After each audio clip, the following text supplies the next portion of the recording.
Rapid round. Let's do it. We are about to start.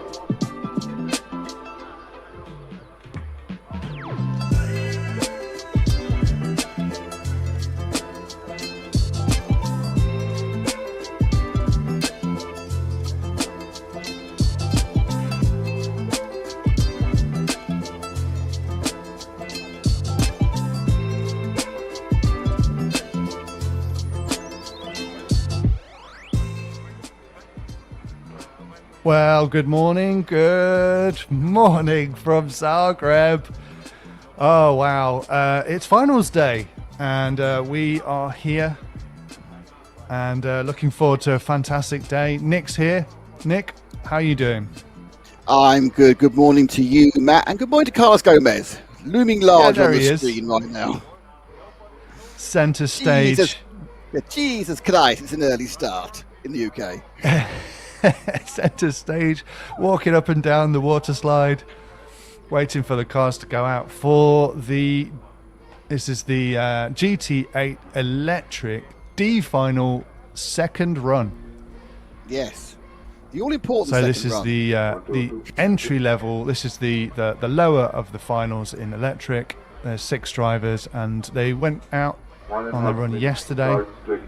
Nick, have you got my RCM open and primed? And so in the exciting result of heat 1 or leg 1, sorry, was that Igor Hrek won it from Zidek, Chikura, Severiano Alberghino, Robert Jezelik, and Alexander Ull was 5th, and Kim Lindegaard from Denmark didn't even start. Well, actually, no, he did start, he just didn't finish.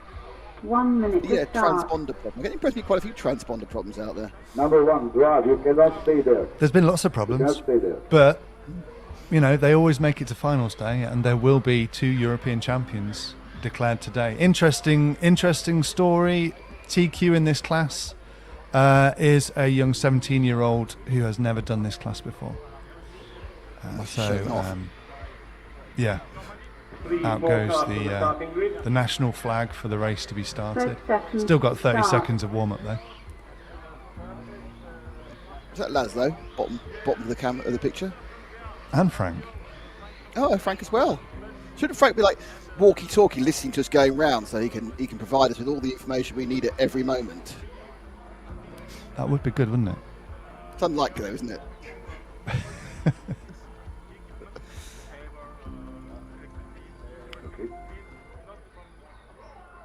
TP car's missing here. 9, 8, 7, 6. Well, they just spread them out more. 4. So the yellow car is Kim, and then the orange and white car, that's Zidnik.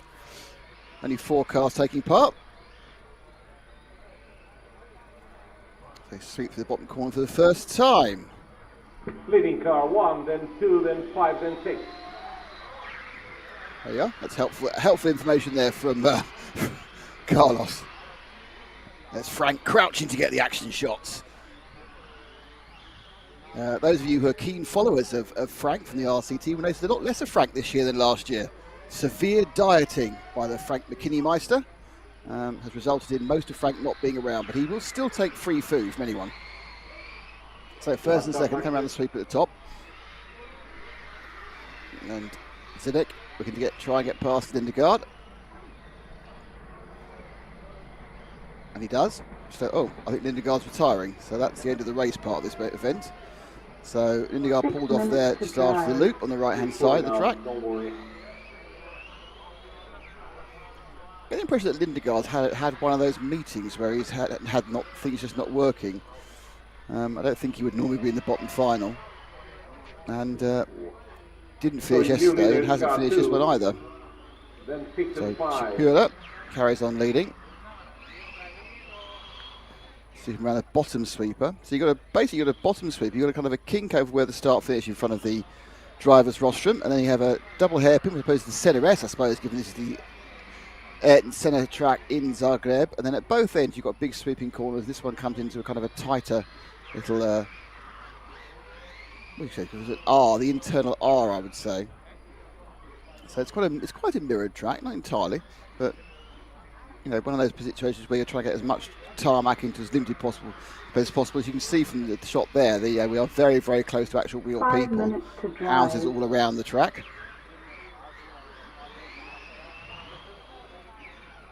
As Zednik carries on in his own merry way. Lap times around the 19.5 for Zednik. Second place man, Udi Alexander's doing 22s. Robert Jeselnik is actually that's the battle, isn't it? That top battle in second and third now is where it's all at as they come around the out of the centre S before they're about to go sweeping to the right and over the loop. That is your battle between the Austrian and the Croatian. Alexander Uri, the Austrian. Now, I'm pretty certain Alexander does large-scale F1. I could be wrong, but I think I remember his name from large-scale F1. And the two of them over the loop again. He lapped quite soon. They come through the inner switchback, and through there goes Jeselnik. Now on the back straight, sweeping around and around. The top corner, over start finish.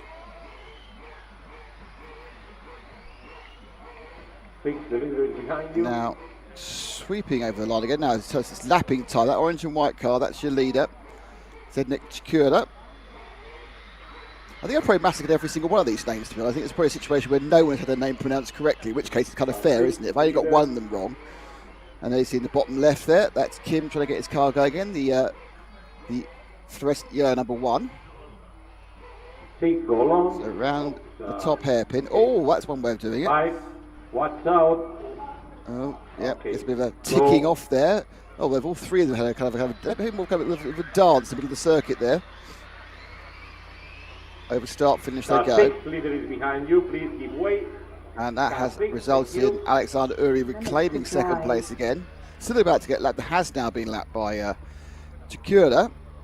The second and third battle could be re-engaged, but yeah, very large gain there on the back sweeper by Jeserich. Now look at his name, but he's certainly missing out several of the letters of his name. So Jeserich gets past Alexander quite easily. This is bottom final. We've got a complete run of electric finals. So we go DCBA this morning, and then we go into the quarterfinals of the Nitros. Which I think are 20 minutes each. 3 bump up finals in Nitro.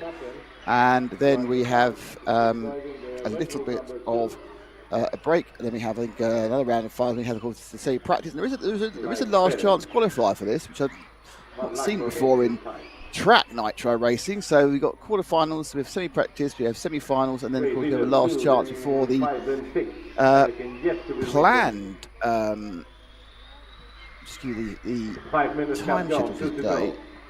So the planned start of the A final is 2:30 local, which is 1:30 in the UK and Portugal, of course, and that is scheduled for 45 minutes. Of course, being the fact that we are obviously in Croatia, in Romania, we have got a lunch break, which is important. Not as long as the Italian lunch break, we have got a lunch break. So yeah, so you've got a round of these electrics. You've got the 2 Nitro quarterfinals, and we had the final round of the electrics, then the 2 Nitro semi-finals, and then we have a last chance. 24 for Lindegaard. Last chance. Last chance race. Then a lunch break, and then a final. So yeah, so it's quite packed to begin with. So we go bang, bang, bang, bang, bang, bang, bang, bang, all the way up to semi-finals, and it gets a bit more stretched out after that. With the time practice semi-final, main final time practice, which of course has the 2 drivers who automatically qualified, which is Alessio Mazzeo and Martin Bayer. They get a practice because they aren't taking part in the semi-final. And then of course we have a bit of a break, and we have a lucky chance, lucky dog if you're American, lunch break and everything else. So I think down to 2 runners now, so as everything takes its toll. 30 seconds. I know, there are 3 runners. I can't see. Oh, yeah, okay, the third car. They're very split up. The third car's at the far end. There he is. That is the blue machine.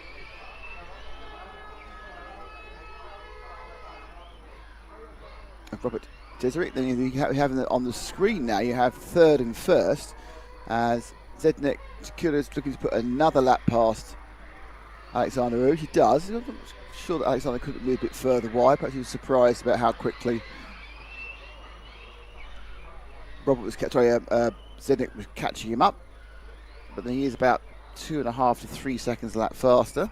That's often happens in these bottom, in every bottom final. You've got people who shouldn't be there, who've had terrible qualifying, just a lot quicker. And of course, in electrics, that's the final you're in. You can't bump out of it. So you can't say, I've had a bad weekend, now I'm going to bump to the main final. Race is over. Thank you, gentlemen. Your 3 Back runs. into the pits. Winner And the race has finished. 5 and 6. Thank you. As Over. Carlos says, it's car 2, Zednik Takura winning, Robert Jesenik, and then Alexander Urdi. Now I'm not quite sure what that means. That Thank you, gentlemen. actually, the person who won the first final yesterday, Igor Halek, didn't take part. Now whether Igor decided not to be here, I don't know. Interesting. Now is this just like background Interesting. music? A race of attrition. Thank you to you if you're tuning in from around the world. Luke Lee's saying rubber tyres. No, David Ford is saying Luke Lee rubber tyres with the heart eyes emoji and the sunglasses emoji. There you have on your screen the results of the second run. So they'll have a third run coming up around 10:45 local time. C final next in for their second run. You're watching RC Racing TV. Pictures brought to you by Poolstar. This is an EFRA event. This is the EFRA GT8 European Championships in Nitro and Electric. It's a fantastic new-ish class. It's kind of new to us. It's definitely growing. Maxwell Hatko is watching. He says 3 a.m. here in Michigan. So Nick's complaining about the early start. You know, Maxwell's really putting the hours in. So thank you, Maxwell. That could be a late finish. Could be. He could have been out clubbing or doing a night shift or, those sort of things people do who've got actual jobs. By the way, please feel free, Matt, to chip in during the race itself. Okay, I will chip. Yeah, I'll chip in. I don't want to talk over you. I don't want to get into a talking over confusion situation. But so C final up next with a few celebrities. Dusan Bayer's in this one, and he is the father of the Bayer brothers. And is Alex Bayer still race? I don't know. I haven't heard his name or seen his name on a timesheet for quite a long time, so I'm thinking maybe he's retired or gone on to another sport. I'm not sure, but Mr. Bayer Senior, he came third yesterday. From 5th on the grid, so he'll be looking to see what he can do. Obviously Martin's doing very well here as well, Martin Bayer, so yeah, 2 cars not finishing yesterday, so yeah, lower down in these in the races I think you tend to get more cars not finishing. Hi, good luck, says Antak Prosnik. Thank you. Good luck to us. Yeah, good luck to you as well. We need it. Good luck to us. Yes, we do. That is for sure. We've got Uri Hoodie as well. I don't know if he's in the next heat up, or maybe he's in the A final. Don't know. Is he in the electric or is he Car's in the going out on the water slide. Whee! Whee! 1 minute to start. Go on, Frank, wave, Frank, wave. I can talk to him on the intercom system. Can you? I Frank, experienced it. Please come back and wave on the pit lane camera. We'll switch though before he gets there. Yeah. Also, don't interfere with. That's kind of not waving. Yes. That's always the shot that I used to hate, the above and behind shots where you suddenly find out you have less hair than you think you have. It's not good for me either. Right, so man with flag is now lined them up. That's probably anti. Or at least Antti has been doing that job. Has he? He has been doing that job, yeah. That may well be him. Well, in which case, top-tastic flag, man.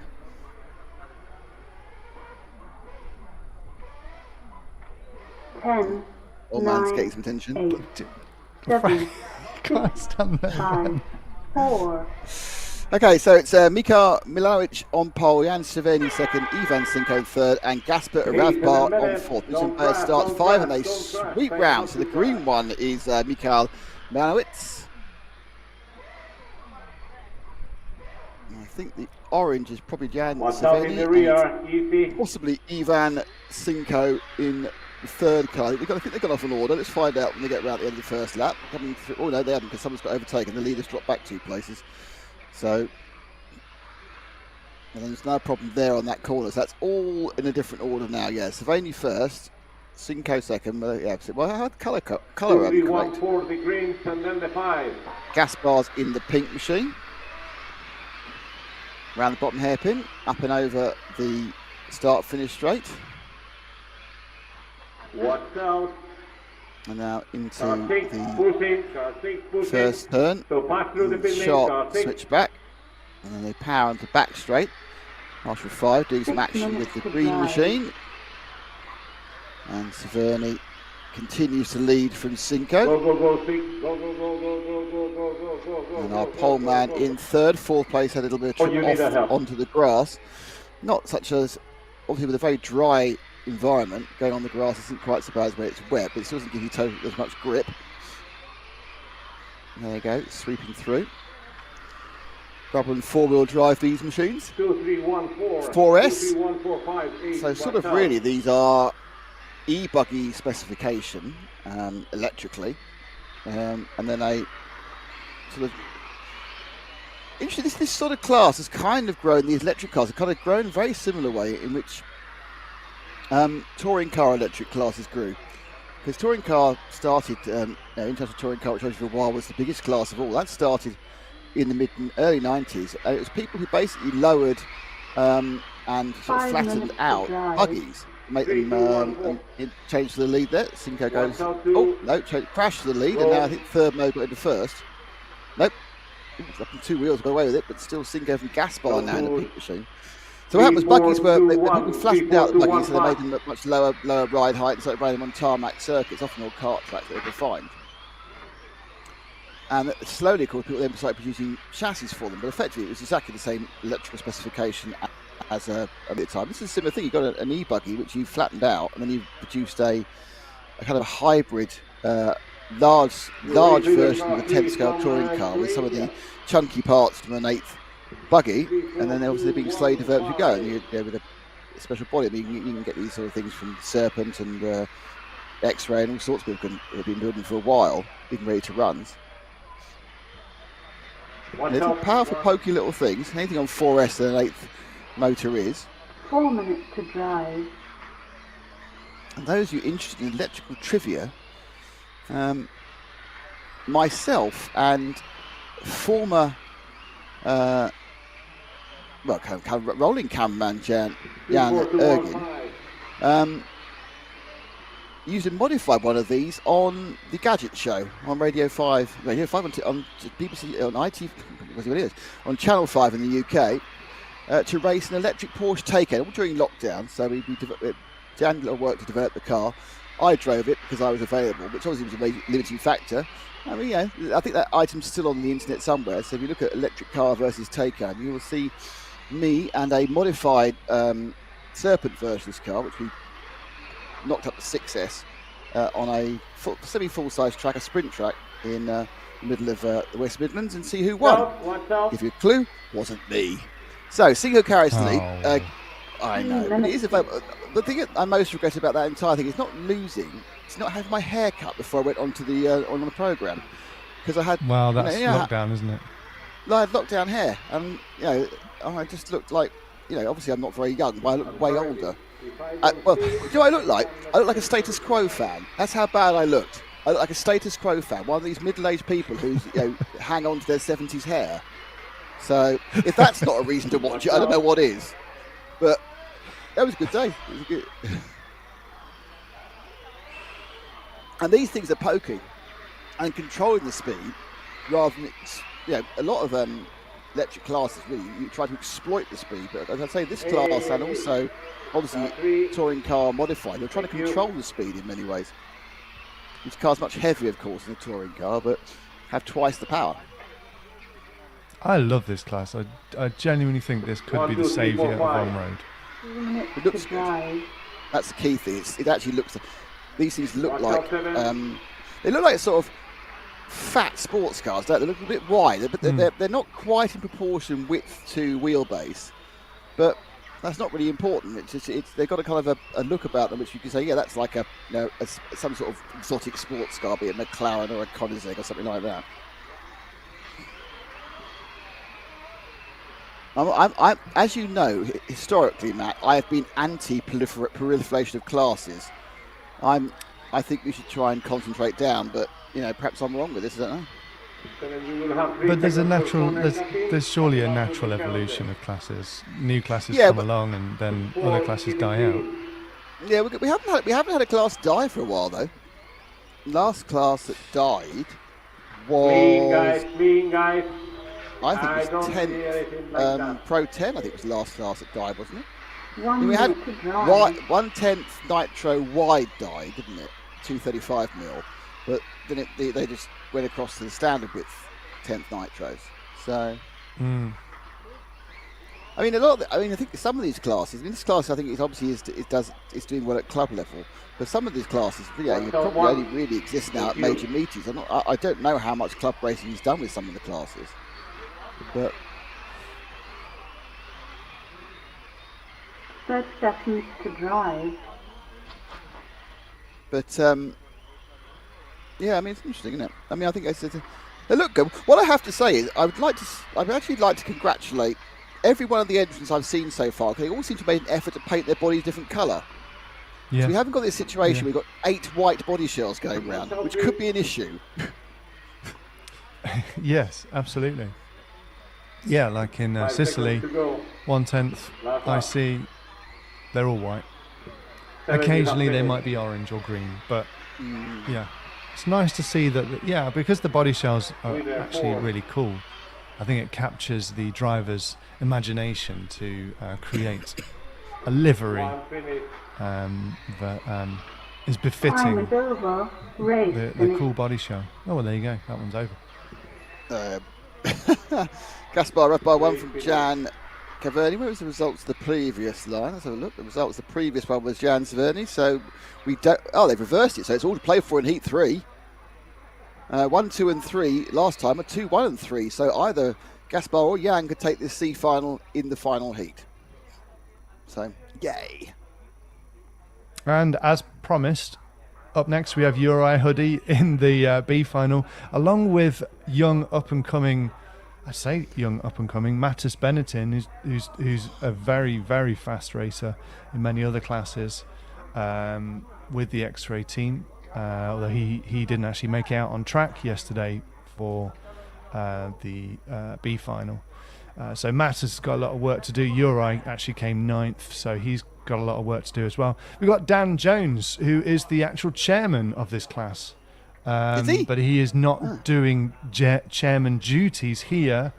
He's being represented by Julie, so that he can race. So, yeah, he's not chairmaning. He's just racing. He's just racing. Yes. He's outside not of the race, he's very much the chairman.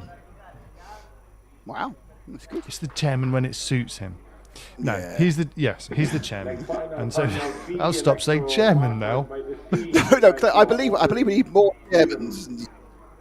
I appear to be Matt Guppy, who also works for us.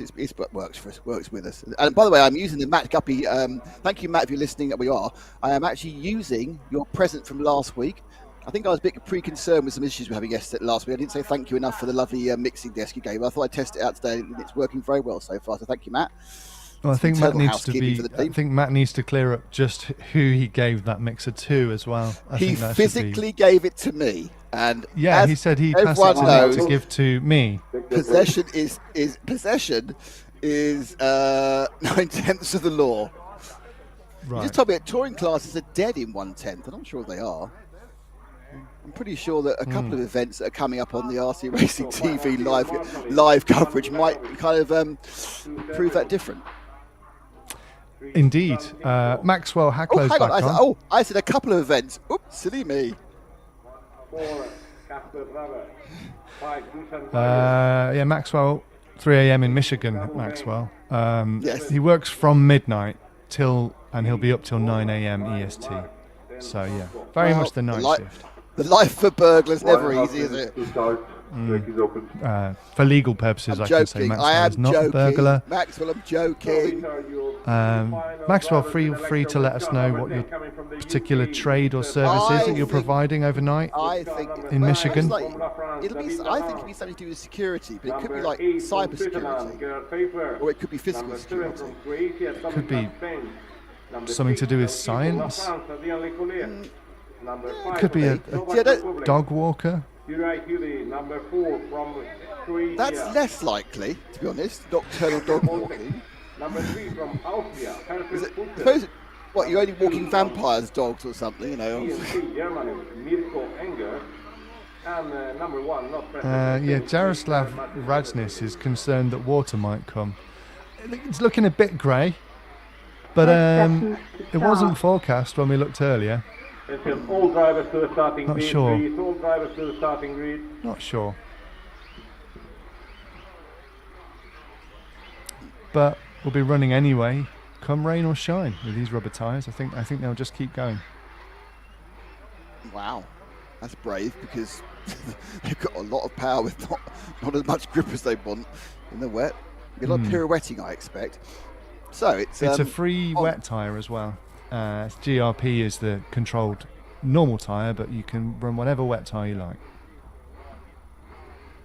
So the winner from third last time, so the winner for this one last time round was Herfried Poucher, who's starting third. It's Matthias Berntin, as you mentioned before. I think Matthias Berntin doesn't seem to have checked in, actually. I think Matthias is taking part. And you've got Mirko Engert, Poucher, Victor Bolsek, Uri Hoodie, as you say. So I think that car we can see in the green is Mirko Engert. Don't guarantee it, because he's on the one position, so perhaps just it's a problem with Matthias's. That was a good start, not to that point. Maybe with Matthias's transponder, but he hadn't officially checked in. And they sweep round. And I don't think he's checked in either, looking at that time you have there. Yeah, Matthias is not taking part, and it was Mirko Engert in the green that leads. There's the loop, and there you go, the green. The second car is the winner of yesterday's race, Herfried Poucher. Oh, nice one up the inside there, at the inner loop. Down the back straight. So we're going to the final corner for the switchback, I think the CLRS is. Interesting line there by Engert. More kind of a dive bomb, but didn't get there. Hoodie now in third. Over the line they go, and round, back straight.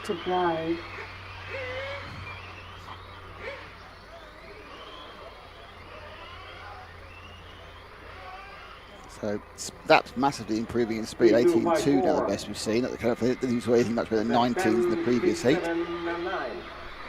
There he goes, Poucher.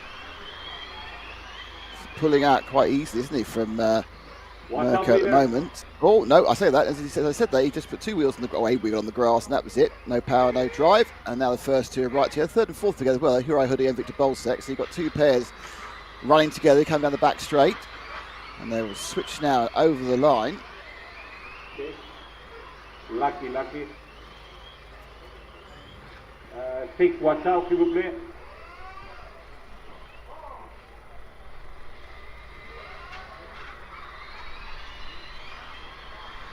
So a couple of minutes down, 5 to go. Yeah, Matthias didn't start. Everyone else is running, including Gerd Pfeiffer. I think there's about 17 different classes. The Swiss driver certainly does. Pretty certainly does 8th Nitro, and I think he does. I think he's done some 8th track as well. Obviously, just likes driving RC cars, which is fair enough. So 1 and 2 circulating through the inner loop. Got a nice 4-second lead over third there for Mirko. Their best lap is exactly the same to the thousandth of a second. Or is it? No, that's an error. Ignore that. The best time for Mirko is a 17.954, so our second place man is slightly quicker. 5, in the middle, yeah, problem. Okay. On top straight, sweeping in across start finish. And now over the loop. 6 and 4. There's a bit of a waggle there from the rear end as Mirko put the power down. He said, I'm sorry, I can't actually put that much power down the track at this point. Scooped up quite easy because four-wheel drive quite simple. You're not really going to pirouette because the front wheels are pulling you along in the correct direction. Oh, too much curb there from Mirko. It's these little minor mistakes which are really enabling Herfried Pouchet to move away. So it's Austria from Germany. Herfried Austrian, Mirko German.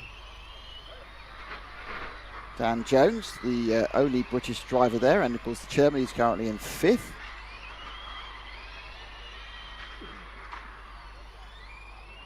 Your race leader. There they go, 1 and 2.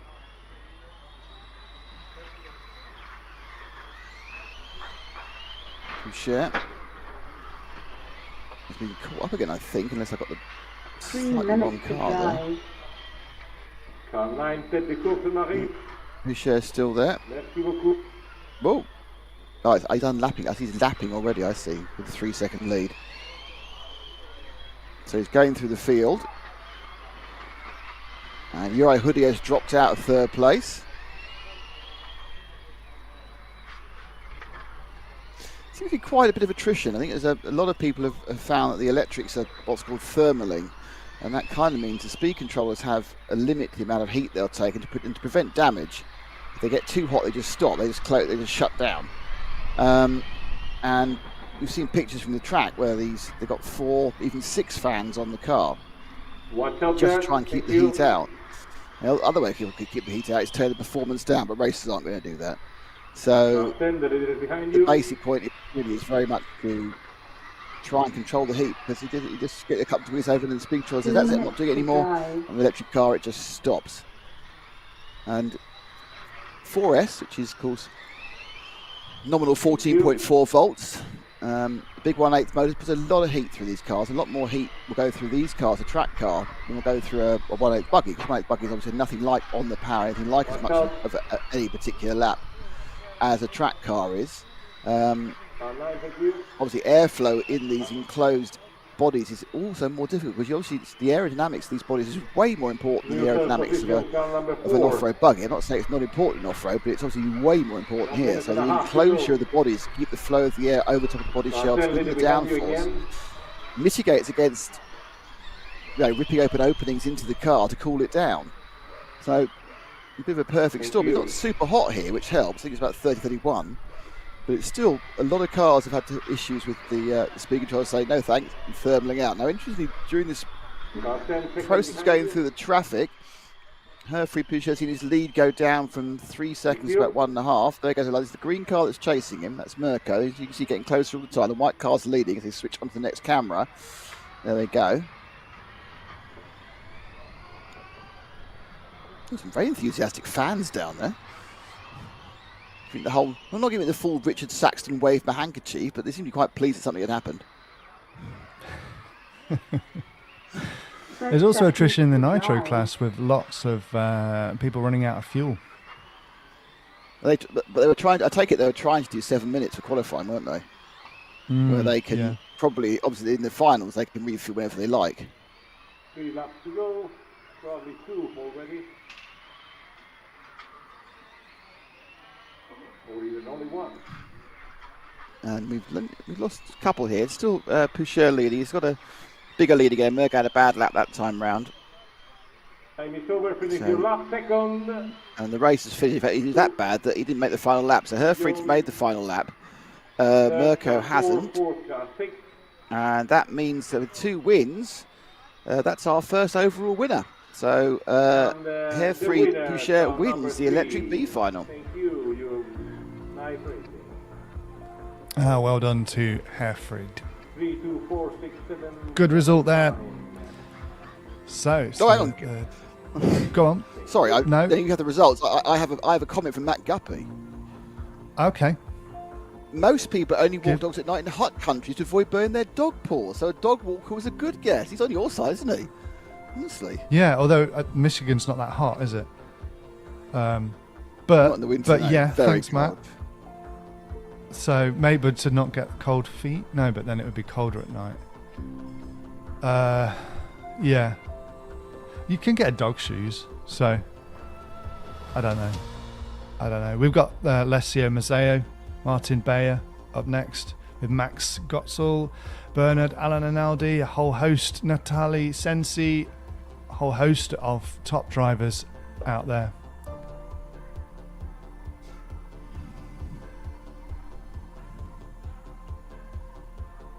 So yes. So who won the A final last time round? Mr. Mazzeo. Give me a chance. I haven't put up the result yet. Oh, I've pressed 2 buttons for that. So yeah, it was Mr. Mazzeo. So let's say one the first. So Martin Bayer was second. Andrea Muscolino, was he the pole lad? Was third. The young man was pole in Nitro. Was he? Sorry. Yeah. Was he? Hang on. That's all very confusing. Isn't it?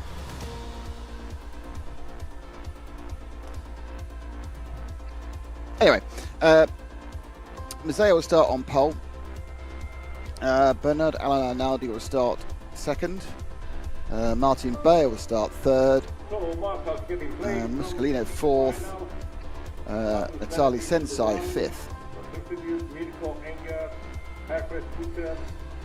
Yeah, I think we've got bad information on that because Andrea Catanzi.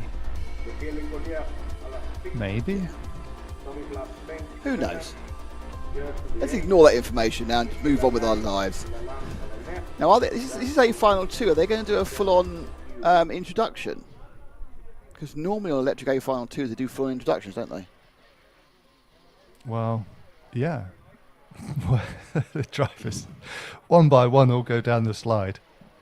That I would pay. If they were doing speedos, you'd pay for that, wouldn't you? Really, that'd be worth the money on its own.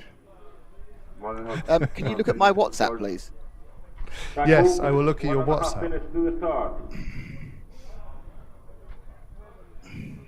This is how we talk now, because I'm not allowed to discuss, as you know, for regular listeners to RC Racing TV, it's various guises over the last, live, we've been doing for 12 years now, 12 seasons. No, I'm not. Matt's pet hate is when I discuss technical things on air. So, as we're not in the same physical room, I have discussing a technical That's thing, also a secret. WhatsApp. What? We're not in the same room? That we're not in the same room. I think it makes We're in it more Zagreb. exciting. We got up this morning and we had a nice baguette together. That's if we were in France, but yeah. I don't know, is it not Croatia where you like have 4 types of sausage? 45 seconds. Yeah, if you've seen some of Frank's posts, it's fantastic food. I'm very jealous. Well, gel. Well, it looks like they're actually going to just run them round, so we're not getting a big intro. 30 seconds to start. No. Okay, all cars to the starting grid.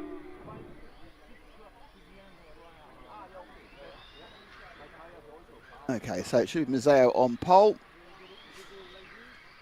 Now, Alessio has won a European Championship, isn't he? I can't think what it was in, though. No. 1/8 track. I don't know. I feel like he won it at Villarreal, but that might have been the B Euros I was at. Obviously, Bernard Alanaldi is a large-scale European champion, and Martin Bayer is both a large-scale touring car and electric four-wheel drive European champion, I believe. So the all-orange car at the front, so the light orange car is Mazzeo. The green and white car is Bernard Alanaldi, and then the darker orange is Martin Bayer. 5, So that's your top 3 you can see there. Here we go. They're away. And they go off in order round the top part. Oh no, second. So already Martin's got past Arnaldi. So it's going to be Mazzeo, Bayer, Arnaldi as they go through the first section of corners onto the back straight. And then over the start finish. Ooh, it's all very close. Top three having a right old ding dong, aren't they, at the start of the race? Let's see what order they come over now. Still the same. Lap to the low 90. They can go a lot faster than this, so they'll pick up some speed as they get a bit of warmth into the tyres. But it is Mazzeo in the light orange, leading from the dark orange of Bayer. And there seems to be a bit of something happened there off camera. So Mazzeo.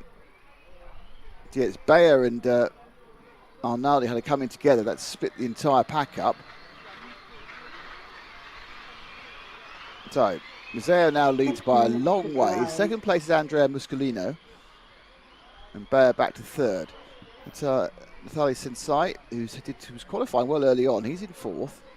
And the big loser from that scufflage was Bernard Arnaldi, who again was dropped back down the pack as he did yesterday.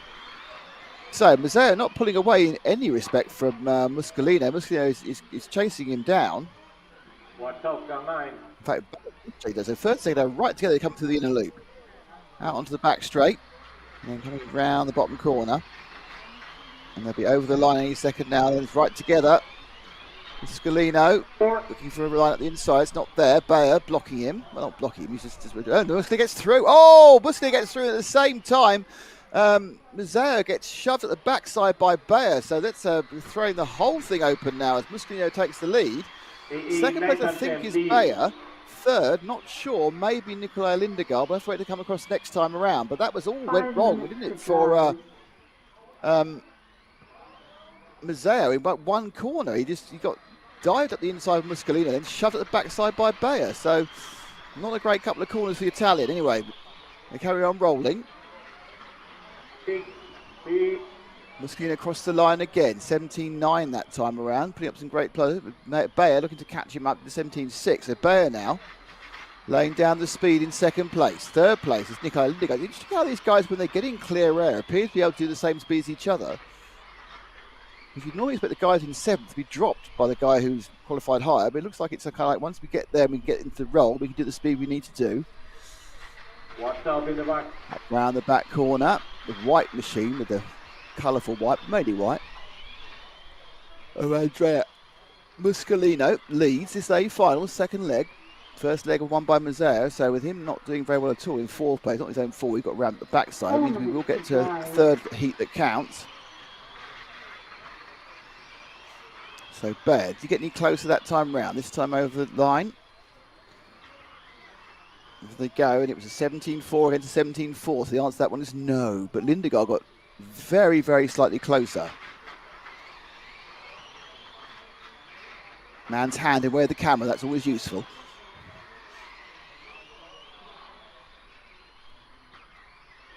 So top three together. So equidistant now. So Lindegaard is as close to Bayer as Bayer is Muscolino. They cross the line again. We have about three, and still just halfway through the race, so still over 3 minutes to go. The 7-minute final. Some lappage, but a little bit of a better lap there for Muscolino. This is slightly edging out, getting slightly further ahead. Oh, he's off the track. He's off the track. Muscolino makes a mistake, goes off, and he's lost a few seconds. So into the lead goes Bayer. Lindegaard carries on in second, but now Lindegaard has a chance to dive in for the lead. It's a mistake by Muscolino, has put himself right back into the grips there at the bottom of the corner there of Alessio Mazzeo. Lucky as well, the car they had to lap fell off just in front of them, which is always a great feeling. When you go to lap a car and it falls off, you haven't got to go through it. It's always like, thank God. But normally the car that was being lapped and falling off, it wasn't quite so good a feeling. So 1 and 2, orange and yellow, Bayer and Lindegaard. 3 and 4 together as well, Muscolino and Mazzeo, but really that's only going to concern us in the third final. What it means is that Mazzeo doesn't win this one.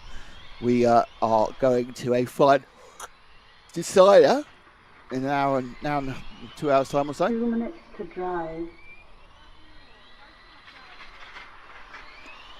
So last couple of minutes.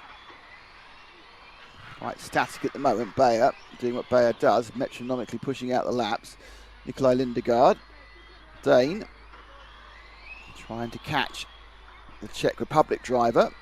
Usually Muscolino hasn't lost his position to Mazzeo, so the two Italians are scrapping over third and fourth through the second part of the CNRS, and then they sweep round over the loop and into the big end corner, through the tighter switchback, and then they go on the short back straight to the final corner, and then over the start finish line, and then back in the CNRS again. Those laps now, they've really got up to pace. 17.5 seconds. It's a slow lap now. Right, 1 and 2 right together. Can Lindegaard make that all-important move? Because it's, that's what is going to give you a much better chance of a higher position in the overall 3 legs. In fairness, being second will still mean he's got a chance of winning overall. He'd have to win the third leg. That's the way it works. Best 2 legs count. And he's very, very close to Bayer now. And there is traffic coming up with about 39 seconds to go. So they're going to go across the line now. They are going to get 2. They might get 3, but I think they're just going to get 2. Seconds to drive. It's right on the cusp of 2 or 3. Oh, no. Is it going to come through? We've got this camera change. Oh, no. It looked very close then, but Lindegaard obviously had to back off. That's given a bit of extra space and breathing to Bayer. So Bayer suddenly has a 1.1 second lead as they go over probably for the last time. I think for Bayer, he might get one more. I don't think Lindegaard will. And that's what's happened. Lindegaard has got caught by the timing loop. Bayer has not. So Bayer wins an eventful A final 2. Second place is Nikolai Lindegaard. Third, Andrea Muscolino. Fourth is Alessio Mazzeo. This now means that when we come to the next final, Martin Bayer can win it, Alessio Mazzeo can win it, and Nikolai Lindegaard can win it, and everyone else is out on the 2 races to count. Go. And there we go. We're having a little break now from electric. We are moving over to the Nitro class, where we have the next final. It's the quarterfinal B, kicking off in just a few minutes, with the semi-finals happening at 11:25 local time, and then the main final run, which will be after the A final, or the next 3 legs of electric. So that will be concluded at 11:15, and the semi-finals in Nitro from 11:25, and then we have the timed practice. It says timed practice, but it's the A final practice, and then the lucky chance run, which should be exciting, and then the lunch break, and then the main final and the prize ceremony. So that is what's coming up next. You can see already they keep it moving. Nitro guys taking their places in the pit lane. Alessio walking past the camera. Yep. Going, it's not fair. Someone rammed me up the backside. So, let's see who's going to be in this final.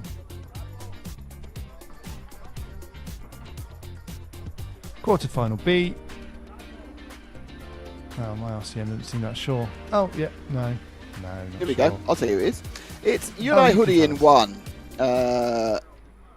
Loris Luis from Italy in 2. Denis Milovic from Croatia in 3. Michael Kocher from 4. Dan Jones from the UK in 5.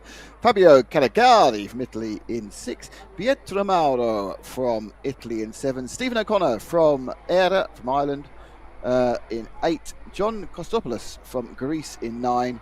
And Mikhail Gelagoc from Croatia in 10. So Stephen O'Connor, John Kostopoulos and Mikhail Gelagoc will have bumped up from the 1/8 final. Marshal 4, Alessio Matteo. Marshal 5, Raul Dara. And now it gets noisy. Is that a train? No, it's the engines. Occasionally we get trains going past. Nick thinks they're trains or trams, but trams? I'm pretty sure Are they're they trains. trains or trams? I Well. think they're trains. Well, you know. There's been no proof either way on the train-tram 3 minutes to conundrum. start. So they now get a 3-minute warm-up. Now I assume that they will within a 20. I think this is 20 minutes, isn't it? I haven't imagined that. Should be a simple 2-stopper. They're running 7 minutes in the qualifier, so 6.5 minutes will get you a 2-stopper. No one's going to get anywhere near 10 minutes. It won't be like 10 minutes they try in some Nitro classes. So it'll be a 2-stopper.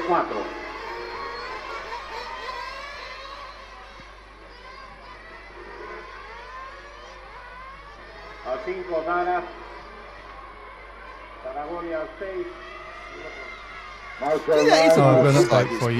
Go on. I have an update for you. Take your places, please. Just hearkening back to our conversation about Alessio Mazzeo's European Championship win. I was totally wrong. It was in 1/10th IC. And it was back in 2013 in Kirchberg in Austria. Well, we would have covered it. I think, which one was Kirchberg? That's not the one that's next door to Fairing, is it? That's a different one. That's Storing, isn't it? Yeah, Sterling. No, that might be the one. That might be the one. That might have been the one with myself Is that and the John Giant Hindhoff. Hornet and the Giant Hornet? Yes. Yeah. Myself, John Hindhoff and Nathan, I believe. Actually, talking about, we only mentioned John earlier.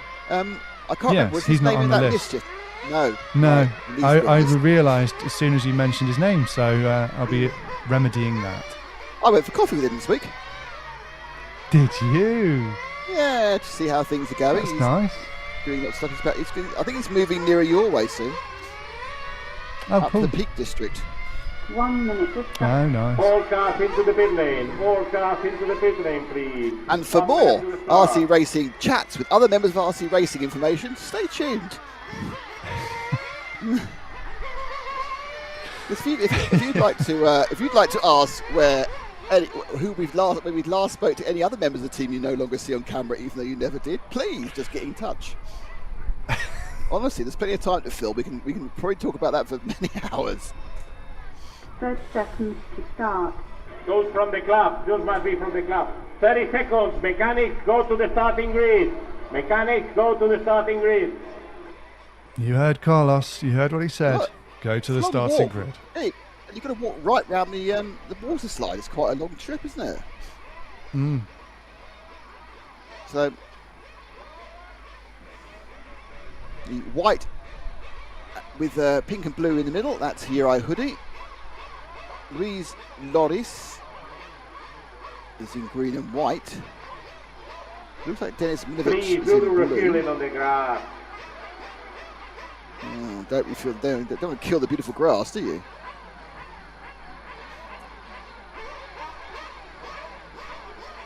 It's turning into the Frank show, isn't it, really? Frank has literally managed to get himself on camera so many times. 10, Yeah. 9, Frank is 8, effectively But video he's not on bombing the our starting entire grid show. this time. 5, I think he's 4, been banned. Here we go. They're away. I think we've got a missing car halfway down, but we'll find out in a second. Yeah, it's definitely a missing car. Watch One out. start. I think Yeah. big accident there. Let's see how that sets itself. It's Uri who's leading. Dennis Minovich made a mistake, so he's in the blue car and he's dropped back. He's in second.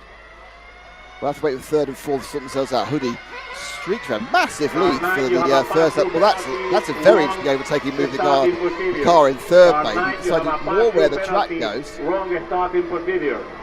Car 9. Car 9's in pass trouble. through It's penalty. going well, isn't it? So we're going to have to wait for this one to settle down. There is some very, I think it was Stephen O'Connor, it might be Miko Gallagher, who did just say the track wasn't where they wanted to go and used the advantage of that kind of grasscrete on the inside of the final corner and thought, I'll use that to overtake. Try to keep it So, clean, Hoodie guys. leads. Don't push. Second place is the Go, blue go, car go, of go, go. Minovich. He's beginning to catch up. So 1 and 2 getting a bit closer. So that's Hoodie there. 19 And minutes Minovich to drive. round now over the line. Hoodie leads. It's gained a bit that time round. That stretches out slightly. But we've got this is a long time just let the whole thing settle down. O'Connor in third. 2 and 8, don't be fooled.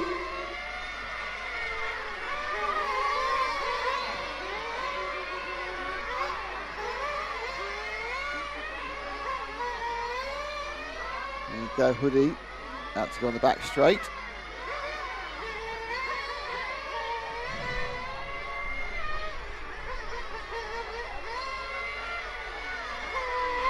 So he's putting away from Milovic at the moment. O'Connor's made a mistake and dropped down from 3rd to 7th. Top 3 bump up, that's the key thing. It's all about who comes 3rd in this. Top 3 bump into the semi later on.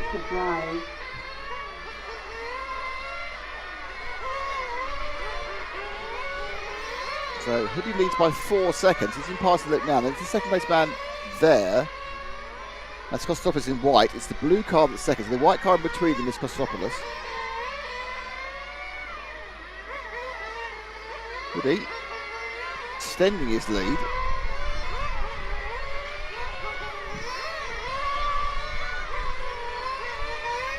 Car 10 leader behind you, car 10, car 10.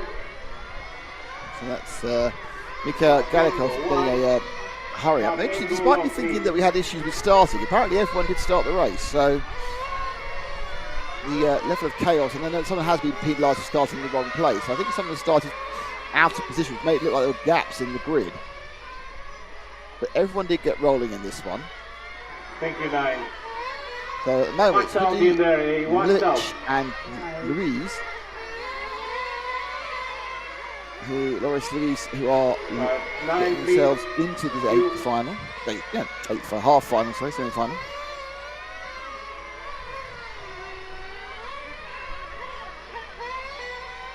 Ready, over the line again.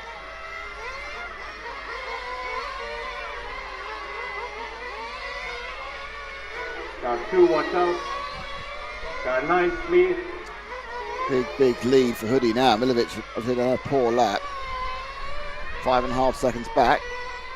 So Slovakian dominating this one. Car 9, give way. Second and third are a bit closer. 1.3 seconds between them, and then you've got Fabio Caligari now, who's in 4th, which is of course his first loser, because he doesn't get to qualify up. Car 10.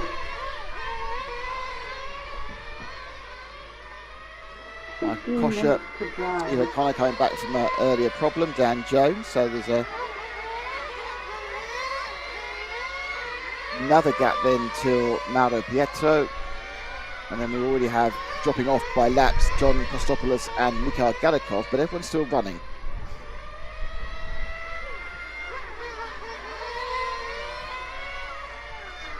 So across the line, there's Urias, got 2 cars ahead of him. Thank you. And Carlos reminds the guys who are about to be lapped to get out of the way.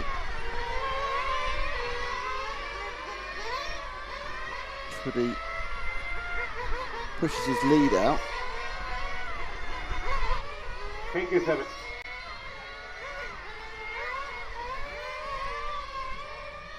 Second place is that blue car of Thank you, 9. Milovic. Loris Louise third. 15 minutes to drive. So 5 minutes down, 15 to go. So might begin to see some pit stoppery quite soon. Car 10. Thank you.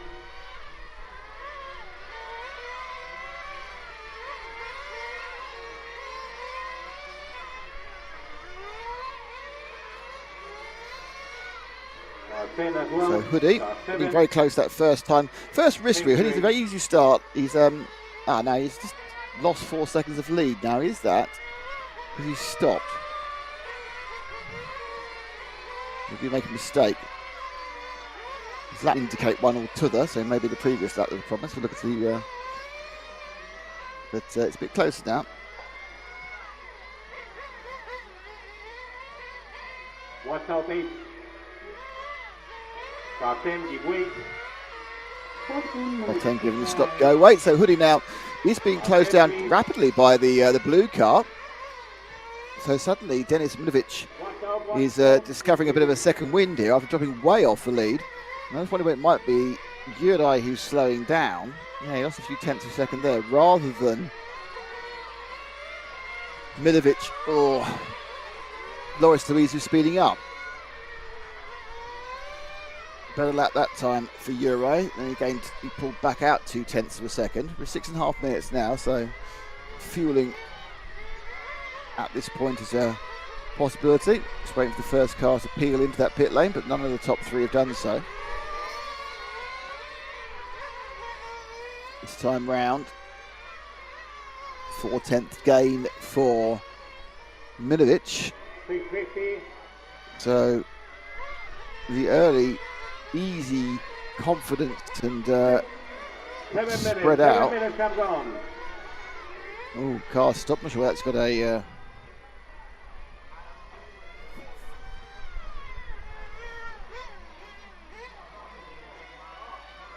It's all very quiet for a second.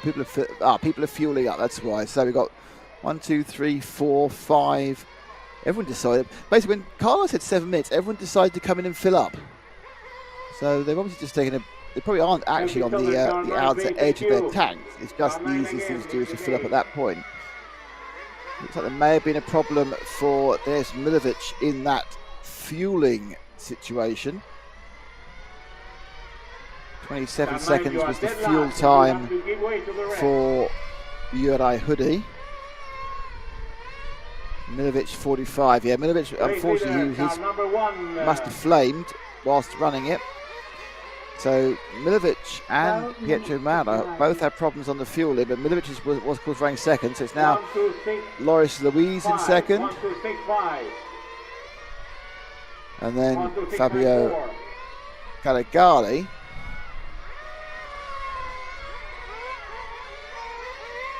So it's like the light green car of Loris Louise now, who's quite comfortably in second.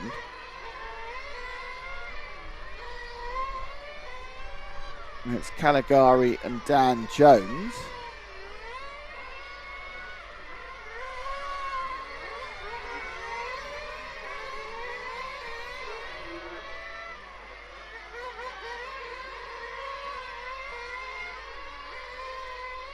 One, 2, 6, 5, 4. Car 9, give way. Thank you. Thank you, 9. And Caligari and Jones.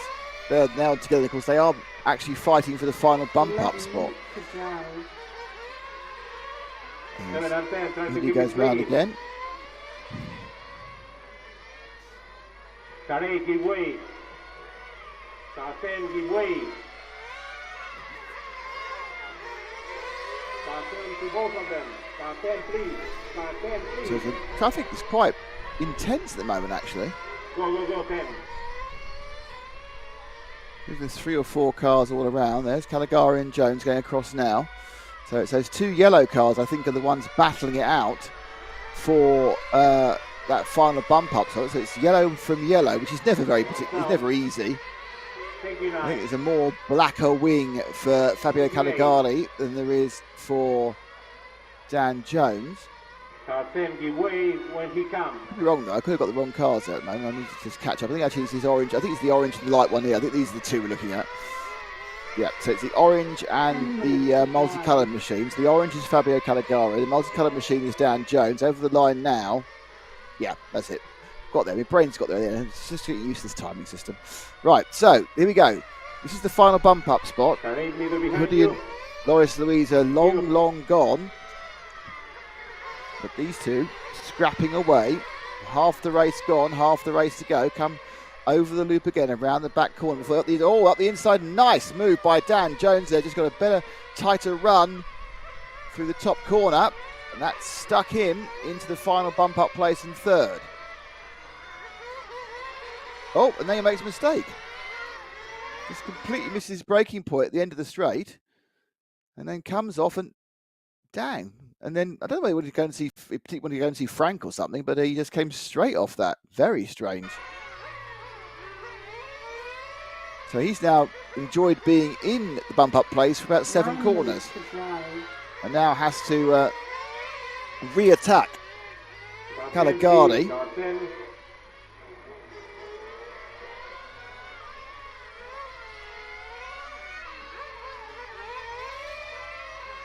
So those two. Jones now stalking Caligari again now. Don't forget they are battling to stay in the meeting. Actually, that's Jones because he's got another electric race. But as far as the Nitro side is concerned, if you don't finish in the top 3, that's the end of your championship. You've been here since Tuesday, so you want to keep it going for as long as possible.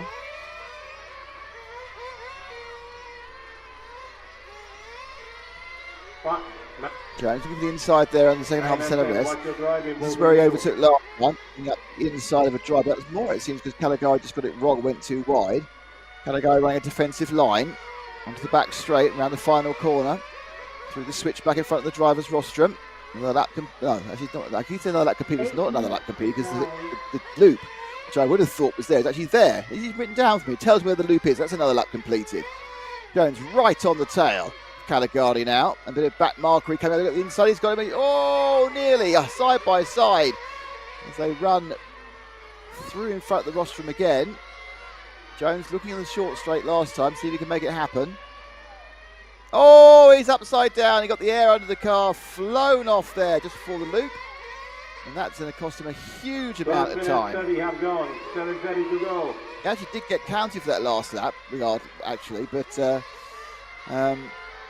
Jones, though, oh dear, that's just not what you want to happen, is it? Caligari, how far behind is he now? In fact, it's Milovic, David, right, so now we've got a comeback from Dennis Milovic in the blue car. So you still have a battle for third and fourth, but it's now Dennis Milovic in the blue machine who's joined this battle. So it's still Caligari holding the thing that everyone wants, which is bump up.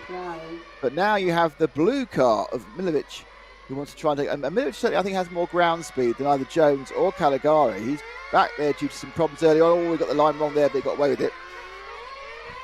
And they come round. Another run round the track. Another lap completed.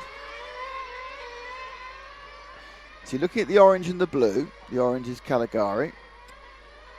And the blue is Milovic. Milovic, who gained on Caligari very quickly. Last couple of laps hasn't really got anywhere. Plenty of time, though. A couple of people making their final stops because it's quite open at this point. Less than 7 minutes to go. Oh, where both of them. And I think car 10, who is Mikhail Galakov of Croatia, may not have understood this race go long. Oh, both our men are in. Not the greatest of entries there by Caligari. 6 minutes to go, 14 half gone. 6 to go. He's left before Milovic. Milovic, though, has not flamed, but Milovic, I think, made a mistake on the exit. So Milovic actually got the water slide wrong and has lost a huge amount of time getting stuck in the water slide. So Hoodie now in second, but he stopped before. Oh, there's Milovic, has got a stop go as well. He's got a run drive through. So we're going to wait again for this to settle out again with 5 and a bit minutes to go. But they have all made their second stops now, I think, with the exception of Loris Louise. But Caligari still holds that bump up slot. Milovic has made a mistake getting into the pit, so it's all gone horribly wrong for him, and he's now broken down. So there's Milovic's brief attempt to get himself into the bump up has completely failed. Now, Michael Cochler is in fourth, but he's a long way behind Fabio Caligari. The gap is 5 seconds. Now, interestingly, Loris Louise has stayed in, so he must actually have made that stop, and Hoodie must have had an error, must have had a problem in the pit stop, which dropped into second. Starting to spit at the track. Rain is starting to fall. This is what we need. A bit of precipitation to liven it all up.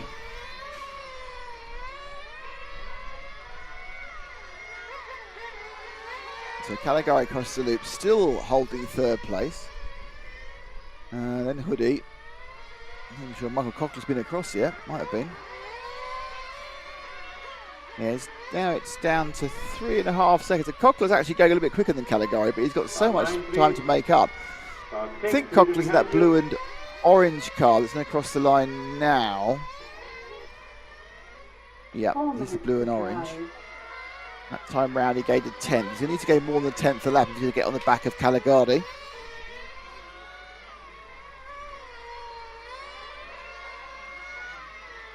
Hoodie.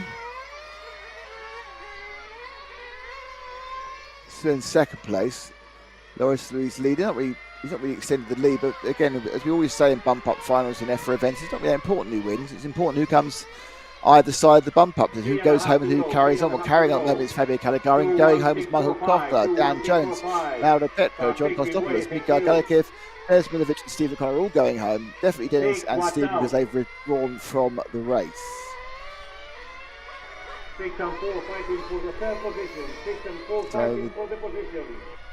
Gap is now down to virtually nothing. Nope. Gap is actually, down to about second. So there we go. These two now are right with each other in this final battle for the final bump-up position. It's orange against orange and blue. Orange and blue being Michael Kochler, and he's looking to get the inside of Caligari. Caligari, who's obviously doesn't have the greatest ground speed, but has just driven a very consistent race where everyone else has ebbed and flowed against him. But Kochler looking like a major threat now. So that bump up to 2.5 minutes to go or so. And look at the inside, backed out of it. So the orange and blue now come around the final corner. And over in front.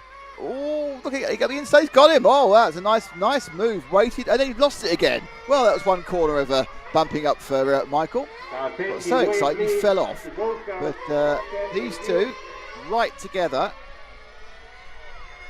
Looking at that final slot. This time last lap, Kochler enjoyed a whole corner in the bump-up position. Now, he's not got that long to go. He's got 2 minutes. He's got about 6 laps or so. But he's almost given Fabio the hurry up because the massive gains he was making have reduced. Fabio having a little bit of a problem on that entrance into the tight switchback at the end of the first long sweeper. Now, the back sweeper, Michael wasn't really on the track for most of that, but hey-ho, cost him time. And yeah, now there's a bit of a gap. There wasn't a bit of a gap, but suddenly Fabio gave himself some breathing room. I think Kochler started to overdrive a little bit as he started seeing getting close. Now, absolutely on that pointy corner after the first sweeper, Fabio really struggled to get the car turned in there. And that's the chance for Kochler to make a move. And he's now much closer again. It's this corner coming up in the right-hand side of your screen. Fabio comes in and then really struggles to get the car turned. I think it's more he's taking it sharper to line himself up for the next corner. Oh, too aggressive there. He saw he put the brakes on. The thing just snaked out of control. That was Kochler in the orange and blue. 1 minute. Minute and 2 for these two to battle it out for the final bump up. Don't forget, Juraj Hoodie and Loris Louis safely ensconced into the half-final, semi-final. Oh! Being fair in fairness, Kochler isn't sending it. He's not doing the old Danny Ricciardo, licking the step and sending it. He's thinking about it, driving it.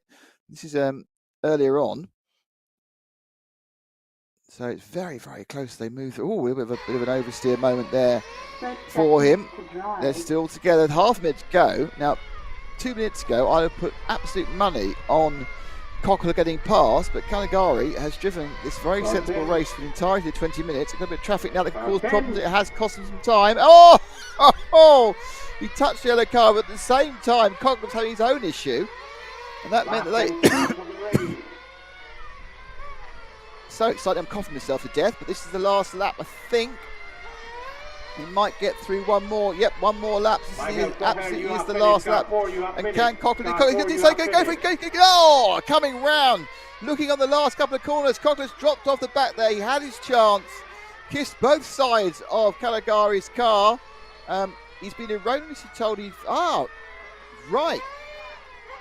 Didn't matter because actually what had happened was that Michael Kochler had been caught by the timing by 0.1 of a second. That last, all coming together, all excited about, was for Nout, Matt. He'd already finished.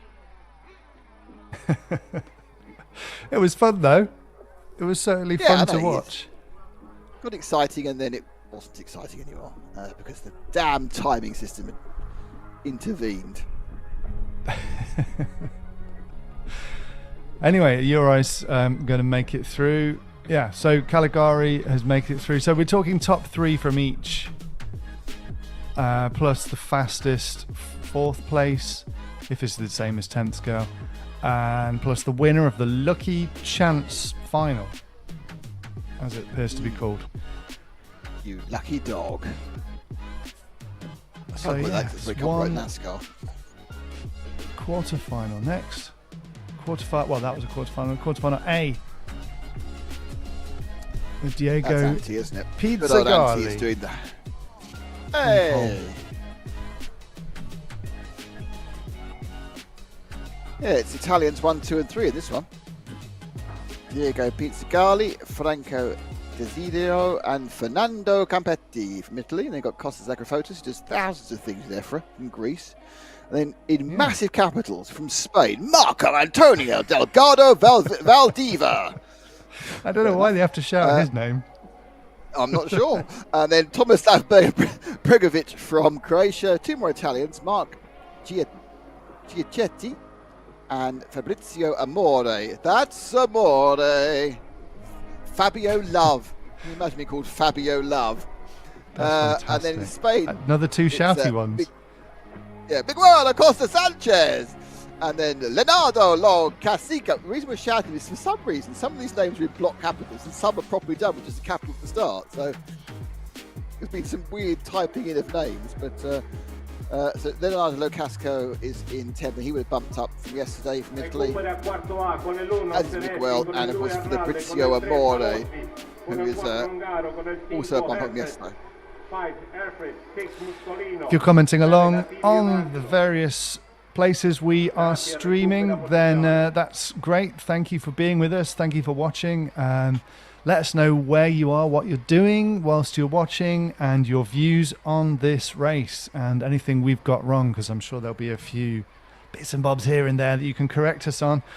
But yes, we are RC Racing TV. This is the EFRA GT8 European Championships. We're about to get into the quarterfinal A of the Nitro class that is running here. We also have the electric class with 3 more legs of the finals to come for them as well. Lawrence Winter says, good race. Cochler just dropped his key moment like 3 times. It was a good race. It was fantastic. Bormand Gale says, bonjour à tous. So, bonjour à tous. Hello to you too. À tous. Bless you. Yes.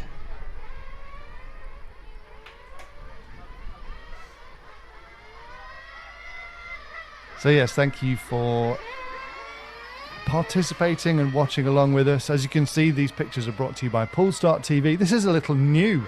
This is a new thing we're trying. We have to mix it up a little bit and see new and innovative ways to cover this sport. We want to be able to bring more races to live stream, so we have to find new ways of doing it, and that's why we're working with Polestart, because as you can see, this is an innovative system based on a series of static cameras that follow car that Nick chooses. So Nick will be able to choose, I'm sure, as is the way in these bump up finals. The 3rd position becomes the interesting one, but Nick will be able to choose who he wants to follow, and then the system will follow that car and will talk us through it. Just over a minute to go now before this one kicks off. There's still a fantastic day of racing yet to unfold. It's still pretty early. It's only 20 past 9 in the UK, 20 past 10 across Europe. After the next final, I will be disappearing for a couple of minutes to make a cup of coffee. 1 minute to start. I'll go and get short caffeine at the moment. You get one for me, some biscuits. Yes, hobnobs. So do you. Actually, I have got Gary Baldy, so I'm quite chuffed with life. Lovely. Just so you know, I mean, this is a future reference, because this, as you all know, these programs are all about me. That's my favourite biscuit, Gary Baldy's. Is it? That's a pub, RC pub quiz question right there for me. There we are. Oh, Frank's on his phone. Wonder what he's doing. I am contractually obliged. I just watched him sending a message. And the message is that the rain has stopped. Oh, that's a dull message. Can you hear us? Is he linked to the voice, or is he not? No. No, he'd be half a minute behind. He's blissfully unaware. But he is the star of the show in every possible way. Okay, so they're coming out to the grid. So this is still a chance to memorise the colours of the cars towards the front of the grid. Diego Pizzagali has that sort of light green, spearmint green, I'd go as far as to say, Matt. In all yellow, it's Franco Desiderio, and I think in deep yellow, I think in a lighter yellow, is our third place man, Fernando Campetti. And from memory, Costas Agrafotis normally runs in all blue, doesn't he? When he runs in other 10, classes. 9, 8, 7, I guess. 5, 4. Okay. All right. So don't forget, it's all about the top three, but we'll have a look at the leader for a while. He's got a nice break by Diego there. Pizzagali in green. So I think Costas has got himself into third now in the blue car. But we'll have that all confirmed as they sweep past the timing for lap 2. There we go. Pizzagali. There we are. I know my Greek racing drivers. Mark Giacchetti coming up from 7th. So he's the last week we qualified straight into this final. So the cars 8, 9 and 10 have bumped up from the previous race. As Agrafotis gets a massive tank supper on and loses a couple of places there. 1 and 2 quite close.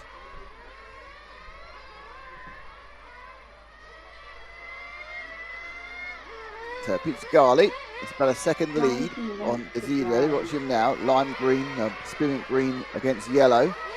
Third and fourth had a bit of a scrap behind them. That's Acosta and Giacchetti.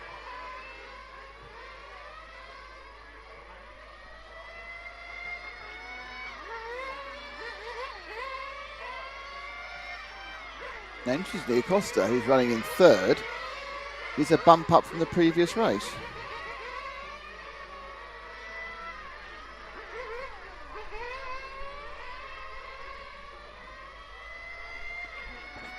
As the top two sweep away.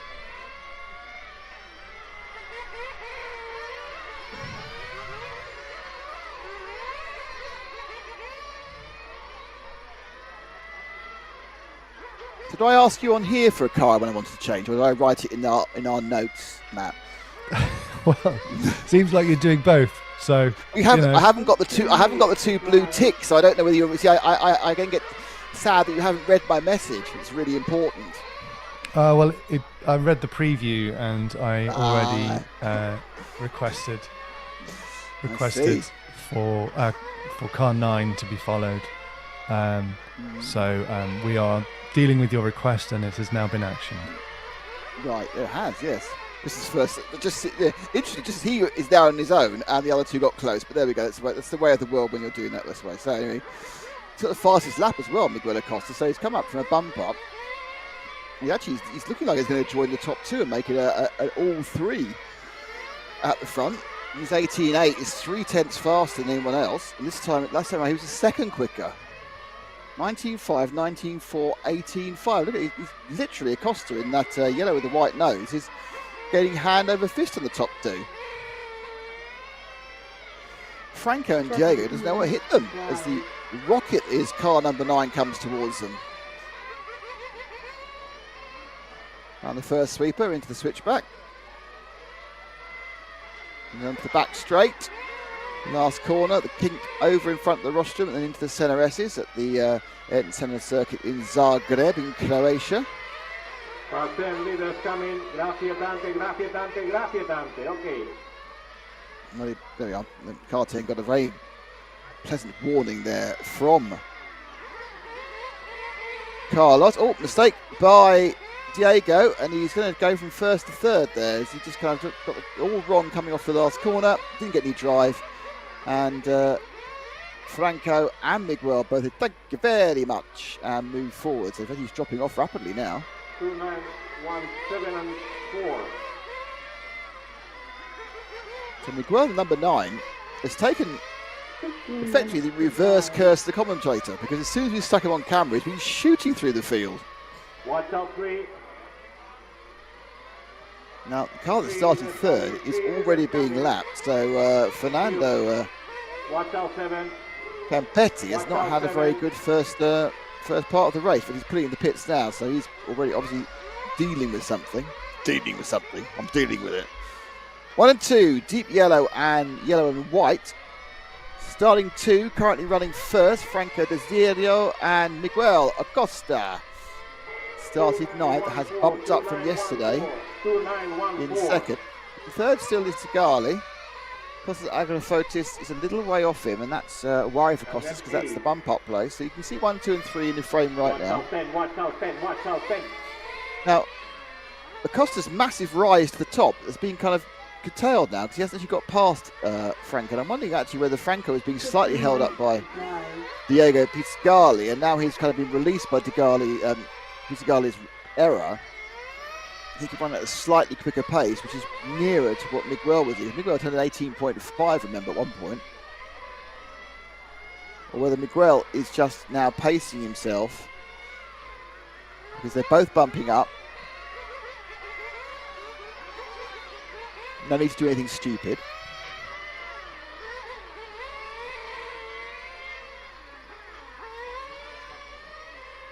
In fairness to Franco, he really has upped his pace. 18.8 last time round.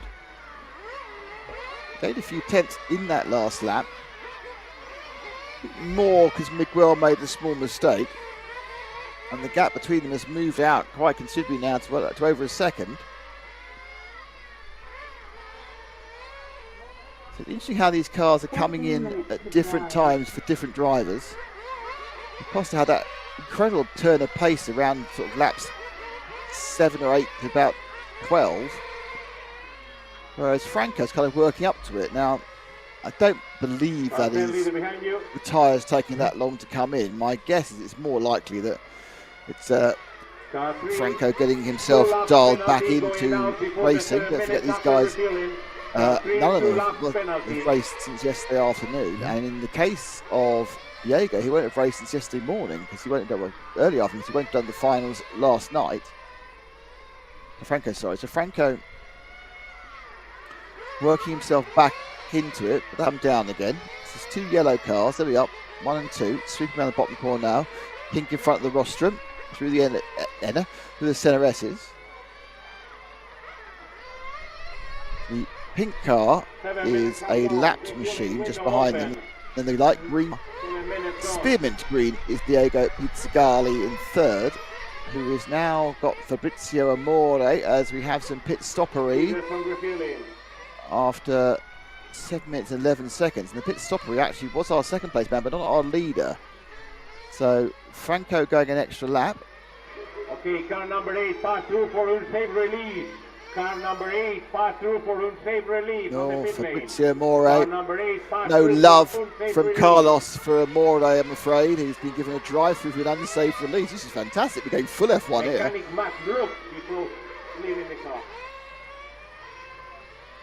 As we can, the running commentary from Carlos says the mechanic needs to look before releasing the car. So Acosta currently scored 8 seconds down because Franco is still out there.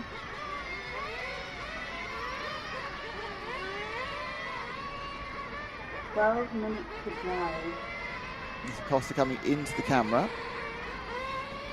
sure when Franco going to try and do 10 minutes? Surely not. Surely not. His lead's coming down dramatically quickly, so it's not a great idea if he is. At this point, when they come out of the pits, Miguel will be ahead. Oh, who's that broken? Our leader. Oh, he's flamed, I think. I think that was our leader. I think. No, it wasn't. It's a different yellow car. He scored for a lap. Someone flamed then in an all yellow car. I think it was Mark Giacetti.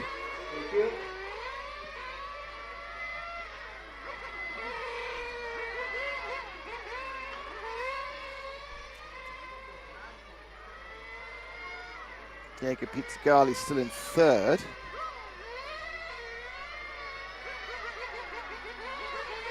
Eight seconds back from Miguel Acosta. Franco, we don't think he's stopped yet. It's certainly been an aggressive strategy to do 10-minute run. Also relatively pointless at this point, but he has lost a huge amount of time to Miguel over the last 4 or 5 laps. Miguel was 8 seconds behind when he came out the pits. He's now 4 seconds behind. There he goes, across the line. White and yellow. That yellow car ahead of those. Oh, that's going to cost us some time. We're going to come together with the pink and white and blue car. So the yellow car just going out of frame now is being chased by the yellow and white car for the lead. Diego Pizzagalli very much ensconced in third, which is the final bump up. What I'm most amazed at, I don't think we've seen a pit stop from Franco. Very surprising. Must have missed it. I'm not quite sure how I missed it and he got a convenient 8-second lead, but these things happen. Can't see every part of the track all the time. Car 4, leaders, car 4, thank you. Yeah, he's not going to run 10 up. He must just have missed the Franco for pit stop.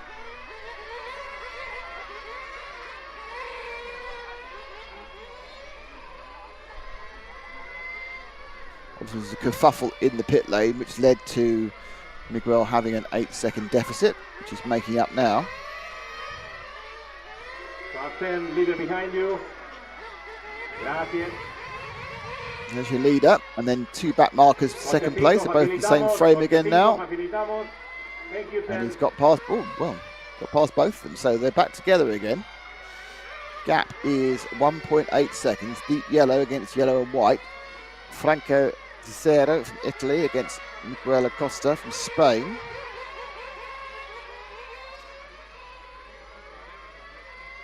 Nine minutes to drive. Just over halfway.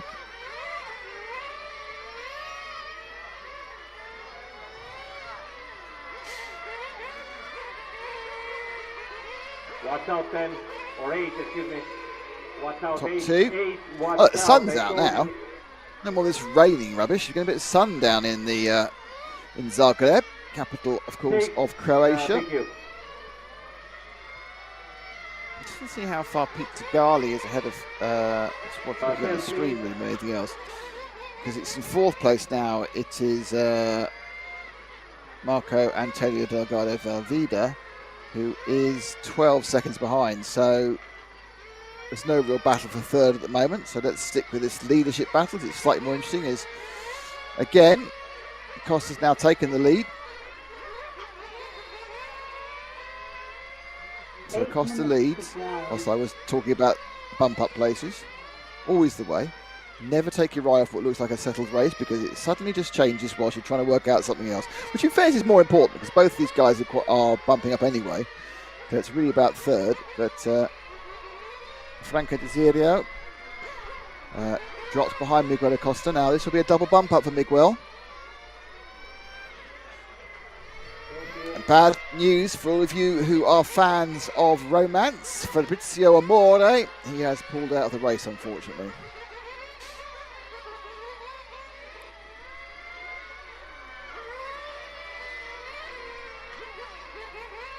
So Costa easy as laid out. Now, interestingly, I don't have the... So what's happening is the Costa's now up second. Right, he's been right. So Costa's definitely taken fuel now. So Costa took fuel last time, took him a 28.9. So Costa took fuel. No idea when Franco's to take fuel. As far as I can see, he hasn't taken fuel the entire race. It seems very weird. We're now following Diego Pizzagalli in the light. Oh, there he is taking fuel in the light green car. As Miguel Acosta goes back in the lead. Our man moving second, actually.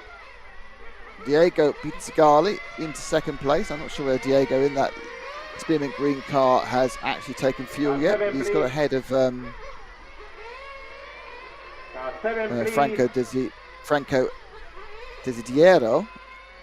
So that yellow car is... So the green, if you look at the spearmint green car, that's our focus moment. That is Pizzagalli down second, but the third place man is behind. Now Pizzagalli comes with fuel, so he's run a very long strategy. Picked up, put down. Is he rolling again? It's lime green loving. Let's have a look. That's quite slow. That stop to me. He's out. He's rolling. There he is. You see him on the infield, the lime green car. And I'm not sure how that's going to affect where he is to the fourth place man, who's now Kostas Agrafotis. Now, unless Akrafotis is basically 3/7 of a lap behind, 6/7 of a lap behind, which I think he is. Back in frame, Diego Pizzagalli. But it is Costa there. Yeah, that's Costa. So look at that blue car. So unfortunately, 4th place is the best part of a lap behind 3rd. 5 minutes to go. But Costa's got himself a nice little lead as well of 3 seconds. So we're not looking at anything like as an exciting race in this second quarterfinals we saw in the first. But you never can tell. These things can explode in the last few seconds, and suddenly it's all different and everything's changed. There is Gali. You have to say, it doesn't really look like there's been particularly clean runs for those behind these top 3. Agrafotis, who started in 4th, is the best part of a lap down on 3rd. You know, we've seen others come and go, but there's been a very, very large spread for a quarter-final. Yes, the bottom finals you expect a large spread, but the quarter-finals had a big spread. And like, for example, the man who started 3rd, 6 laps off. And I assume that means that Fernando Campetti has had an issue.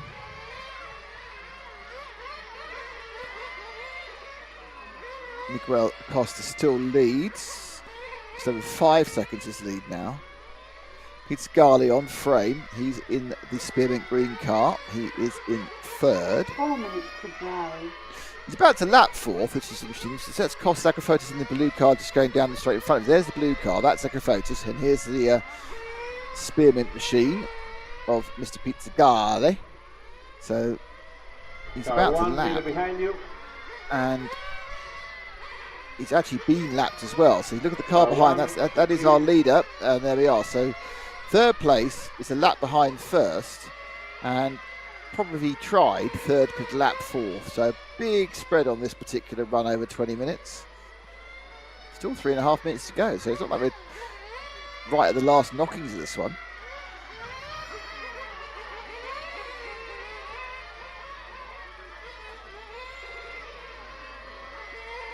Yeah, so you've got a spread of 7 laps of people who are actually running. I think Fernando had some issues. Tomislav Bregovic is now seen as a retirement. He's currently scored in 8th. That's the Croatian. As we get towards the last couple of minutes, it's obviously caused some issues. So 8 still running. So Costa from Desiderio, who's dropped back dramatically from Acosta over the last couple of laps. He's now 9.5 seconds back. Pizzagalli is lapped, and he's about 11 seconds behind Franco. So 2nd and 3rd aren't particularly close. Costas is still a few seconds ahead. Oh, yeah, the car plays the wrong way, gets off the track. That's fine. Very fair to Costas. He's been going faster than Pizzagalli over the last couple of laps. He's very much pulled the gap on the Italian, but he's just too far back. You know, late pit stop there for someone, not sure who. Not sure it was a fuel stop or a technical stop. I think that was Leonardo Locascio from 7th who stopped again there. Car 10, bumped up from this race yesterday. Actually, no, it was our leader. It was our leader stopping again. It was Miguel Acosta who stopped, so he's lost the lead. So Miguel Acosta stopped again then. He's got some pretty heavy fuel burn, and he had to make a 3-stop race. He's now not leading anymore, but he's right on the tail. So 1st and 2nd are right together. And those are the 2 cars at the bottom of the frame you can see now. So just behind Pizzagalli, these 2 yellows over the line now. That is Franco Desiderio and Miguel Acosta. So 1, 2 and 3 are all together in the frame, but 3's virtually a lap behind. So Acosta, big fuel issues to stop a 3rd time. Either they made a mistake and didn't manage to fill it up the previous time. 3 watch out, leaders in front of you. 3 watch out. 3 Fernando told to not get involved, so there's 3 yellow cars. The 3rd one's not where it is, but 1st, 2nd and 3rd now getting very close together, and then you've got the 8th place man making it messy on our camera. Oh, problem for Diego. He may actually just eased off and let the other 2 through. So 1st and 2nd, Diego now has just backed off. Car 3's been told off in no uncertainty to get out of the flipping way. There are your leaders, and Miguel Acosta. So in all the confusion, I think it was Diego Pizzagalli backed off, and that kind of gave enough confusion or enough reason for Franco Desiderio to let Miguel Acosta through. So back to that same level again, Acosta, Desiderio and Pizzagalli, but a little moment of excitement there as Acosta made a late pit stop, but you know, it's only about bumping up or really bumping up, isn't it, first or second. Costas Akrasotis is actually now just 6 seconds behind, so he's done a good job, Costas. He's made up half a lap, or a third of a lap in fairness, but it just wasn't enough time. So Costas finished, he's won it. Franco Desiderio has done well in second. Diego Pizzagalli picks up the third bump up slot. Costas Akrasotis misses out in fourth, and that's the result. And I'm going to get a cup of coffee. So I leave it to you, Matt McCallum. Thank you, Nick. There we go. Some of them are super exciting, and some of them are a little bit of a procession, and that was a bit halfway in between.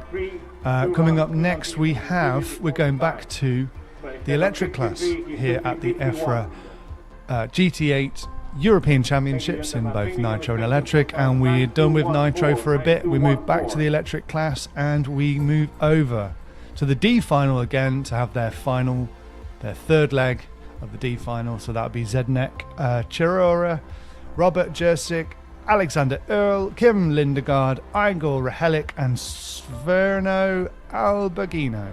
And those last two drivers didn't start so on their previous run, so they will have a lot of work to do.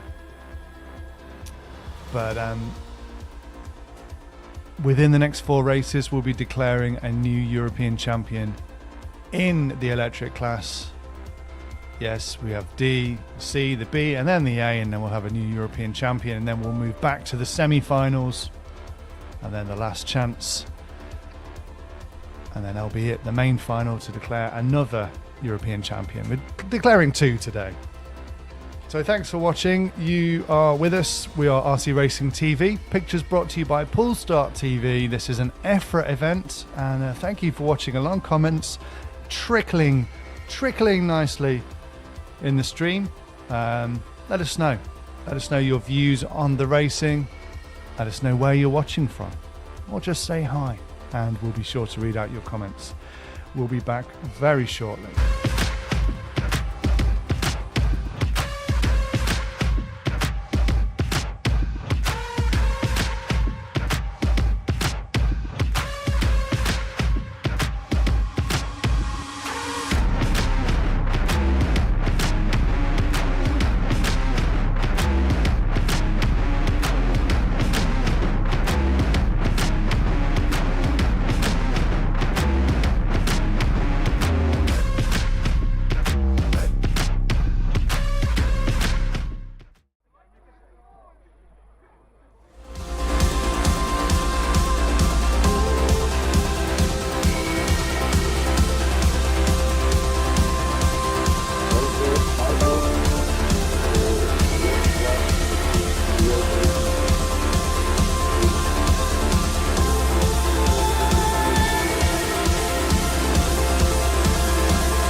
Mike on the mic says, what time is it in Croatia? And then he openly admits he's too lazy to look it up. Well, Mike on the mic, you don't need to look it up. You just ask us, that's fine. Don't look anything up, ask us things, and that's fine. It is 10:45 in Croatia. 10:45 in the morning. But Mike on the mic, what time is it where you are? That's what we want to know. Ian Oddie's watching, the large-scale chairman. Hi, Ian. Great to have you with us. I'm sure you've been to this track before. In fact, I'm absolutely sure you've been to this track maybe several times. This is, of course, the Ayrton Senna Autodrome in Zagreb, where it's been a lovely week of nice warm weather, rain falling sporadically. We've had some rain already this morning, and then the sun came out, and now look, it's a bit grey, which isn't ideal, but we'll see. You can see racers gathering. Electric drivers, Group A, you are the marshal. A few people made their way to the pit lane.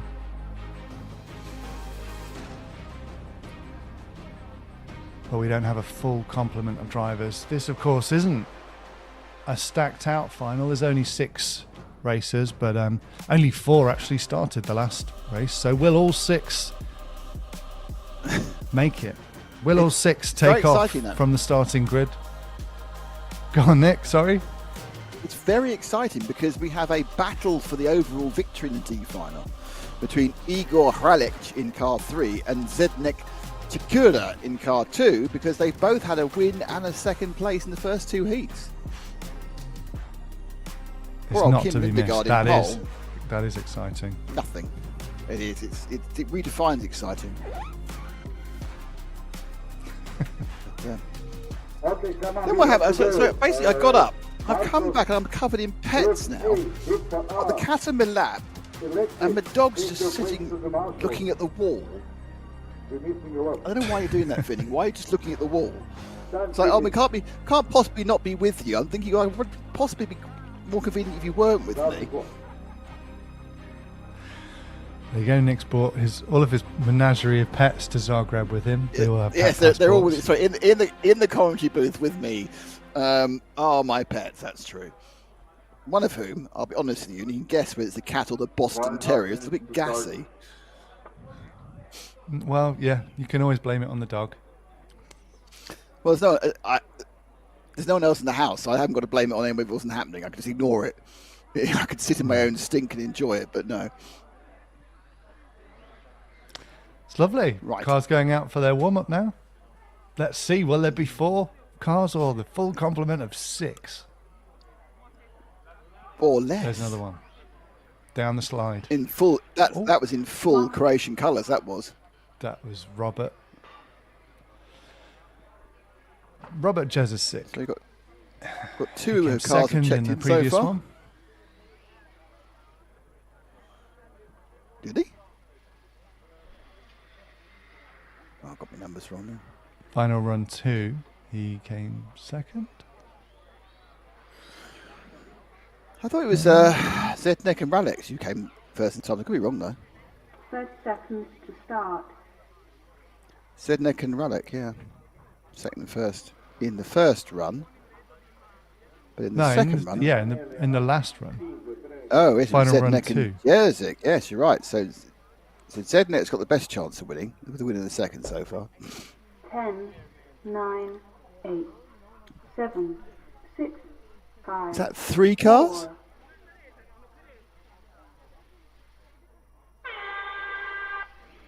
This is a race for Trish. We're down to 3 now. Let's see who they are. And the answer is, the first one is Zdeněk Čekura, Robert Jezeric and Alexander Uri are your 3 runners and riders. This one, I think Uri's in the blue. Just moved to second. So your leader is Zdeněk. Now, he doesn't necessarily win this, because I think Jezeric could possibly still win it by getting a win in a very fast time, but judging how far back he's dropped already, that seems unlikely. Alexander, yeah. So I'm going to say this now, Matt, and please don't chastise me. I'm not sure this is going to be the most drama-riven race ever. It could be though, but it could be. It could be. We had a smoky car, or perhaps a tyre blows out, or dog runs on the track. Dog runs on the track. Yeah, that's a good one. Martians land. There's another car about to join. Yes, we have 4. You're right.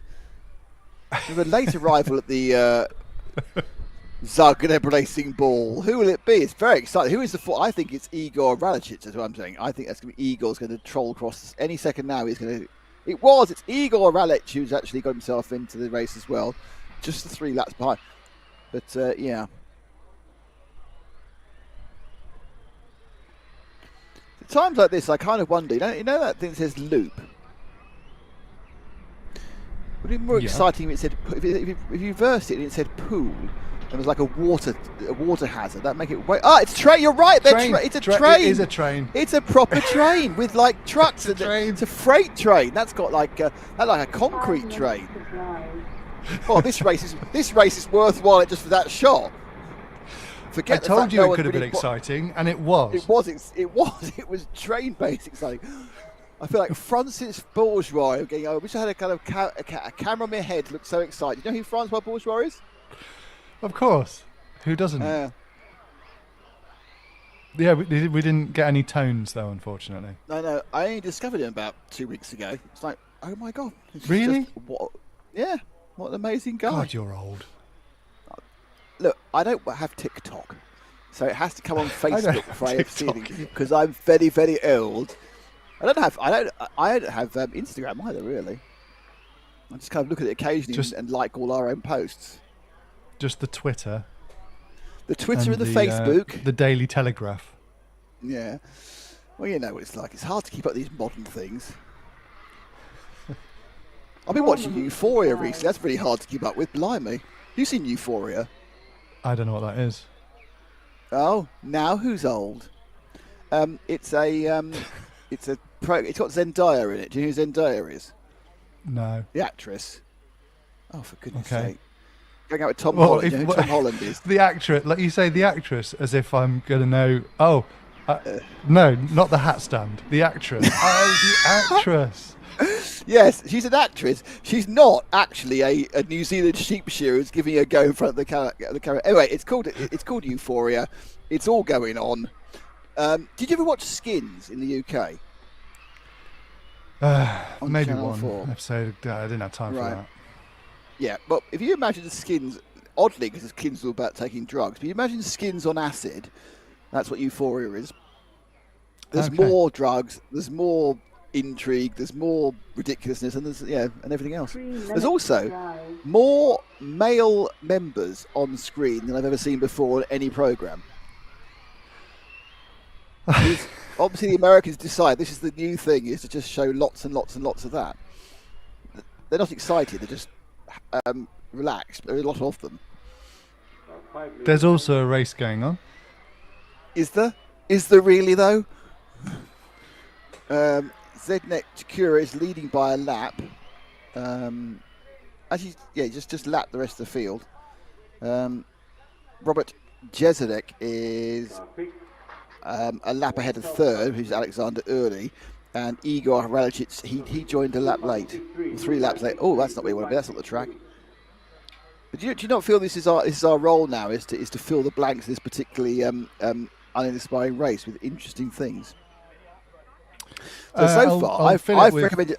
Go on. I've recommended a TV program, and we've decided we all like train spotters. So that's gone well so far. Yeah, of course, and. Step Back 123 is saying morning all. Well, good morning to you, Step Back 123. And Rock and Roller RC is saying hello, folks. Hello yourself, Rock and Roller RC. I can't help it. Step Back 123 and Rock and Roller should get together at some sort of disco, shouldn't they? Yeah. Step Back 1, 2, 3. Is it 1, 2? Has he written out 1, 2, 3 as 1, 2, and 3, or is it just the numbers? The digits. Okay, bit disappointing.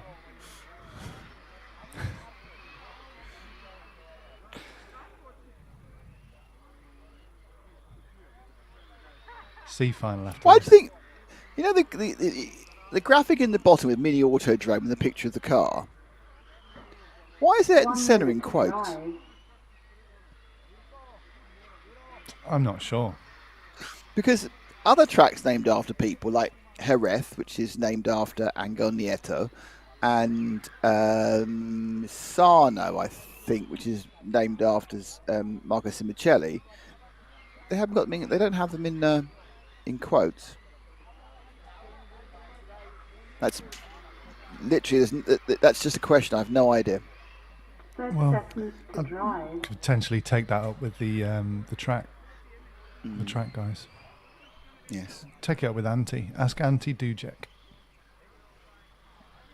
I'd rather get a mixed grill off him, to be honest, and ask him a question. Still remember those mixed grills. Rock and roller. Okay, so step back 1, 2, 3 is sending disco dancing emojis, so definitely on board with that. Rock and Roller RC is saying Train Spotting is a great film. Back referencing when a train went past and we got excited. Jitsi Doorsman says, good morning, third run it is. Indeed. It is. This is the third one. Oh, it finished. It's finished. Just like that. Congratulations to Zdenek. He'll get himself a nice trophy. Chichura. Is he? Is Zdenek? He's the winner. Win overall. Yep. Well, there you go.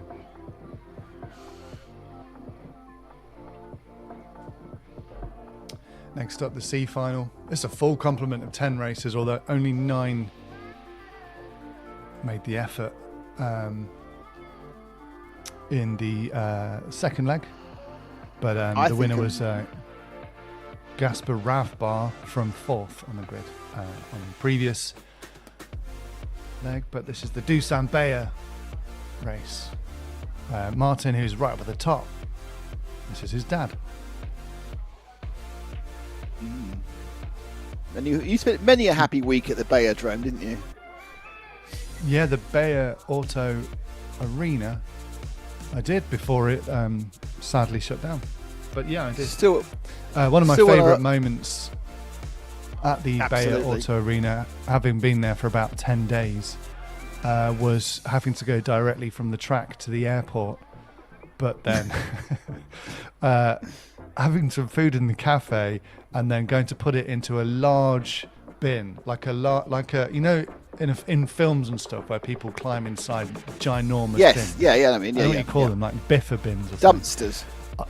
Dumpster diving. Dumpster. There you go, a dumpster. I put my food wrapper and stuff into the dumpster and dropped the hire car keys in there as well. Yes. Oh, great result. Had to climb into the dumpster and root around at the end of a 10-day event through all Brilliant. of... Yeah.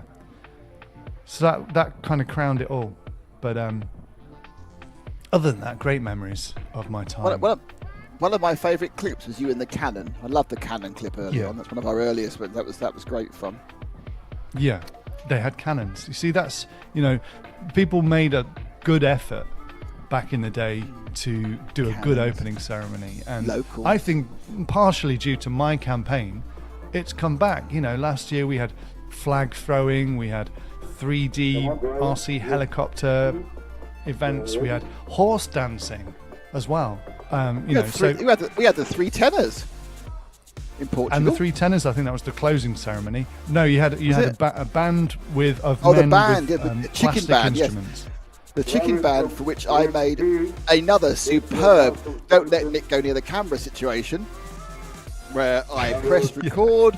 I had record and not record round the wrong way. Oh yeah. 9 minutes of nothing and 9 seconds of what he wanted. And there you go, there is Dusan Bayer waiting at the top of the slide to go down and start his warm-up laps. Just waiting for Carlos to open the track, I think. It's Michael Milanovic in pole, then it's Jan Cervenes starting second, Ivan Sinko in 3, Gaspar Ravbar in 4, Dusan Bayer 5, Carlo Benk in 6, Nick Znenderik in 7, Borna Radot in 8, Mark Senkar in 9, and Zovimir. I think his first name is probably Matisic, Zovimir. And we have Poland, the Czech Republic, Croatia, Slovakia, Czech Republic, Croatia, Slovakia, Croatia. I wonder if this is the first ever pure pre-1989 behind the Iron Curtain race. Czech Republic, Dusan Bayer. Number 6, Croatia, Carlo. Number 7, Slovenia, Nick. Number 8, Croatia. Could be. Number 9, Mark Senker from Slovenia. Number 10, Sonko Matovic from the cafeteria. Because Sonko is seated there. Hello, Sonko. Has everyone got the same body shell, or are there two different body shells? I haven't seen a great deal of variety in body shell, so I think there may be. If you design one that works, everyone decides to have it, don't they? So someone designs the next one that works. Seconds to start. All cars to the starting grid, please. All cars to the starting grid. Easily.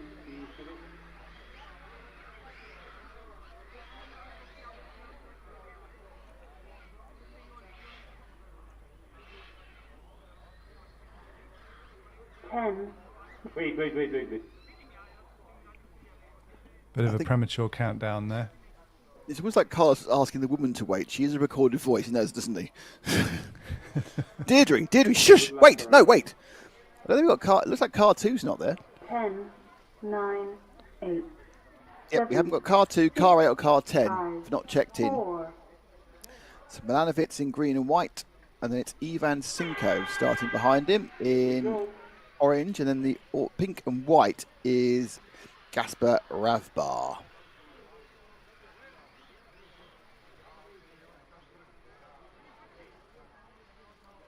It's a gentle start, isn't it? They're just working their way around. Oh, that's not a great start for the pole man. He's just driven right off the track. That's going to cost him some places. So I think that Ivan Sinko will be scored in the lead at the end of this one. Oh no, actually, no, that was actually, no. It was Sinko who fell off. He got in the lead. The green and white was, of course, Mika Milanovic. So Milanovic, who lost the lead long enough for Sinko to have that Sinko feeling as he fell off the track. Yeah, I'm here all week. Tip the waitress, try the veal. First and second right together. Gaspar looking around the back of Milanovic. They go down the back straight into the final corner, and they'll go through that little switch back in front of the rostrum. The kink, and then into the center S. Which I think Frank named the center S, and I suppose really it's the track ends, and you go have center S. These two right together now, whoa, and then they did a little bit of touch, and then, that was a nice move by Gaspar, but he lost it immediately again, getting up the inside, getting the drive, and then unfortunately he kind of went on the grass and lost all the good work. He hasn't, the end of the lap, he's where he was, but he has spent that whole 1.5 corners in the lead, so he knows he can do it. Third place is Carlo Benk, and then it's Sinko coming back from that bad opening lap. Bit of a mistake there by Gaspar, but Milanovic can't take advantage of it. So it is Gaspar from Milanovic. Slovenia, from Poland. Poland, of course, enjoying a massive resurgence in RC, mostly on the back of Michael Olowski, who's won European Championship, just had everything going recently. 5 minutes to drive. Won 12th European Champion. He's a 1/8th electric champion and a 1/10th electric champion. So he hasn't won anything Nitro. He's getting close with the multi-talentness. He's not quite up to the Coelho levels yet, but in electric and Nitro. But Michael's getting there slowly.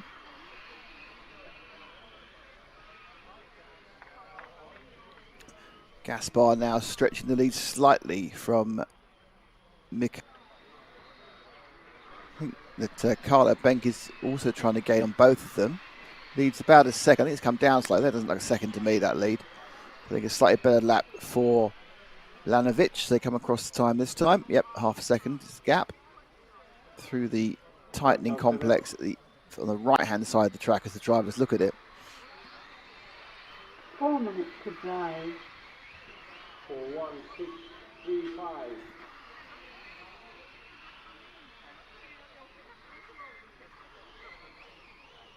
Bayer down in 5th.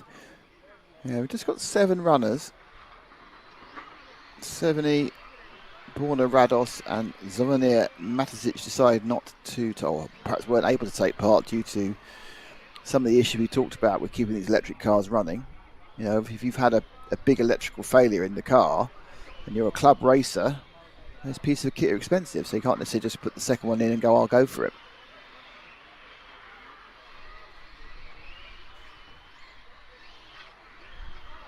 Gaspar just stretching the lead slightly now. So looks like second and third are right together. Let's see if we can have a... Let's concentrate on car 1, shall we, for a bit. See what Milovic is doing. He's either going to go forward or go back, so there should be some car-based action.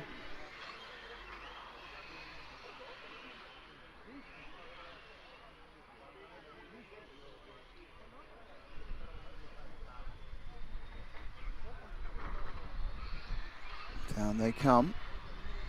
It's Gaspar.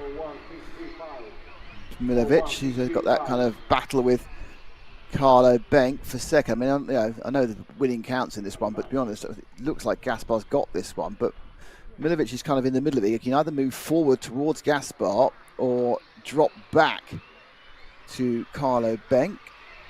It's been quite a bit of... They've all stretched out. Third and fourth, but Ivan Sinko back. So 1, 2, 3 and 4 are pretty equidistant, I'd say. Oh, mistake though there. That puts second and third right together again as Mikhail Milanovic makes an error, and now second, third and fourth are very close together.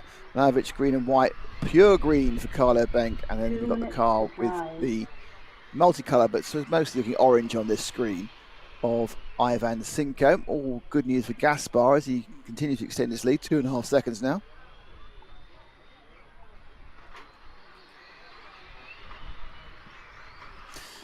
Down to the last minute and 3/4, 4 or 5 laps. Oh, inside there is Sinko kind of looked to move in. And that's made a big gap now between Milanovic and Carlo Benck.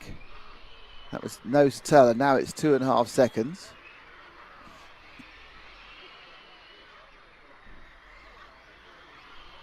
So Gaspar's lead has slightly shown. So the all pink car, that's your leader. And there's our second place man. Ooh, hopping the inside of the curb there. That'll lose him a few tenths.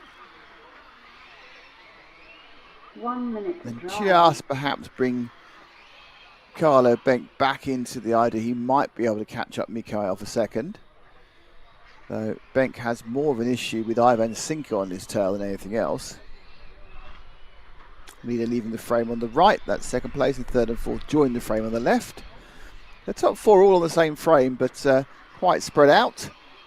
This is the final run of the C final, the GT8 European Championships in Zagreb. 163.95. 4 in the lead. Yeah, that's right. So it's impressive when you read out the list of the drivers and you forget the leader. But there we go. We've all done many times. Gaspar now, he's kind of kept that lead at 2.3 to 2.7 seconds, 2.4 at the moment. Carlo Benck can't make any impression on Mikhail Milanovic. And Ivan Sinko, who looked so good for about 4 corners when he fell on the first lap, he's kind of stuck there. So I think realistically, their ground speed is quite similar. The race is about to come to an end. In fact, it has ended for Gaspar Ravbar. He's won this one. Mikhail Milanovic is second. Carlo Benck is third, Ivo Sinko fourth, Mark Senkar fifth, Dusan Bear sixth, and Nick Zilik is seventh. And that was all the cars that made the trip. The others didn't start. Fantastic stuff. C final done, B final up next, and then we go right through to the A final, where we'll be declaring European Championship GT8 Electric will become the EFRA European Champion.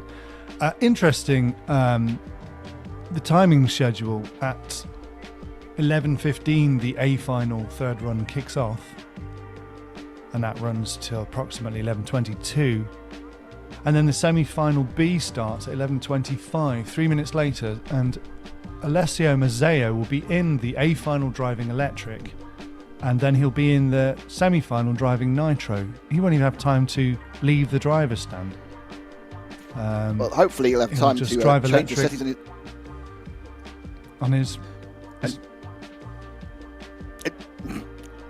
Yeah, he needs to change the settings. He'll need to change the settings on his transmitter. Maybe he's for his got different another transmitter.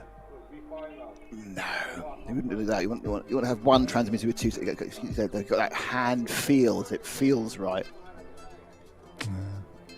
It's all in the feel, you know. So yeah, a hectic day for those driving both classes.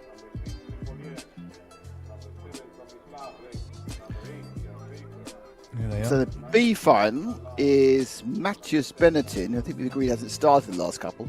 Mirko Engert, Herfried Poucher in 3, Victor Bolsek in 4, Uri Hoodie in 5, Adrian Lecollier in 6th, Thomas F. Benk in 7th, so it's the second of the Benk team. Gerd Pfeiffer in 8, David Lelane in 9, and Dan Jones in 10.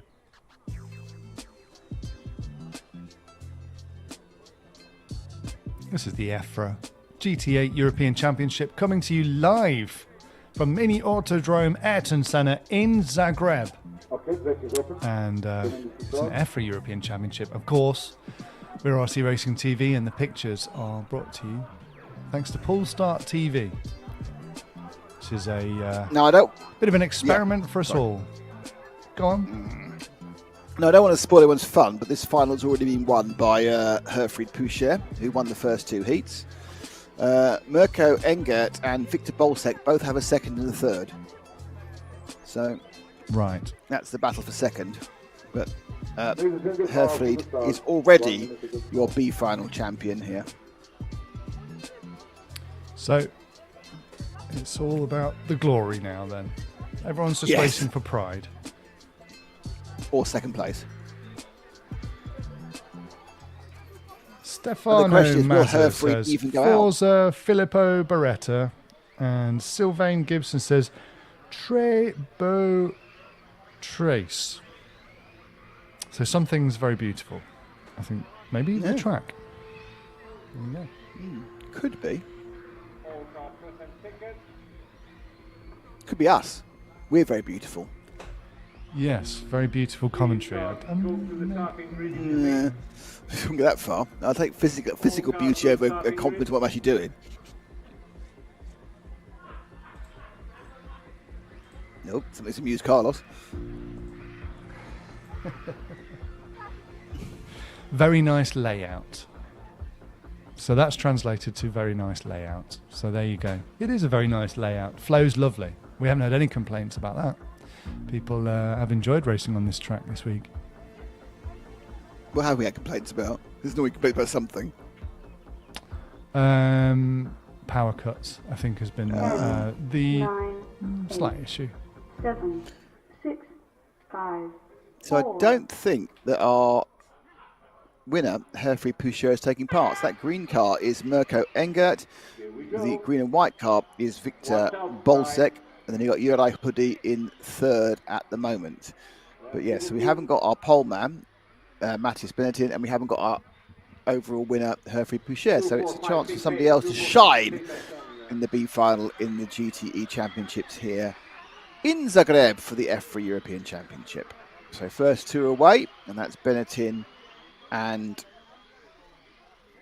Bolsek. Sorry, it's Engert and Bolsek. Sorry, I've got to remember those things. An update for a lap, and these guys who are obviously fighting for a second overall. Whoever finishes ahead out of these two will pick up the second place.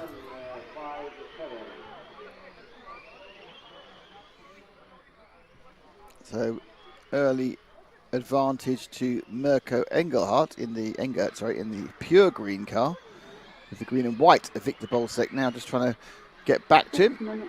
Tyres have got some warmth in them now, so the cars should be pretty much into their best feeling.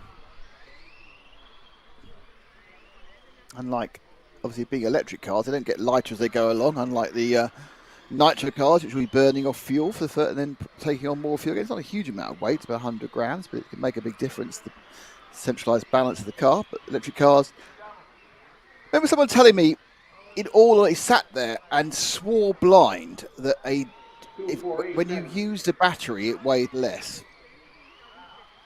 And, you know, Wow. like, I sat there going, no, that's not how electricity works. Well, you're charging, you're putting things into it. You're not putting things into it. You're moving electrons from one side to the other. So, yeah. Do electrons again, yeah. weigh anything? Nothing you could weigh, nothing you could actually 5 measure, no. minutes to drive. It might be right, actually. It might be like 0.000000001 grams. But not the 20 grams he was saying. I kind of wonder whether either he started his car massively overweight or it came back underweight because he was 20 grams was going off during the race.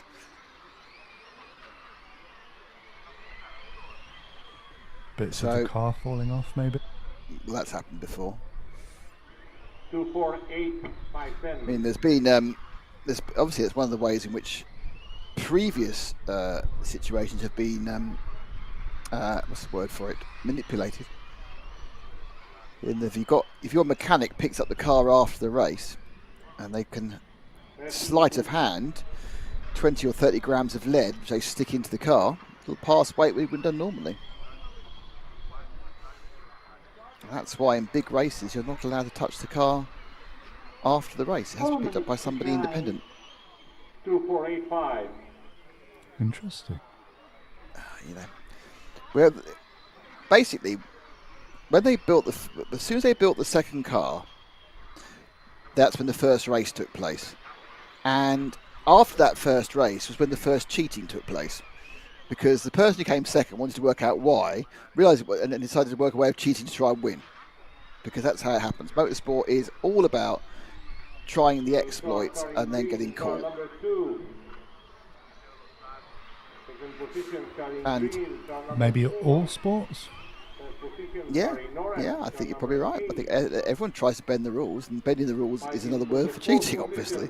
Can I gain an advantage? That's the competitive nature of things. So the top two, staying equidistant really, aren't they? Mirko and Victor. There's a couple of tenths either way each lap between the two of them. Over half this race is gone. Third place is Gerd Pfeiffer. Uri Hoodie fourth. Dan Jones fifth. Adam Lecollier is sixth. And Thomas Hudson seventh. But the two green cars not putting on the show we asked them to do, really, are they? Very disappointing. There'll be a letter to their respective teams saying, could you please just try a bit harder to entertain us of a Saturday morning. Yeah, exactly. Shocking lack of action. Yeah, that was a yellow car, not quite respecting where the track's design. We've all been there, in fairness.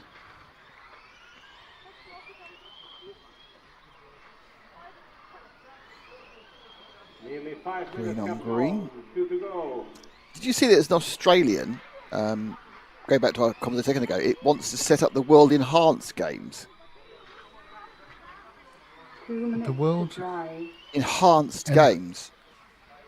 So basically he's saying take anything like the Olympics, but you can take whatever you like. Right. Just seeing how, I mean, it doesn't sound particularly healthy, but yeah. He says, just knock yourselves out. Literally, probably. See how fast people can go if they're hopped up on stuff. Well, he's Australian. What can you say? Oh, a bit closer now. Less than a second between first and second. I think there's Mirko Engert. Just perhaps getting his eye taken off a little bit by the cars in front of him. Victor's got 2 or 3 laps to make it up. He's certainly gained quite considerably over the last couple of laps. They're down to 0.6. I absolutely think this is Mirko now just getting phased by traffic. A little bit of a front end slider, understeer for Bolsick went doan the bottom corner. And now through the ZRS. 1 minute to go. And they need a little bit of help. Wow, they managed to have 4 accidents, but no, and now first and second hit each other and then upside down. So they're having 4 or 5 accidents at the same time.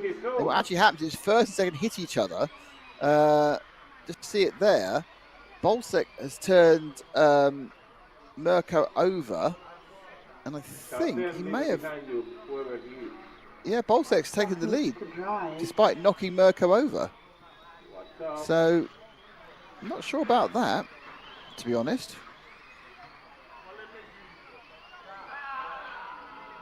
Because I would think that I would complain if I'd lost the lead in that way. I mean, admittedly, it's only for second overall, but he actually hit him, turned him over, then disappeared off. Thank you.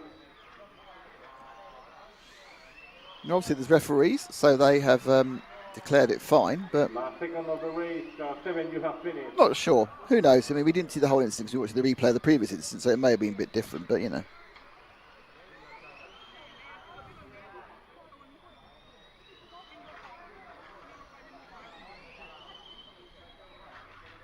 All cars finished. There we go. Victor Bolsic gets it in controversial style from Mirko Enger in second, Gerd Pfeiffer in third, Adrian Nicolio fourth, Tomislav Benk in fifth, Juraj Huddy dropped down from third to sixth during that race, Dan Jones is seventh, David Lalane is eighth, and the other two didn't start. A final up next. Martin Beyer won the previous leg of this final with Nikolai Lindegaard and Andrea Muscolino. Alessio Mazzeo, who's on pole, finished in fourth, so he will want to lay down some hot laps and make no mistakes and see if he can improve on what happened in the previous leg. I'm just writing down what happened in the previous two legs so I can give you an overall thingy. Oh, So everyone needs an overall thingy. Okay, so final two. Right. Okay. Right, so in the pound seats at the moment is Martin Beyer with the first and the second. Alessio's got a first, and Nikolai Lindegaard has got a second. Now, Andrea Muscolino's come third twice, but he can't win overall. So the other three who could win overall are Alessio Mazzeo, Martin Beyer, and Nikolai Lindegaard. They can win. In fairness, if Mazzeo or Beyer win, then they've won. Lindegaard, we have to go to a count back, which involved me looking at more pieces of paper, which is never great. Yeah.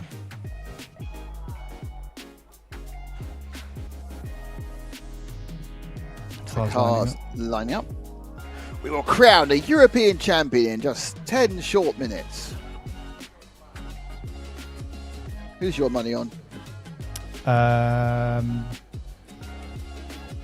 Beyer.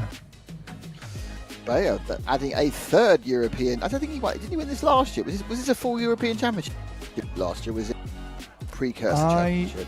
There's been some discussion about that. My recollection is that it was. That's what I recalled, but I can do a little bit of research. Blimey, research. So second qualifier, Bernard Alan-Aldi, he's not had a very good day, has he really? He's been punted out of both the heats, so qualified second, but at no point has looked like winning this European Championship, to add to his other European Championships. Track is opened, 1 minute 15 to start. There is Laszlo Galt from Polestar TV and Sam Brick-Zorse and also Bottle Cargo. Please, Marshall from final B, go to Marshall in position.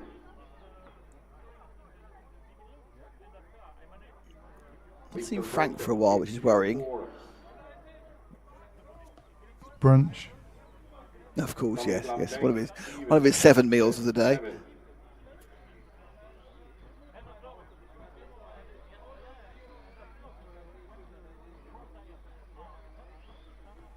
Yeah, I'm inclined to think that it was a not a full Euros last year, as I can't find a record in the Hall of Fame. Right, so it was obviously the whatever it's called, World Cup, or European Cup, whatever it's called. Yeah.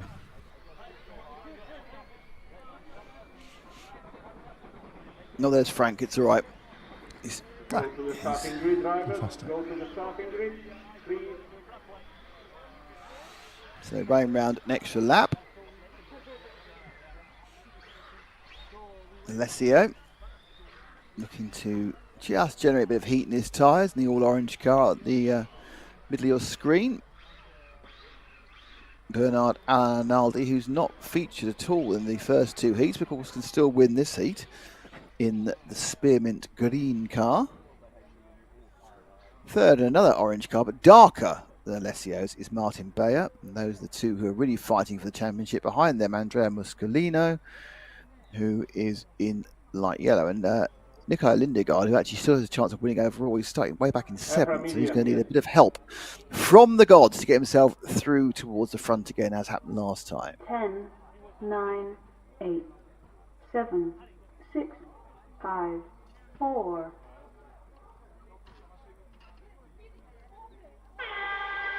And they're away. Very cultured start. Top 3 going off quite relaxed. Obviously, Bayer's going to need to get past Arnaldi as quickly as possible.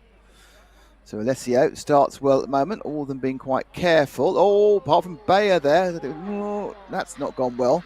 And Bayer's a long way back, and I think someone got pinged straight out, like pinballed out to the side of the track. And this has been quite a mucky start. They gave 4 decent corners, then completely threw off the concept of knowing what they were doing.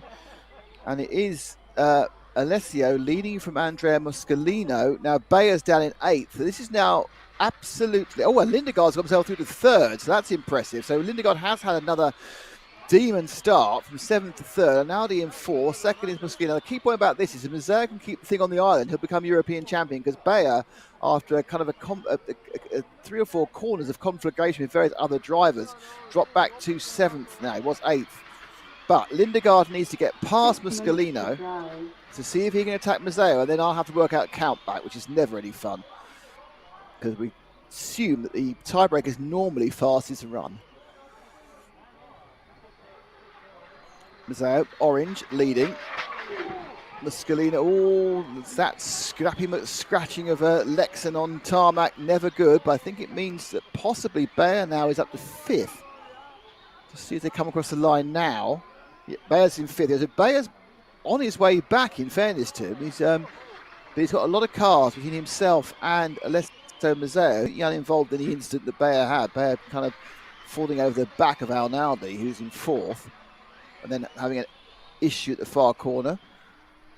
He's got the fastest lap for Bayer, so he's obviously out there to try and mean business. 18, watch out. The lead was 1.3 seconds last time around, and Mazzeo is quicker than Muscolino. So this is a good chance for Alessio to add to his European Championship tally.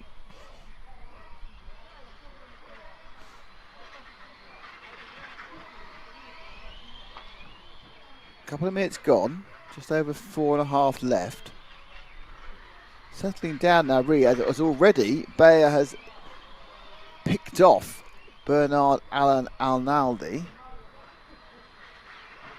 You get to see all the cars on this wide shots here. You can see that second orange car, and up the inside, they always look to get. You can do 2 up the inside. Nikolai Lindegaard. Now Lindegaard isn't going to let Bayer get past, because Lindegaard still has difficult dreams of a potential European Championship. It's going to be hard for him to win. Mazzeo, Alessio kind of keeping the lead at about 1 3/4 seconds. This time round, 1.749. It could be more 1 3/4 if it tried. 4 minutes to drive. Bayer, since his accident, has pulled back about 1.7 seconds, and perhaps in clear air might have been able to be more, but he's really got mired. In fact, in many ways, Arnaldi is actually nibbling at his tail. So those 4 cars go round behind Mazzeo, lost a 10th in that time, and they're all having a scrap. Oh, someone's upside down. I think that might be Muscolino's had a problem that time round. I think it's going to be scored with Lindegaard now in 2nd. They come across the line in a couple of seconds' time. Yep, Lindegaard from Bayer from Arnaldi. Muscolino did have a problem. I'm not sure whether that was his own making or not. Couldn't see at the distance we were at. But anyway, Lindegaard now is released. Can he gain on Mazzeo? 1.8 last time round. It's quite 1.8 to me now. 0.6, 2/10. 3 minutes to go. Now, can he drag Arnaldi? Can he drag Bayer? Bayer's dropped behind Arnaldi. That's not good for Bayer. So Bayer's championship hopes are evaporating at the moment, mainly due to traffic. Maybe that probably had at the end of the first lap. Mazzeo lost another 10th, but that's fine. There's not 15 laps left, so Lindegaard won't get past him. Fastest lap from somewhere in the middle of the pack, showing that clean air is what it's all about for a fast lap. Just creeps up again by 1/10 of a second. Mazzeo has this very much under control, it appears. He's got some lapping to do. That's always a danger. Let through. I think Bayer has got past Arnaldi. Yeah, Bayer now clearly in 3rd, but 3 seconds back with 2 minutes to go. So European Championship looking closer and closer for Alessio Mazzeo, his first one for 10 years. 2013 1/10 Nitro track. So he's going to do, apart from the track bit, he's now going different scale and different power source. 1/8 electric track championship here, looking like it could be Mazzeo's in 1 minute 45 seconds time plus any additional laps. He's got traffic in front of him, that green car. I think it's Max Gottsel. Max tends to run in the bright green machine in Nitro buggy.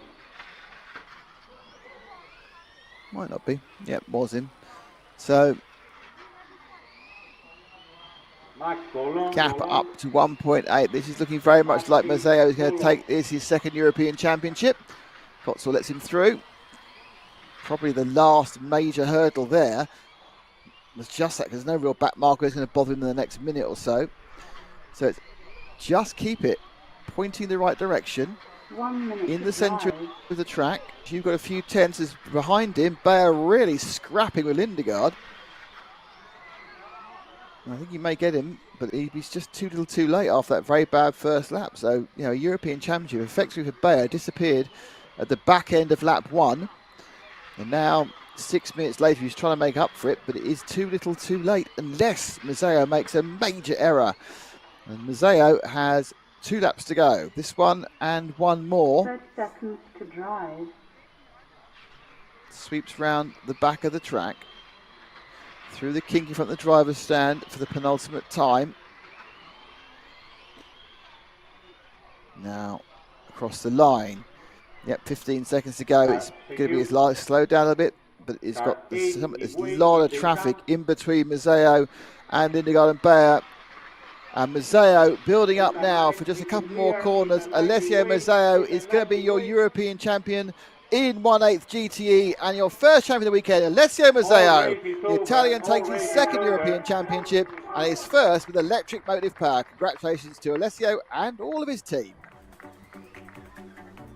1, 7, 3, 4, 2, 5, 9, 8. Indeed, congratulations to Alessio on winning the European Championship in GT8 here live in Zagreb. We went to 3A finals, which is what we like. We like it when it goes to 3A finals, but he delivered in the third one and put his seal, put his stamp on that, and convincingly took the European Championship. So there we go. That's the car. Congratulations to him, and then you see the results on your screen. Overall, by my calculations, Bayer is second overall, Lindegaard is third overall, and Muscolino is fourth overall. That's your top 4. I'm not sure who is the junior champion. That's something Frank can tell us and take a picture of, and you'll find out on the Facebook pages. Indeed, you will be meeting your new European champions on EFRA's Facebook page and YouTube. So we'll be bringing you interviews with the winners, and we'll be bringing them to you on social media channels. So you will meet them, you will see them, and you'll hear what they have to say. So thanks for tuning in and watching along. Plenty of you commenting on the stream. Let's get some more comments coming in as we're waiting for the semi-final B in Nitros. Back to Nitro again. Alex D'Angelo will be leading out for the next one. Of course, we had 7 drivers confirmed, but after the quarterfinal, bumping up into that semi is Loris Luis, Uri Hoodie, and Fabio Caligari. Top 3 from quarterfinal B, moving into the semi-final B. So they all are taking their place. No time for Alessio, as I said. No time for him to celebrate particularly. I'm sure he's grabbed a quick snap with Julie and the trophy and then changed the settings over on his transmitter, as Nick wisely informs us. And now he's revving his engine. And Daniele Alesi just walked down the main straight. And here comes Frank doing a nice walk past with an Osmo Mini. There you go. Kind of quite casual Osmo, wasn't he? Yeah, it wasn't like he was, putting his creative heart and soul into it, I must admit. So we think It's top 4 and 2 fastest losers. This is what we think, yes. Okay. But of course, I'll get that confirmed. We've been wrong.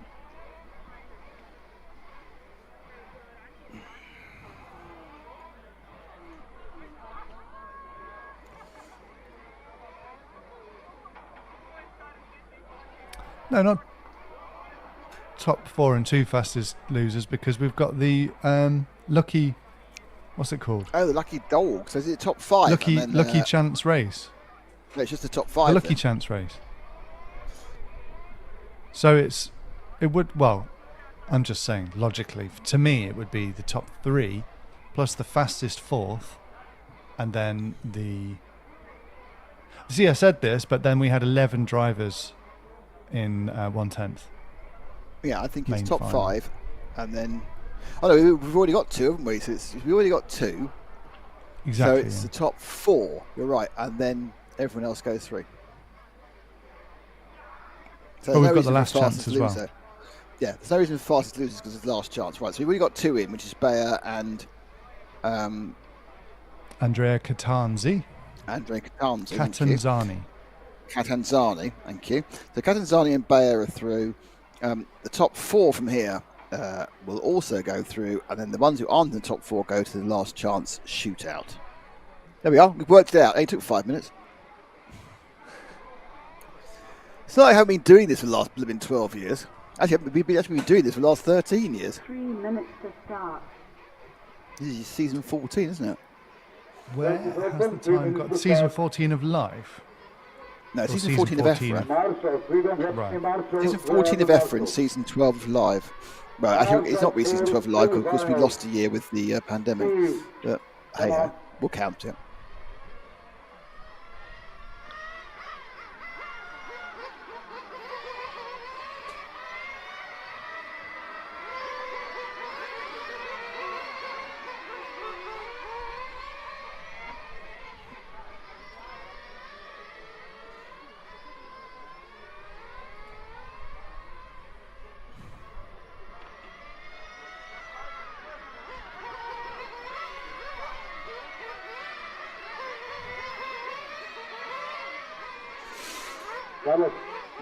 Plenty of tuning. 2 minutes to go. 2 minutes to start. As it was mentioned, each car must provide its own marshal.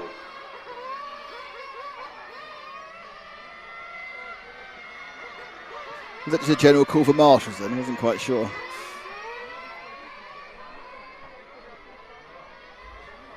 It's Carlos. Shouting the odds.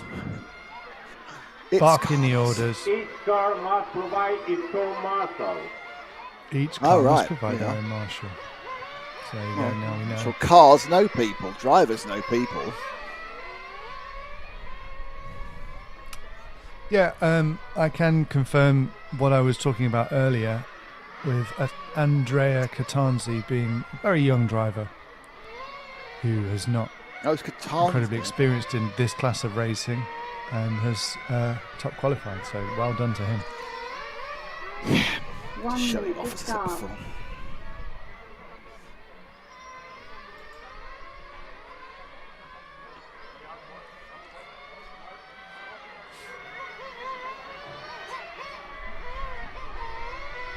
Right, I just for people to understand how this is going. For you can picture the comms booth. I commentated on one of the electrics races with a cat on my lap, and now I've got a dog on my lap. So you have to decide whether I'm better with a feline or a canine as my lap-based accompaniment. But I get the feeling the dog's both. more interested in the Can you Garibaldi fit biscuit. both on? No, they don't get on that well. There's definitely not going to have both of them, that's for sure. I think All Vinny, cars though, into is a the little pit bit more lane, interested in the please. All biscuits than cars anything into the else. pit lane.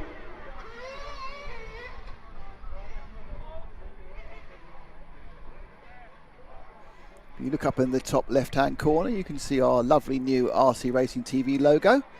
And if you hang on for a few days, you'll be able to, well, what should I say? You'll be able to Mechanics enjoy go those to the logos starting and grid, one ourselves mechanic per with car products with for yourself. one Is that mechanic fair per enough, car Matt? to the starting grid. Yeah, absolutely. Buy our stuff, On the new basically. website. The new website. Physical It's a shop. product. Physical, actual stuff you can buy. Some of it genuinely good. I'm not just saying that, but genuinely good. So they're going, my God, that's good. Mecánico de Lara, el coche se I reposta don't want la to sound hierba. that surprised, but it's genuinely good. I can say that because I've had nothing to do with the design process, so I'm able to be both critical or positive about it because it's nothing to do with me. Okay, semi-final B, oddly before the A, but it's off any second now. Dropping the cars down, Alex D'Angelo in pole, Rosario Giamani in 2, Filippo Beretta in 3, Alessio Mazzeo in 4. Lots of very light coloured body shells here, which is slightly concerning. Off we go. Top 4 bump, definitely. No one's going home because they got a last chance final. Top 4 broken away, actually. And they seem to go off pretty much, they have got off exactly in order. How very neat of them. So D'Angelo in the mainly white car leads. It's Gemma Rosario with that yellow-tailed machine and the yellow and whitey nose machine. Look, after the bright fluoro-coloured had the previous race, it looks like all these body shows had the colour washed out of them, all kind of lightly shaded versions of a colour. I think Mazzeo in 4th is the only one actually running a white body shell, but there's not a huge amount of colour in the others. Yes, that's more it. pastel. Fruit pastels, yes. 1 and 2 right together. D'Angelo and Rosario. Rosario looking at the inside, the first part of the Centre S. Top 3 now constituting together as Filippo Beretta comes together. It's Italian 1, 2, 3, 4. So the Italians are well, it's Nitro, isn't it? It's track. Of course the Italians are doing well, but they have embraced this new Nitro track as they've embraced anything with a very noisy engine that runs on the track.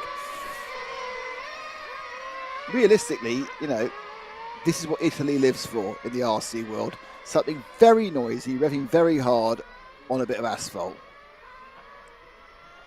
They're prepared to slum it on rubber tyres just to hear the noise.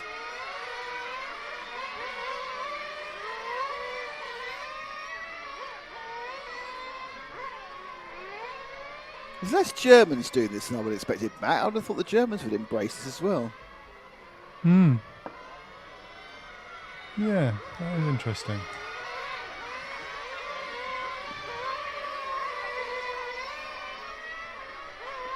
Though in fairness, the drive from Italy to Croatia is not actually that far. Oh, another train. Passenger train. Okay, we've got both now. We've had both a freight train and a passenger train. See how I'm not even mentioning I thought it was a tram earlier. Now I've embraced the entire train concept. Okay. Yep. D'Angelo, as you can see, sweeping around with about a second lead through the switchback, through the kink, sorry, and now round through the Centre S. Timing and scoring. Just getting a little bit close during that braking phase into that complex inside, but now stretch the legs through the kink, and whatever that lead was, it's almost exactly the same now, I would guess. It was almost exactly the same. Difference of about 0.1 of a second with the two of them in benefit of Alex D'Angelo. Alessio Mazzeo now in 3rd, got past Loris Louise.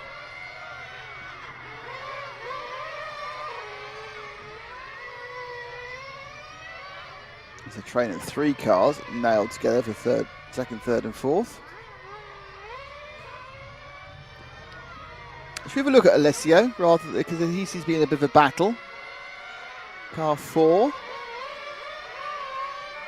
There he is, just at the bottom of the screen now. Nope, 56 had a bit of a coming in right on that corner, so that well, it's all going on now. Alessio a little bit ahead of the 4, 5 and 6. Because a couple came together.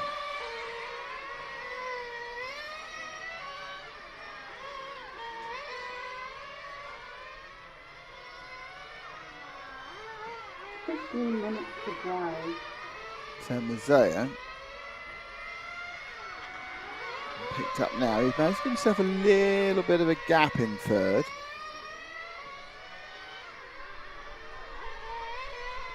Here they come, sweeping round. This is the batch of them, 3rd, 4th and 5th.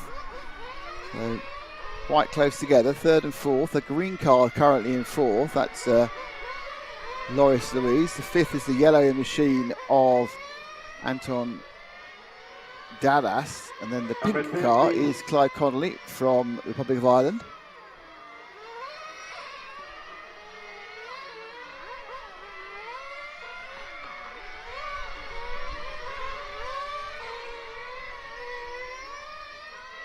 So just stretched the lead is D'Angelo now, 2 and a bit seconds ahead. Mazzeo, 4 back, but only just, problems there. It's the green and white car, just stalled itself around that corner. Now lets people go, so it's going to be a reckoning at the end of this lap. Mazzeo goes across. Connolly now bursts into 4th place in the pink machine. So Clive Connolly. So all the fans of the Emerald Isle will be cheering on Clive from 7 into 4. And this will be an A final position, remember. This is not mucking about. This is the main European A final they're qualifying for. We're all Nitro all day now. If you've cleared the electric events with the Mazzeo winning. So it's just Nitro races from now on. And Connolly leading in 4th. We haven't got the first fuel stop yet, so as Mazzeo continue moving forward, but those 3 there, which is Connolly, Loris Feliz and Raul Danton. Pink, the orange car between the white and those 3, he's not involved, he's lapped. It's probably Caligari actually, watched him for a lot of the quarterfinals, that's Caligari in between them. So Clive Connolly currently in the pound seats, or the Euro seats perhaps you should say. And they are now running up towards 7 minutes, which has been when most people have decided to make their first stop. And we've seen some quite differing stop times. Not massively different stop strategies, but quite different stop times. Yeah, gain the best part of the stop.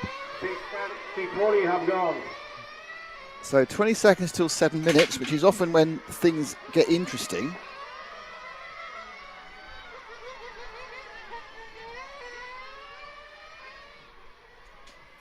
Let's see what happens here. 7 minutes. I'm not sure where that 7 minute cut. Oh, someone's just retired. First pit stop comes through.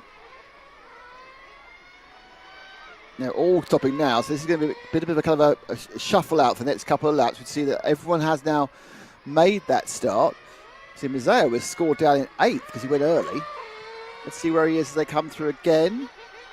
And that's the Rizzaro car going in. Yep, 27, 32, 25. There's a huge variance. It's like 8 seconds different in the best and the worst stops. Mazzeo now scored 9th, which basically, unless he's had an issue. See if that improves in this one. No, Mazzeo's had an issue during the pit stop. And he is now actually in 9th place.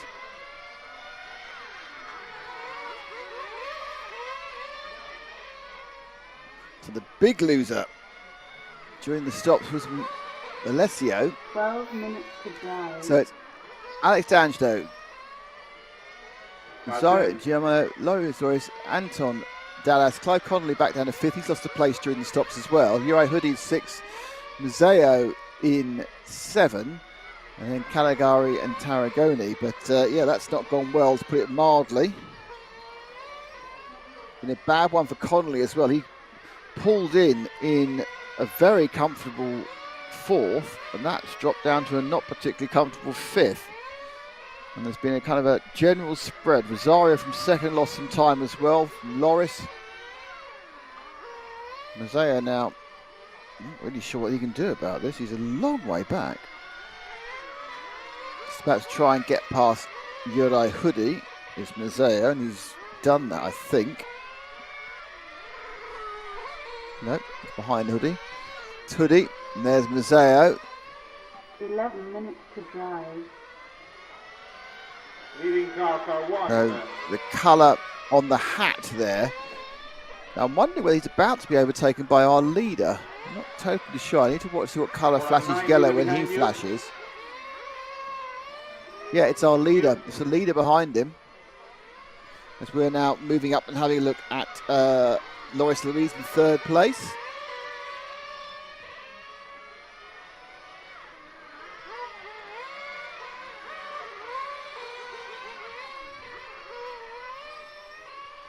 Quite a way ahead of fourth place, Raul Anton Dallas. The gap is quite a few seconds actually. I think it's something in the region of about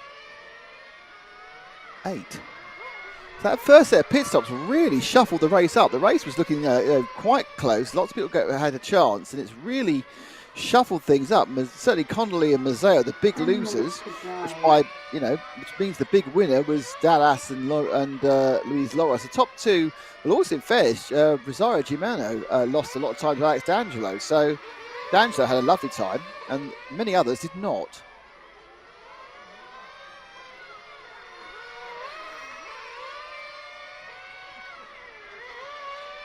Second and third now very close together, as you can see. It's the green and white of Luis Loris just trying to catch up Rosario, who's in the yellow car ahead of him, or white and yellow car ahead of him. D'Angelo is so far ahead, so second and third, long way behind the leader. As you see, 11.5 seconds, but right next to each other. Oh, and there's a change of second place. There goes Luis Loris straight through. So Loris now has got past, to my mind, Rosario. We'll find out officially at this point now. Yep, Loris now in second, so Rosario. And they've got a bit of a lead, to put it mildly, over the rest of the field, but they're both qualifying anyway. Now, I'm not sure. So Mazzeo now is up to 5th. Connolly's had more problems. I think Connolly's missing. So Connolly, who started well and had a brief sojourn in the bump-up places, he's now missing. We've lost Felipe Beretta and Adriano Tarragoni. We're going to lose 3 cars. Hoodie's had a slow one as well. So Mazzeo now is up to 5th. I'm not sure how far he is behind Raul Anton Dallas, but my feeling is 13 seconds. So Mazzeo is 13 seconds off the bump-up place, which is held by Dallas at the moment. We've got 8 minutes to go. I don't think by pace there's any way Mazzeo's going to catch him up, but obviously there's many swips in company. Joe still leads by a country mile. Then the next two are quite close together, but even that's gapped out a bit now. It's now Dallas is now. Oh, hang on, Rosario's dropped back. Rosario taking an early stop. Rosario's dropped right back. It seemed odd to have taken such an early stop. Might have done. Might tactically had a problem. But Rosario dropped back in between Dallas and Mazzeo. A couple of laps ago, which would make you think it was an early stop, but make why he's made an early stop. Let's see if we can pick up Rosario. I think he's the most interesting one on the track at the moment, car number 2. Just see what happens, whether he comes in for the pits or whether he has made this early stop, whether it was an error that allowed Darius to get past him. No. They made another lap. They're right together, second. The third and fourth are right together. So Rosario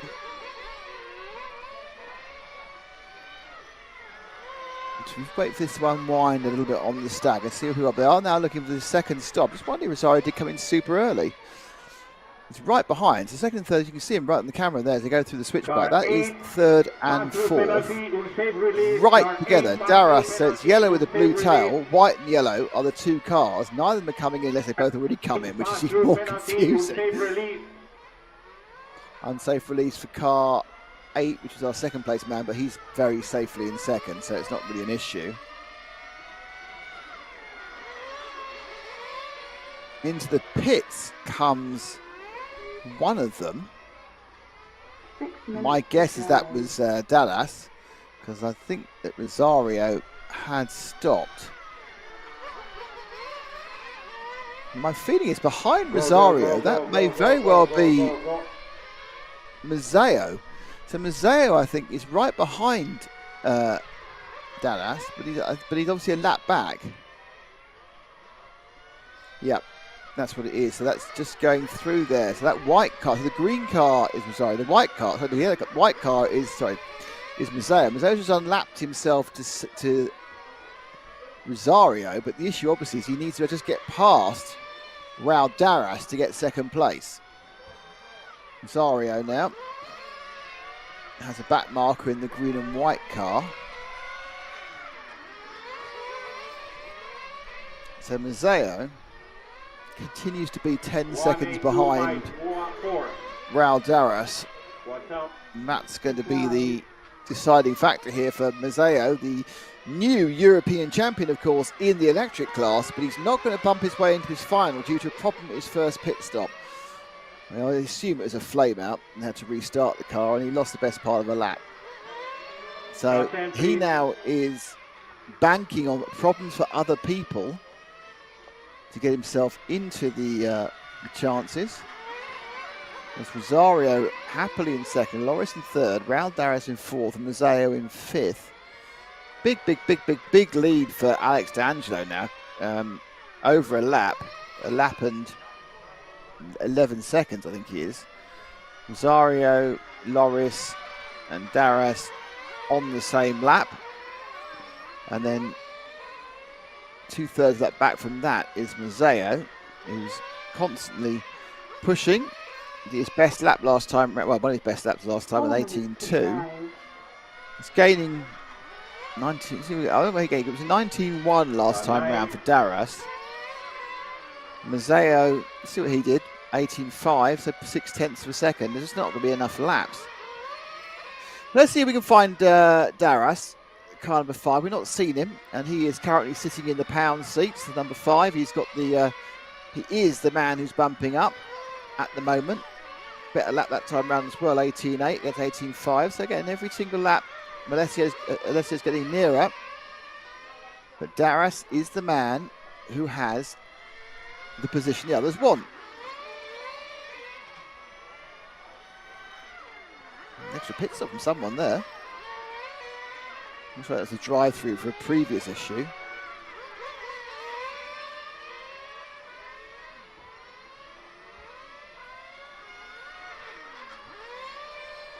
Minutes to drive. So that yellow and white car, that is Darras. And last time round, Darras 19.3, Mazzeo 18.3. So if it was longer, there's no doubt that Mazzeo would be right with Darras. I think that's Mazzeo. If you look at back now, just crossing the start-finish was Mazzeo at that point. So that was the distance. This is basically the whole of the centre S's between the two of them. Last time round, Mazzeo gained 0.4 of a second. The gap this time round, 18.9 for Darras. There he is, just going up the inside of Canegardi. Mazzeo 18.7, so only 0.2. That's not enough. The distance is 6 seconds. And there's 2 minutes left for the final bump up. D'Angelo, Luis, and Giacomo Rosario, they're all fine. Alex and Loris and Rosario. Mazzeo picked up another 0.4 of a second that time. But with 1 minute 49 to run, which is about 5 laps, he's just going to run out of laps. He just lost too much time with that accident, that incident in the first pit stop to be able to catch up. Darras in the yellow can obviously throttle it back slightly because he doesn't need to push like a madman. This time round, 19.1. There's Mazzeo in the white crossing the line now in a 18.2, gained 0.9 of a second. If we had another 2 minutes, this race would be blooming exciting. It's just gonna run out of time before Mazzeo gets there. Darras, I think, made a mistake there, didn't he? Yeah, Darras made a mistake, lost another second. 20.2 that time round, 18.4, 1.8 caught back. The gap now between them is 3 seconds. It's only 3 seconds now with a minute to go. That white car 2 corners back, that is Mazzeo. hunting down Raul Dallas, who had a problem getting past. I still think with 41 seconds to go, it's too much of a gap. That time round, Mazzeo gained half a second. Just need a bit more. It's that white car. There's a car in the middle, the multiple car in the middle. I think it's Hoodie, maybe Hoodie, I'm not quite sure. It doesn't really matter. Isn't involved. Darius across the line. Mazzeo across the line. There's 2 more to go. They've got this and 2 more. Yep, they've let him through. So this and 2 more. The gap has gone down to 1.4 last time round. That's the gap. That's the battle for 4th, then final bump up. That's how close they are. 1 lap to go. Darius, as he tightened up, Mazzeo absolutely flowing with the car down the bottom corner, drifting it out. This is how close it is. Well, they're in the final lap now of the semi-final B. Can Mazzeo get through? There's just not going to be enough time. Don't forget, it is the whole of the S's as well. He just needed a couple more laps. He got it up the final corner. But no, the final sweep is going to be just enough for Darius. Whoa, Mazzeo came back just a couple of inches off 12 laps. 12 seconds he made up in that time. It just wasn't enough. And when they crossed the line, the difference was just 0.2 of a second. But that doesn't matter. Raul Darius bumps up, joining Luis Loris, Rosario Giamino and Alex D'Angelo in the A final. Alessio Mazzeo will have to go to the last chance qualifier. Well, that makes the lucky chance qualifier all the more exciting. It's going to be it's going to be one to watch, that's for sure. Semi-final A coming up next, which will be led out by Nathaniel Sensei with Bernard Alain Analdi, the large-scale Supremo behind him, Gabriel Peloshki, someone called Davide Ongaro will be in car number 4, Herfried Pusher, Andrea Muscolino and Attilio D'Angelo. That's the 7 who qualified directly into the semi, but there'll be some bump ups behind them from quarterfinal A. Miguel Acosta Sanchez, Franco Desario and Diego Pizzagalli will be bumping up the grid. And semi-final A wrestle with semi-final B to get their way into the pit lane, get those cars started and get the warm-ups underway. We can see Ante Dujek in what a fantastic hat. What a fantastic hat he wears. Majestic. It's like the man from Del Monte. But anyway, thanks for watching. This is the EFRA GT8 European Championships in electric and nitro. If you've only just tuned in, spoiler alert, we already have the electric champion. It's Alessio Mazzeo, taking another European Championship 10 years after he took the 1/10th Nitro in Kirchberg. So congratulations to Alessio. There'll be some words from him brought to you fairly soon on social media, and we will have an interview with the great man. But he's a bit busy right now because he's just got to prepare himself for the Lucky Chance final. Rock and Roller RC is asking what Nitro RC cars are racing. And he specifically wants to know makes and models. We'll get you that information. I can tell you there's obviously some X-Rays and some Serpents out there, but the model names, I don't know. But I have asked our man on the ground, and we'll get you the information you need. Nick is saying not Nick Damon, another Nick with just no K on the end of his name, so just Nick or her name. I have never seen or heard of a semi-final B run 1. What does run 1 mean? Well, it's a little bit confusing, isn't it? Because we have multiple runs in the electric class, but only one run.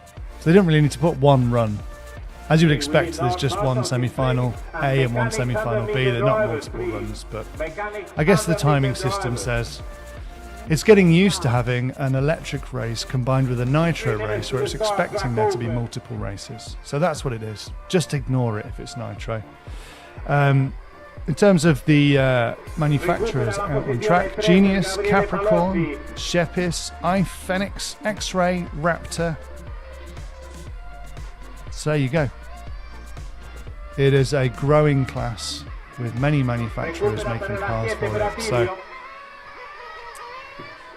there we go. Warm-up laps happening now. About 2.5 minutes to go until semi-final A gets underway. Marshall on 7 for Angelo Attilio. Miguel Acosta's not checked in yet. Un marshal, preciso un marshal al posto He won 7 the quarterfinal quite easily, which makes me think he's got the pace to do quite well in this one as well. There he goes, that was his car coming down there, the 8 car, followed by the 4 of Davide Ongaro. So you've got a double world champion in Ongaro. 2 minutes to start. A multiple European champion in Bernard Arnaldi. Not in this class they're in at the moment, obviously. 3 different classes. But of course, the thing to remember is that Davide Ongaro has never won the European Championship, which is a remarkable thing to think about. Never been a European Championship. Okay, I'm going to explain the bump up system. It may tally with what you've already said, Nick. It may be what you've already said, but if it's different, then let me know. Main final will be 11 drivers. The first 2 in each semi will bump up. Obviously, there's 2 already up there, but the first 2 in each semi will bump up. The next 2 fastest will bump up. So they could both come from the same semi. Plus the lucky chance qualifier. That's not enough, that isn't enough people. Stop the procedure. Time out. Asker for car 10. I'll try and get you 10 some minutes. Because it has to be the first 3, and then the 2 fastest losers, and that gives you 10 cars with the 2 pre-qualifiers, and then the bonus guy.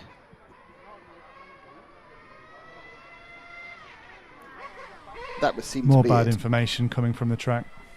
It's not as bad as slightly erroneous.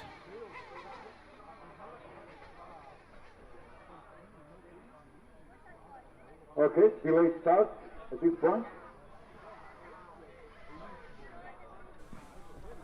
So there has been a 10-minute delay called. Whoever called it, they'll be starting from the back, if they even make it to the grid. You can just hear Carlos. It sounds like Italian. He's well. There is some commotion back and forth between drivers and pitmen. Looks like there's a delay, so we will take a very quick break.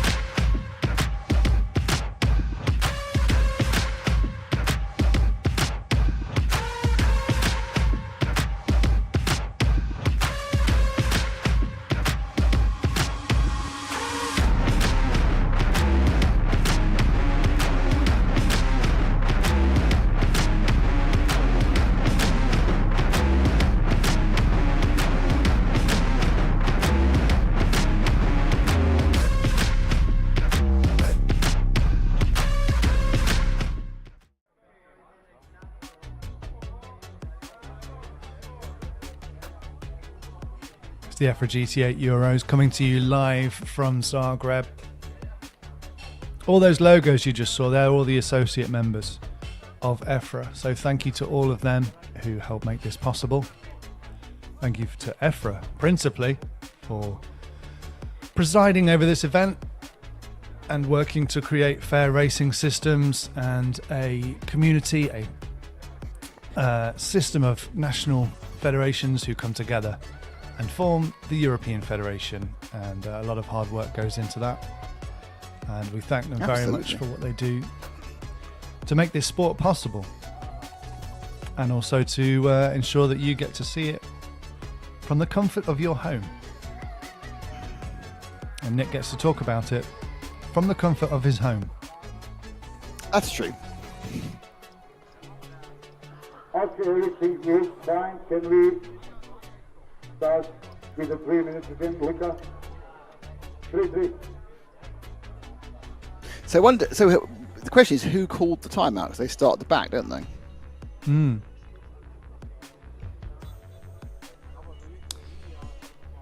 Should we ask the man on the ground? Yeah, can't they? He looks confused. In the corner of your screen. 3 minutes to start. Okay, we're rolling back for the smart procedure, the start procedure again. 3 minutes to the start. Car 10 will start dead last. Car 10 was already last, so they. Yes, another very last. So hello, I'm not just they last. may they may really as well last. have called it. I've always said that. I've said that before. Have you? When If you're in last people have place, been- just call a timeout. just call a timeout, because you know you're going to do it, and it puts everyone else off. It's really iffy gamesmanship, but it's quite a good idea. So if you could just let us know in advance, You then we don't go out for can. the warm up, so you don't wear your tyres out or anything. You just literally just sit there, and they call a timeout. You're still starting at the back, but everyone else has done more running on their cars, and they're a bit like kind of, what's going on? And you've let them they've let them. Yeah. It's obviously not particularly sporting. It's very gamesmanshipy, but you know. Wouldn't advocate Speakers are this at all. fine, love. What you're suggesting, I wouldn't advocate it one bit. That's fine. Mr. You're Damon. going to do this all again, all over again. Never having been in one of these, never having been in the main final where I could call a 10-minute timeout, it's entirely hypothetical.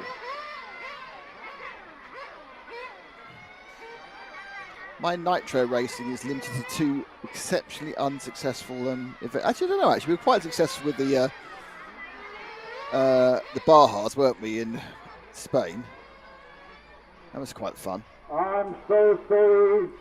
Everybody, Yeah. I'm sorry. Your two-stroke, I you were quite misunderstand successful the at driver two-stroke. number 10. Can't really remember I how you did the think that's Neo, ready. but I don't think it was. You weren't troubling Adam Drake, I don't think.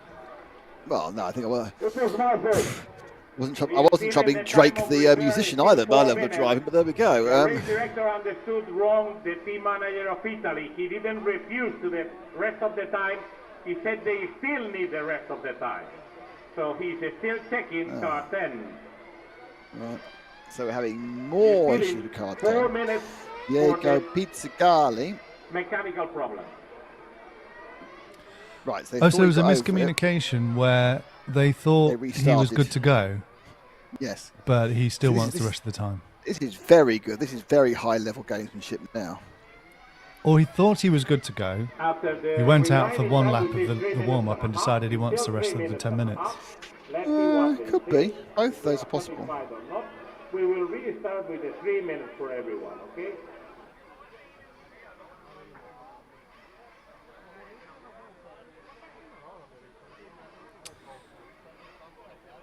Antonio Di Cario says, "Un razzo, Alex," and then the bicep emoji.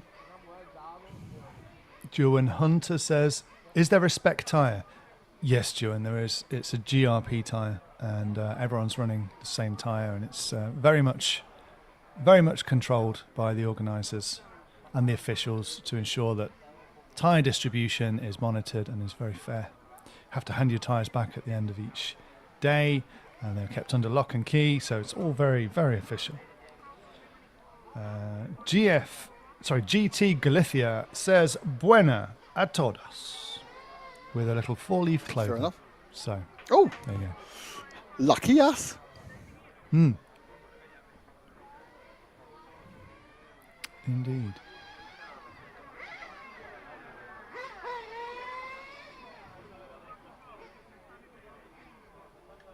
So who's your money on then, Nick? Ongaro's in the hot It's seat. always on Garo. It's always on Garo. Curious why he didn't do electric.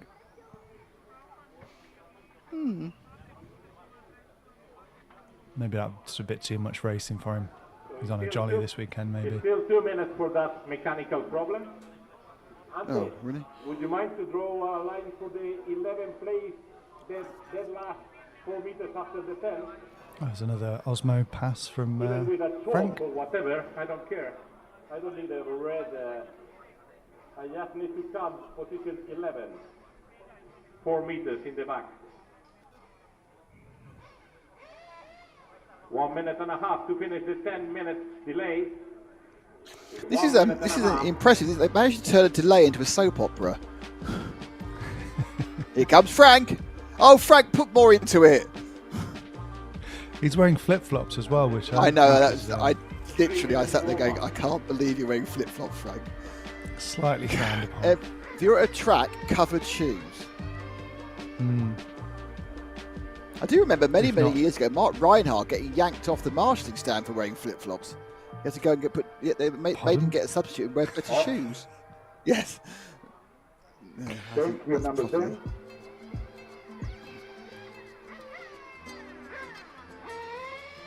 Number 10. Number 10.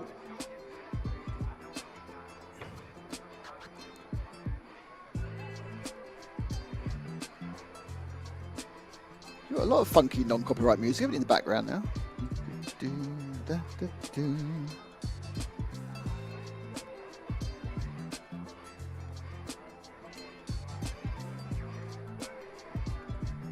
Luca, 3 minutes. Yeah?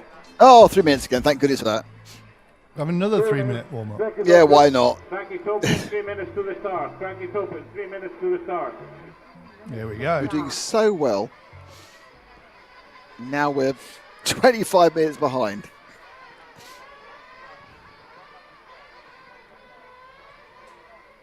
I think I love the bodies of these cars. I think they're fantastic. Yep.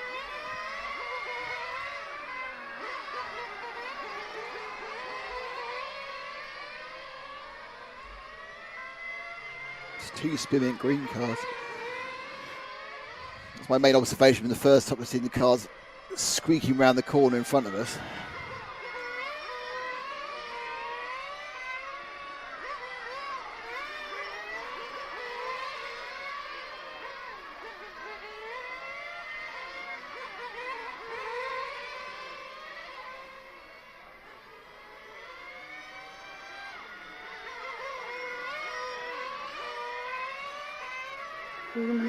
Start. There's just enough time to tell you that we now have a podcast.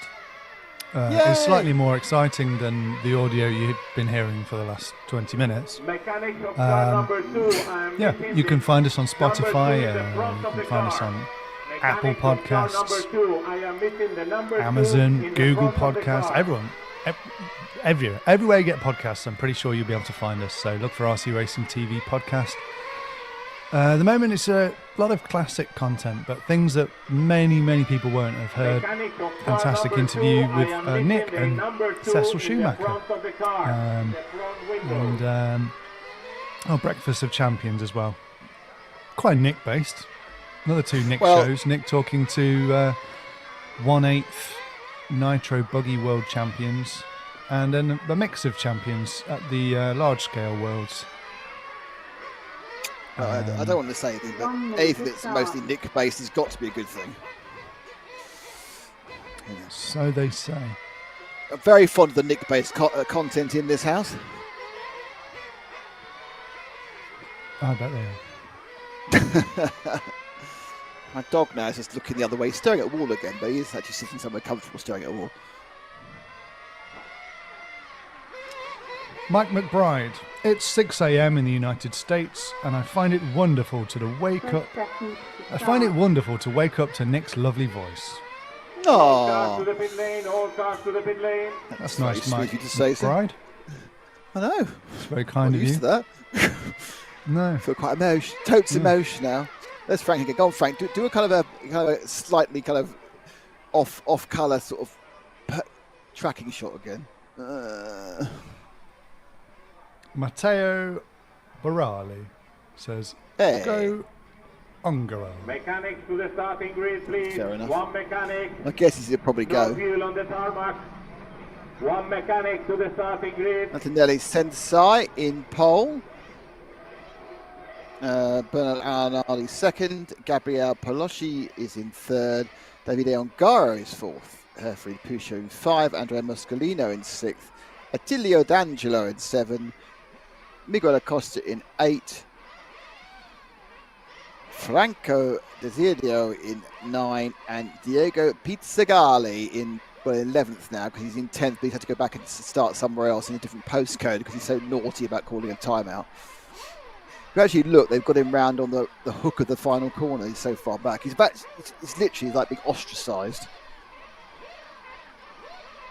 10, 9, 8. So, 7. Bernard Alanaldi in the spearmint colour again. It's yellow and change for Ongaro, pink for Palosci, and Sensai in the lead. Multiple colour car with white wings and an absolute chaotic start. Now, did Ongaro push through to third in that one? I'm not quite sure. It's hard to tell. We don't get a kind of a proper list you can read until the next lap, but it is, yeah, it's Sensei from Arnaldi from Ongaro, 1, 2 and 3.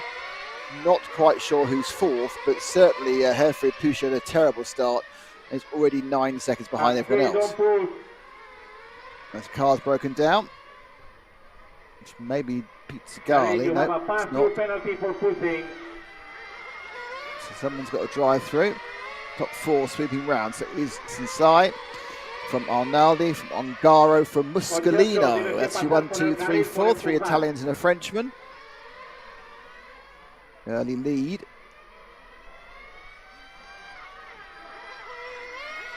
To Sensei. 19 minutes. No, Arnaldi. Yellow and white is Ongaro for you Ongaro fans.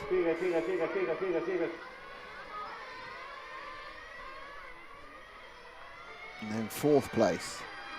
Muscolino. Now, interestingly, of course, don't forget it's the top 3 go through, and then the 2 fastest runners up. Well, we got a couple of problems. Herfried Pouch, as we saw, had made a bad start, just rejoining 3 laps down.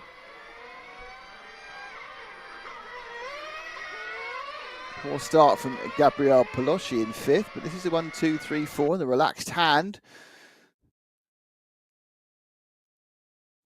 So they carry on now.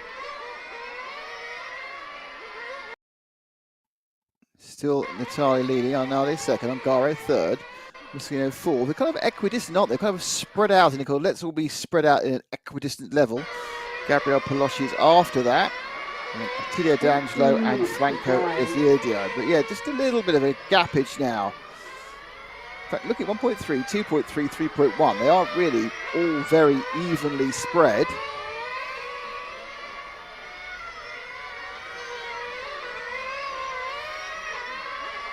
There's Natale. Quite a gap then if you wait for the 5th and 6th to go over. Can settle down quite quickly. 2.5 gone, long way to go. But the early settling down sees our leader quite comfortably ahead, and everyone else turning laps. This is going to be this very much looks like a faster semi-final than semi-final B, which for some reasons happened before. I don't understand how on earth did semi-final B happen before semi-final A. It makes no sense. Anyway, a couple of issues Running there. One. It's like a cat. What's what happened there? Something had some other cars. Did our leader break down? We got leader's broken down, isn't it? Behind you. Concierto, leader detrás. Someone broke down. Looked like it wasn't our leader. Looked like our leader. It wasn't our leader. Someone broke down. Car 8, again, Concierto, segundo detrás. Bit confused. There's our leader. So now he's had the. Now they have a problem. An awful lot just happened to various cars. I'm not actually sure the car. Oh, so right, that's why. There's a solid yellow back marker between Natali and Arnaldi, who's slightly confusing the issue at the moment. Ongaro is still in 3rd. There was an issue with Muscolino, that's what I saw in the corner of my eye, and now Gabriele Pelosci is in 4th place. So that yellow car there in the middle is laps down. There goes Pizzigali, the guy who called the timeout, he's broken down again. I think the side yellow car is probably a Costa. 9 leader coming. Guaranteeing that. But I think that's a Costa. 15 minutes to drive. Might be Muscolino. It's just a little bit different moment to try and get on the throw. Arnaldi and Ongaro are still separated. They've got this car in the middle, which actually is Franco Desiderio. The yellow car is actually Franco Desiderio. That's the guy. Currently scored in 6th, but a lap down already. So there's quite a big gap now between Arnaldi and Ongaro. Senesi, with that white car with multicoloured red and pink. Another car break. I think it's the same car breaking down. And so that car has confused me on a number of occasions. It breaks down. So there's a problem with the running for the white car. I don't know who it is. Probably who share. So 1 and 2 go round. It's the light green. They've got him rolling again, whoever it is, he keeps breaking down. That Muscolino keeps breaking down. I think so. That's Muscolino, I think, who's having the issues. Yeah, Muscolino's the one who keeps breaking down, unfortunately. He keeps flaming out.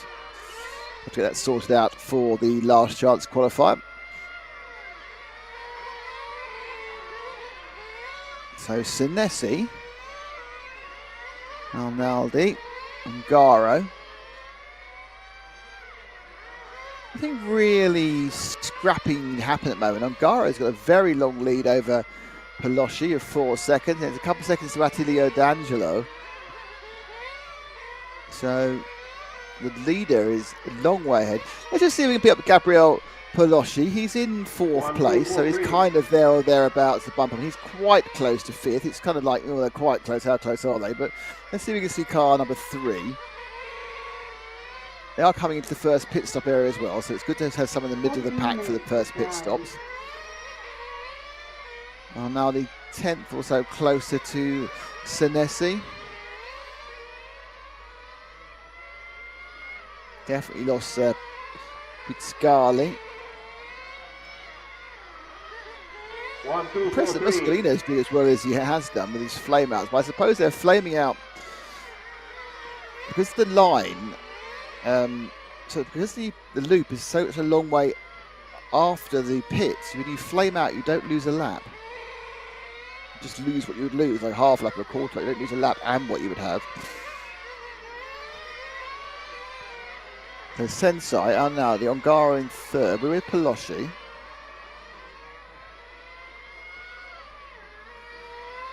In the pink car. Who is tiny bit. 7 minutes. Pelosci is about 2.4 ahead of D'Angelo. Attilio looking to gain. Car 5 give way. Leaders, you are among the leaders, 5. And there's been some fueling. Arnaldi has the lead after fueling at the moment. I think he scored a different way in the second.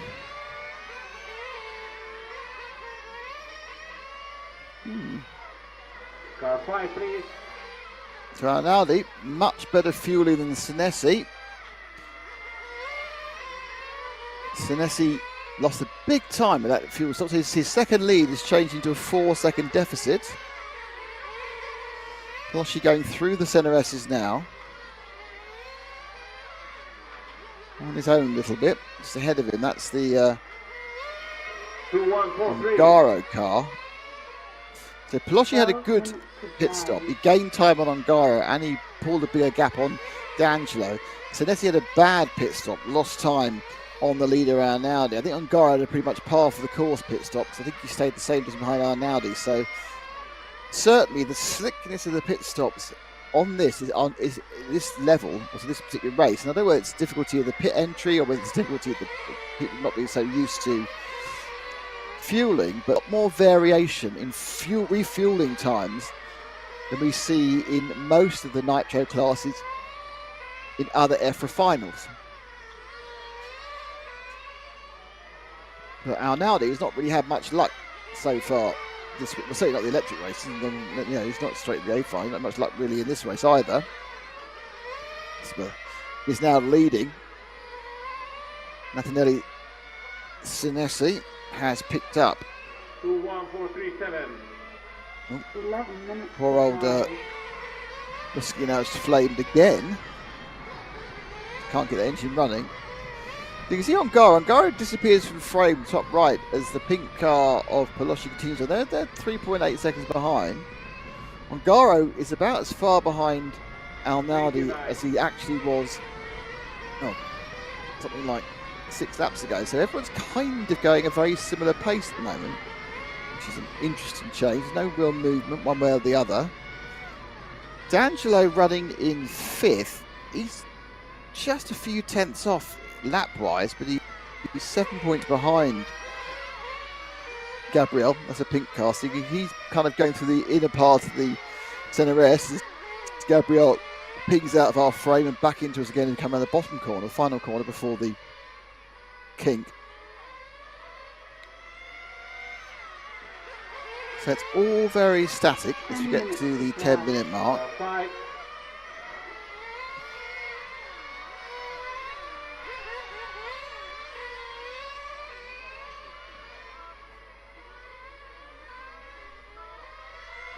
Senesi getting a bit closer to Arnaldi now. In fairness, Gabriel is getting a bit closer to Ongaro as well. So pink car wheel, that's Ongaro sweeping beneath us. There is Pelosci. So they're much closer. Ongaro dropping a little bit off that pace, or yeah, Ongaro is the one who's dropping a little bit off the pace. Like 3 or 4 tenths off where Senesi is, and also Arnaldi.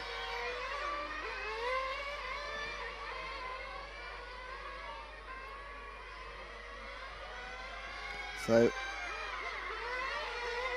every lap, a little bit closer to this pink car of Gabriel Pelosci onto double world champion in 1/8 Nitro, Davide Ongaro.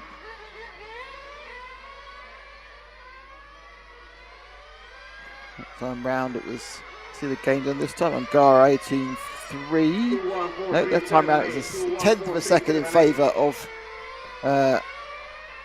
Ongaro. Costa, who bumped up, currently running in 6th. There's a Diadio who bumped up, currently running 7th, but they are laps off. So the pace has really clicked up in this final compared to the semi, because Miguel Acosta, who's 2 laps off the lead, was massively quicker than everyone else. He has got the fastest lap though, interestingly. By such a large margin, you kind of think it might be a miscount. He's not just got the fastest lap, he's got the fastest lap by 8 tenths of a second, which sounds unlikely. So that may be one you put down to a corner cut, or it may be. 8 minutes to drive.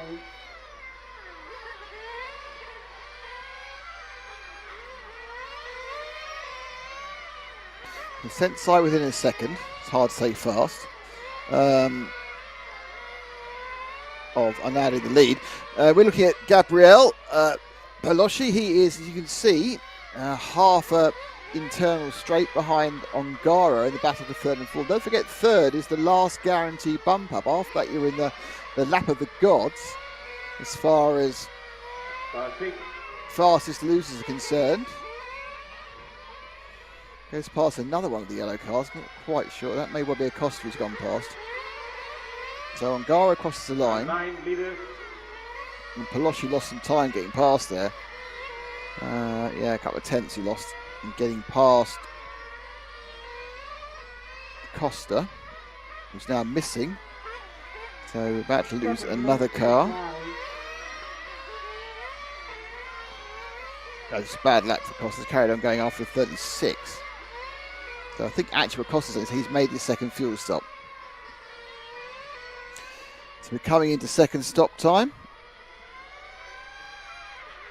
Easy to divide these races into these 20-minute race, very easy to stop.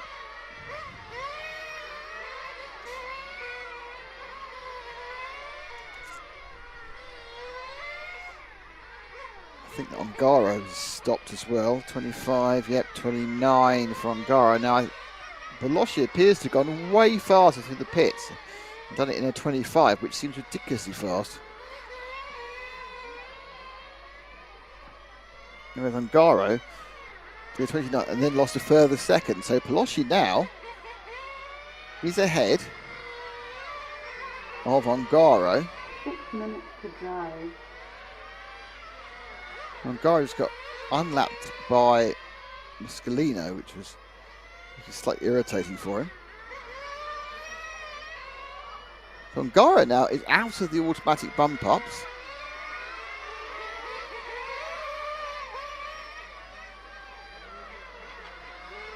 It's Arnaldi who leads Sensei, and again he's picked up quite a bit of time during the pit stops. So Arnaldi been in twice? It can't be. He's got, yeah, that must have been. We're waiting for Bernard to come in.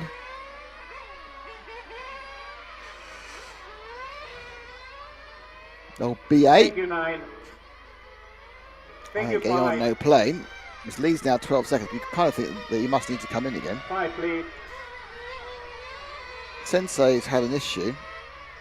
Senesi's had an issue, which makes me wonder. 5 minutes to drive.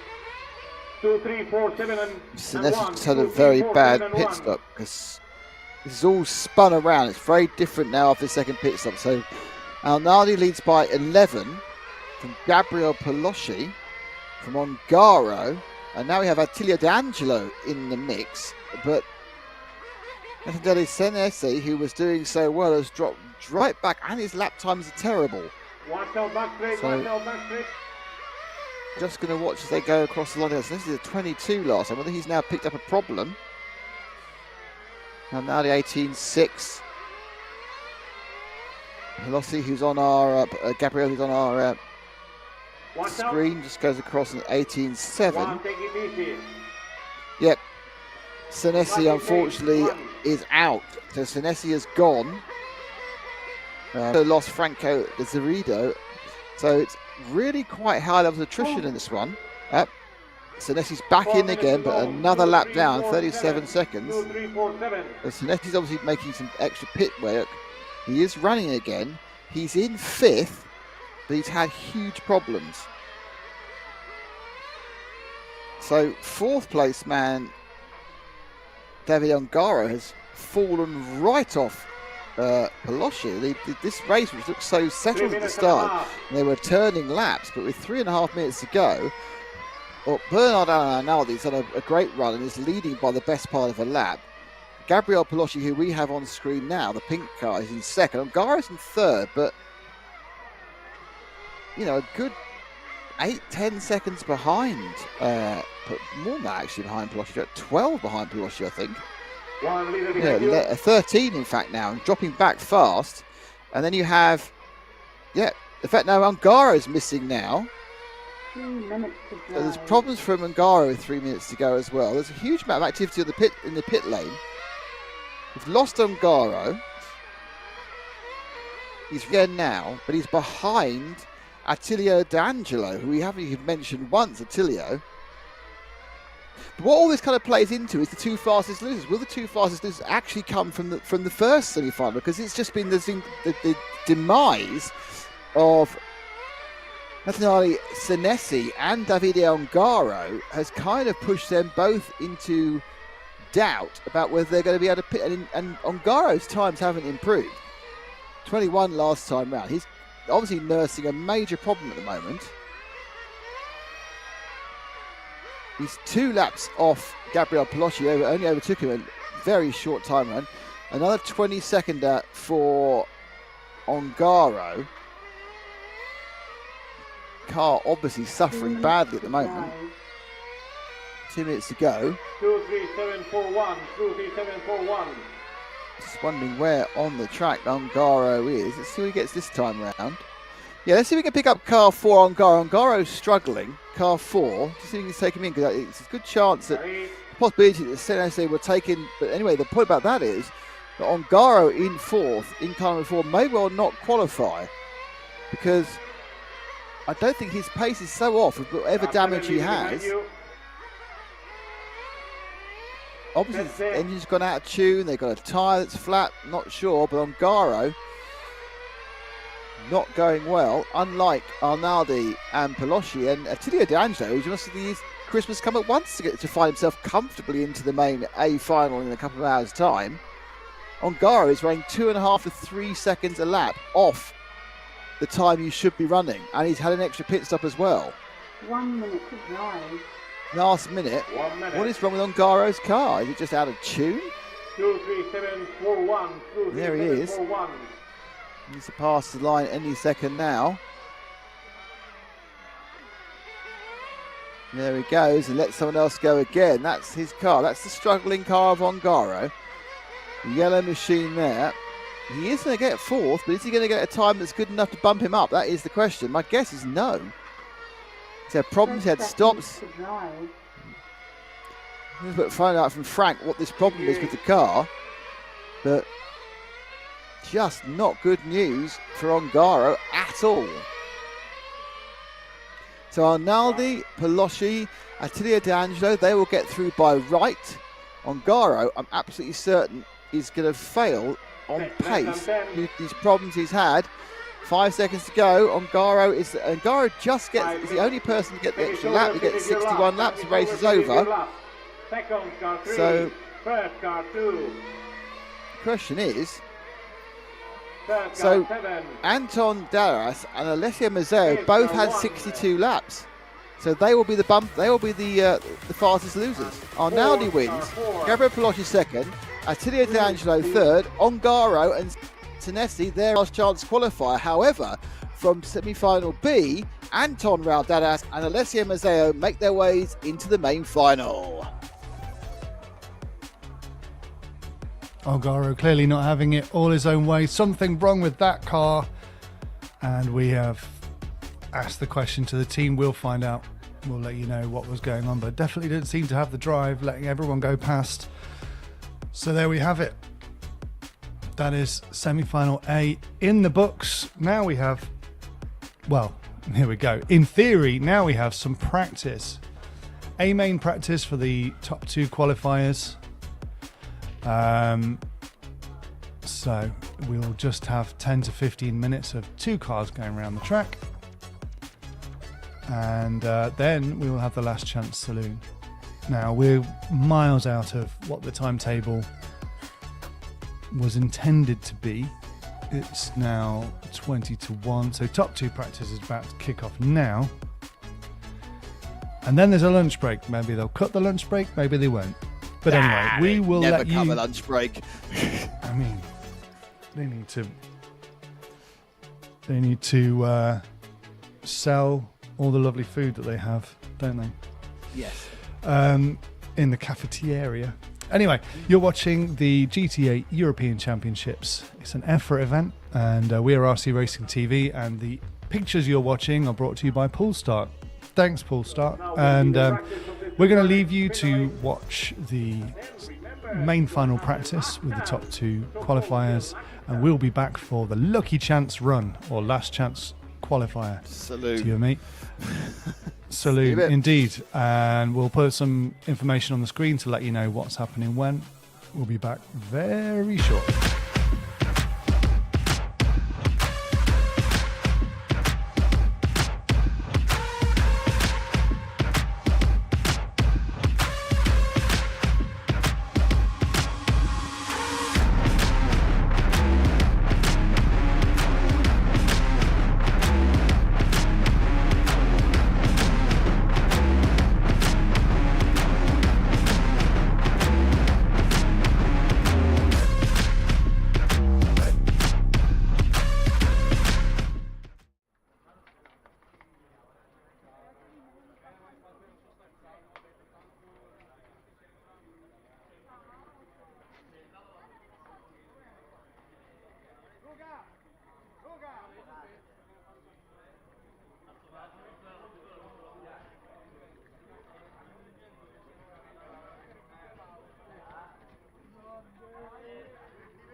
Okay.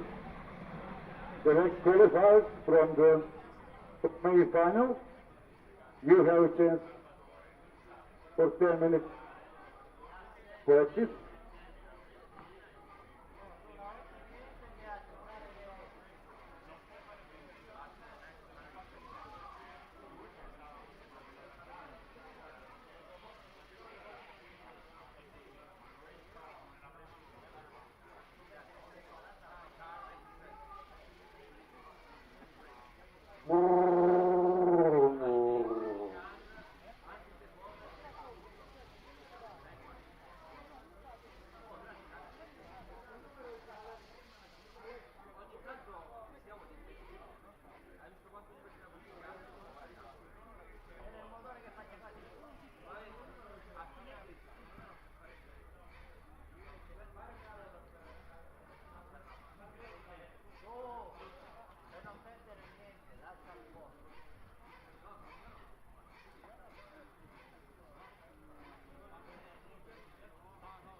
Okay, drivers, track is open. 10 minutes of free practice for the directed qualifying drivers.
Nine minutes to drive.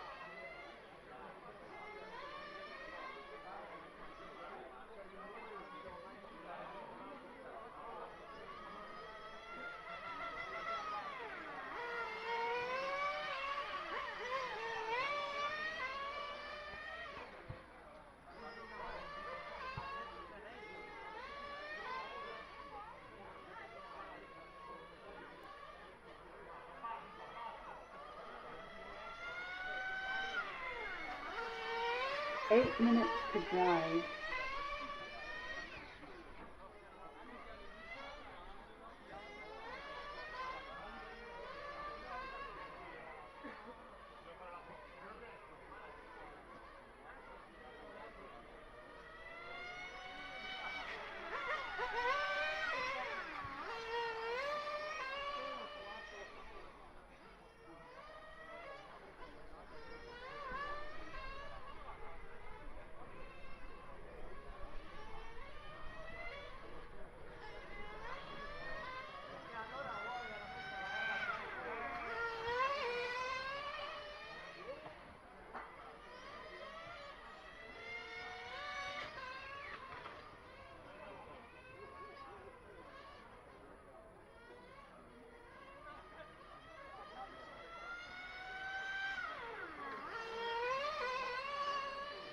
Seven minutes to drive.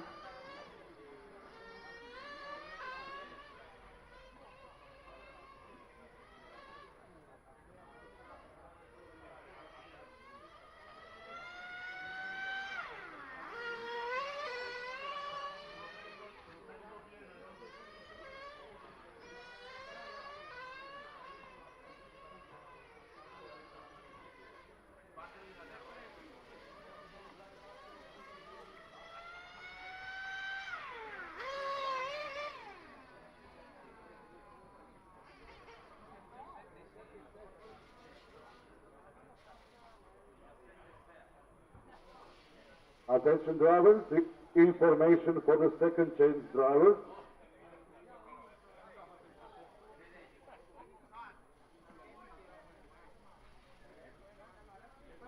So, second change driver, if you are worried about the time, when we release all your cars, you will have 20 minutes to prepare. Okay.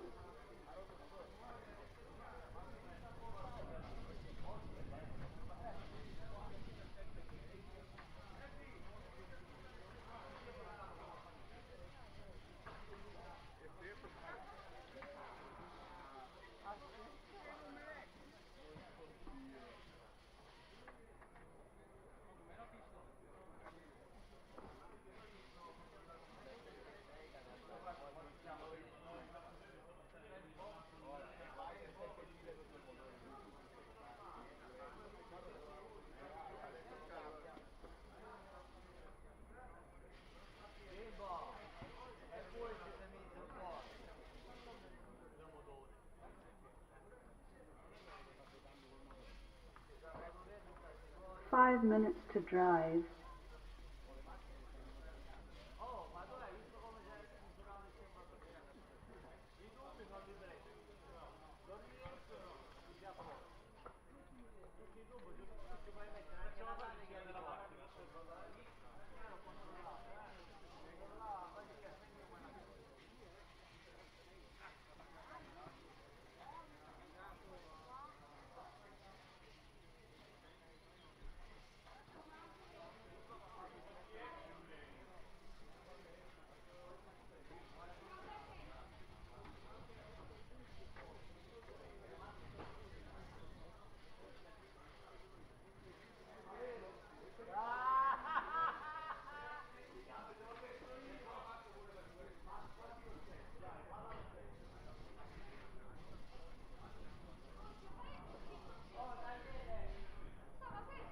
Four minutes to drive.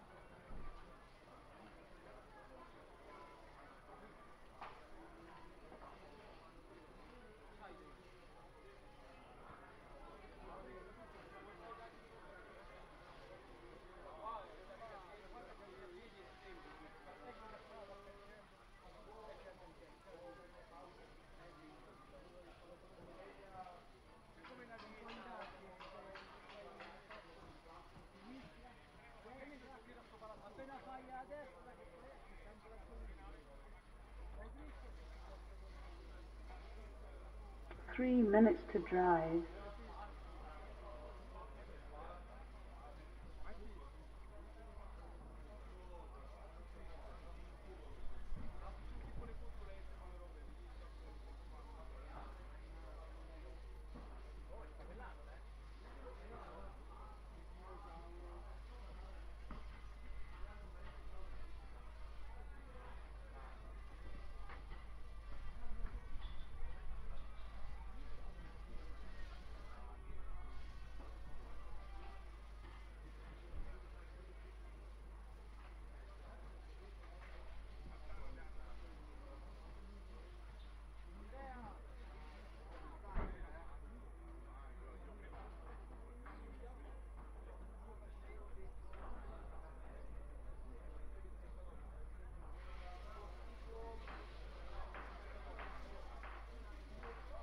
Two minutes to drive.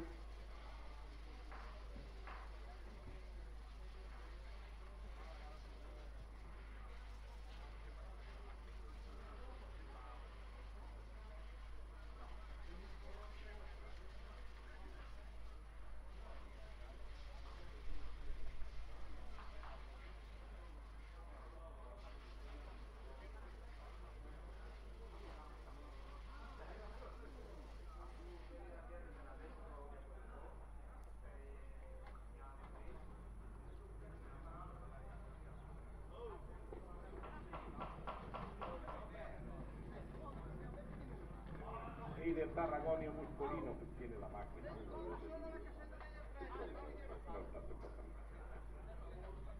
Okay, the cars for the last chance race have been released 2 minutes ago, 12:55.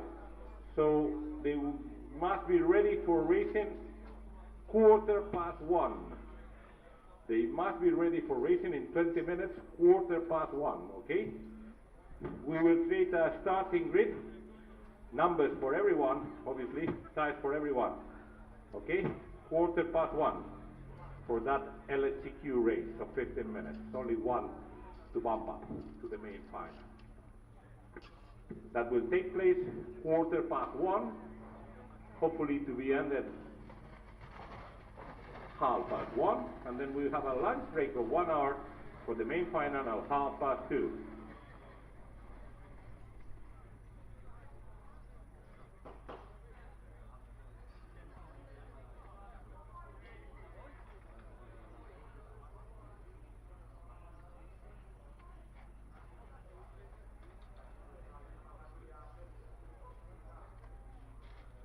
Time is over. Race finished.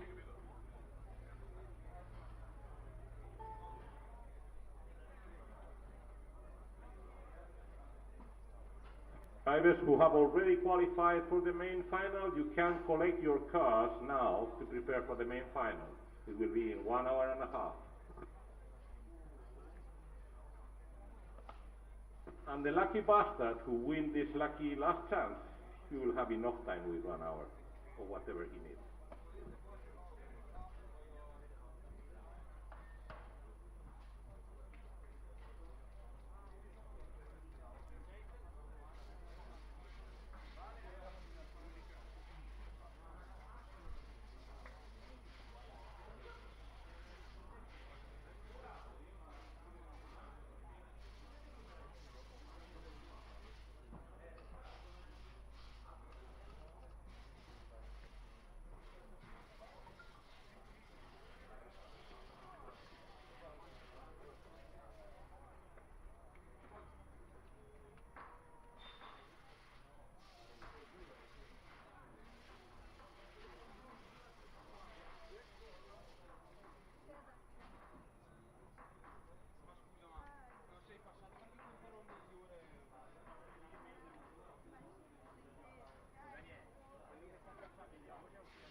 Okay, we finally have a list of two drivers who are going to have another chance in a lucky winner race.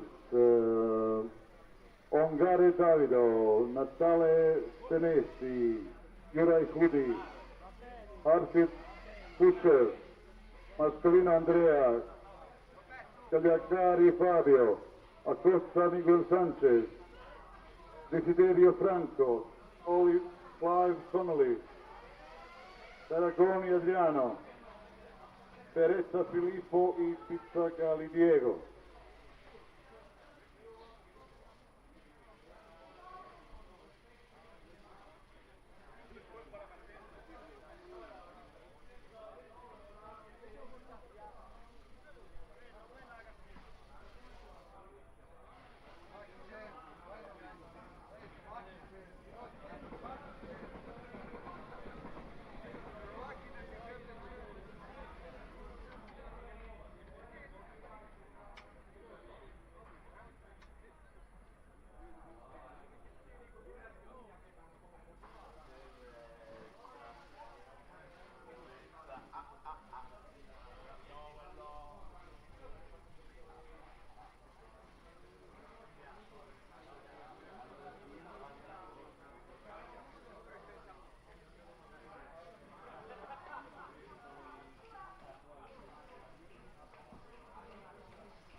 Vidite što parvom.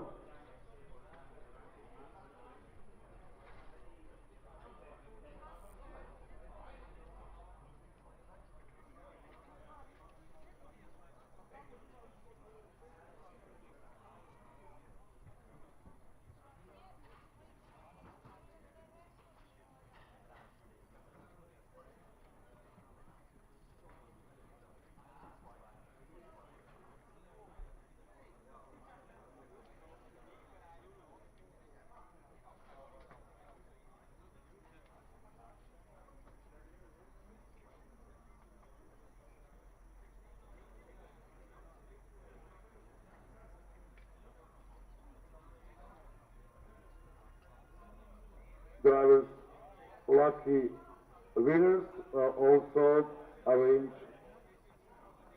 marshals for this race.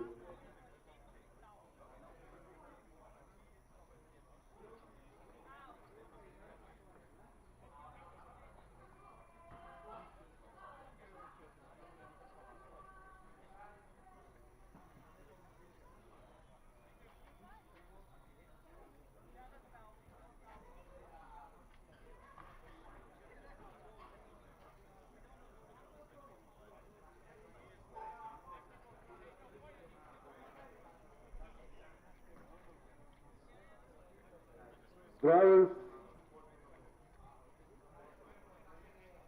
of this lucky race, go to the collect your tires and get it before start.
Ready. Take the pictures and clear the track. Because we are about to start one special race which will help one of you gentlemen to end in the main final. We need the marshals on their places right now. Every driver should arrange somebody to help.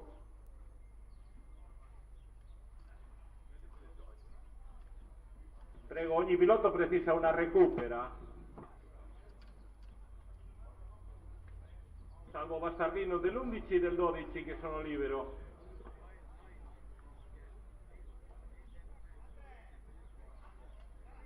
Carlos Acosta, vamos al 7 a recoger, por favor. Carlos Acosta, la posición 7 a recoger.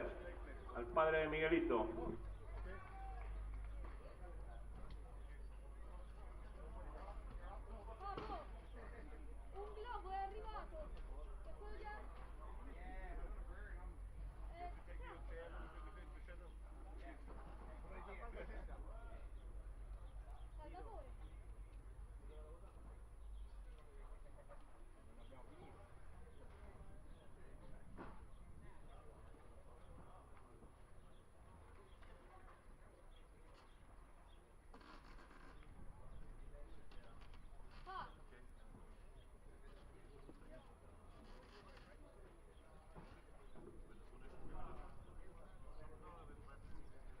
Recupera 3, prego.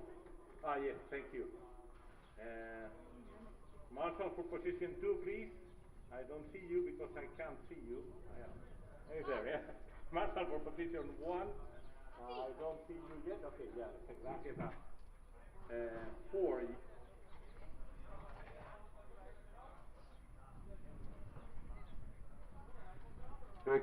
Track is open.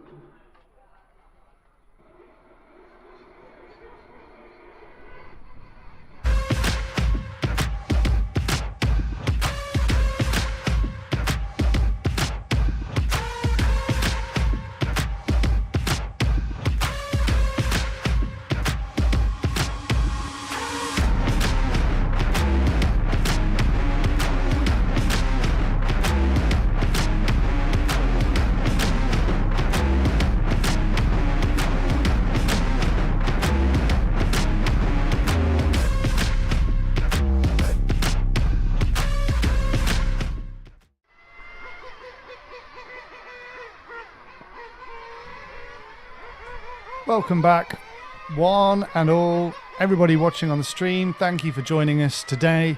Saturday, it's finals day here at the EFRA GT8 European Championships in electric and nitro.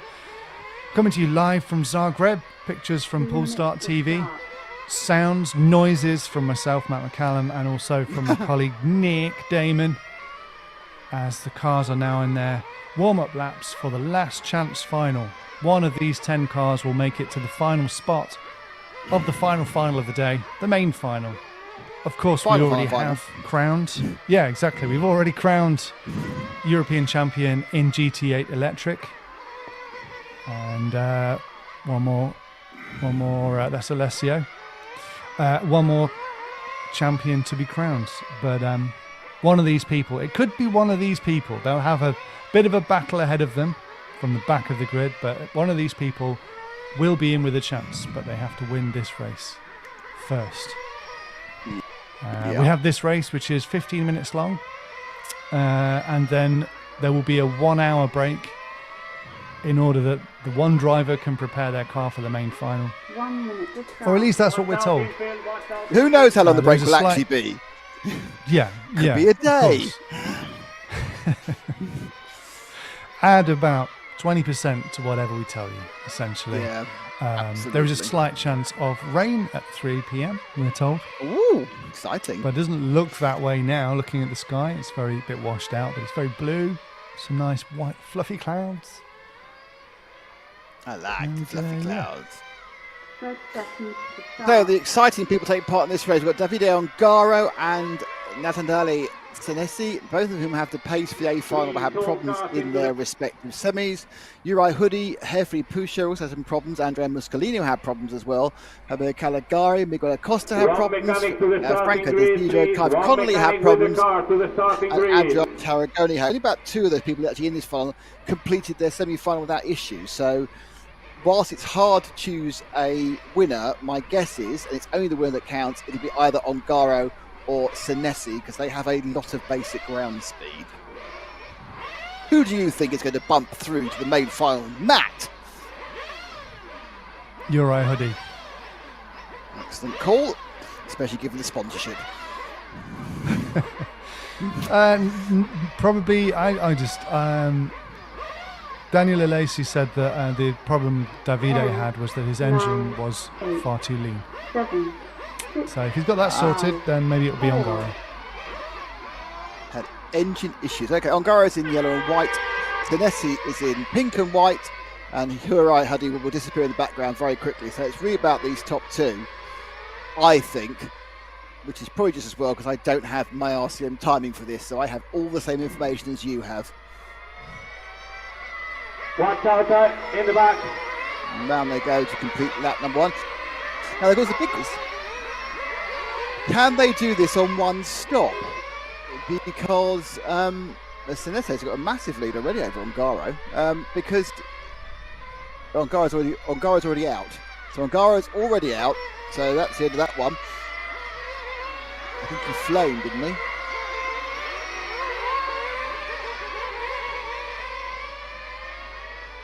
He's currently not even mentioned in the timing screen, which is a car 12, who doesn't exist. So that's not great.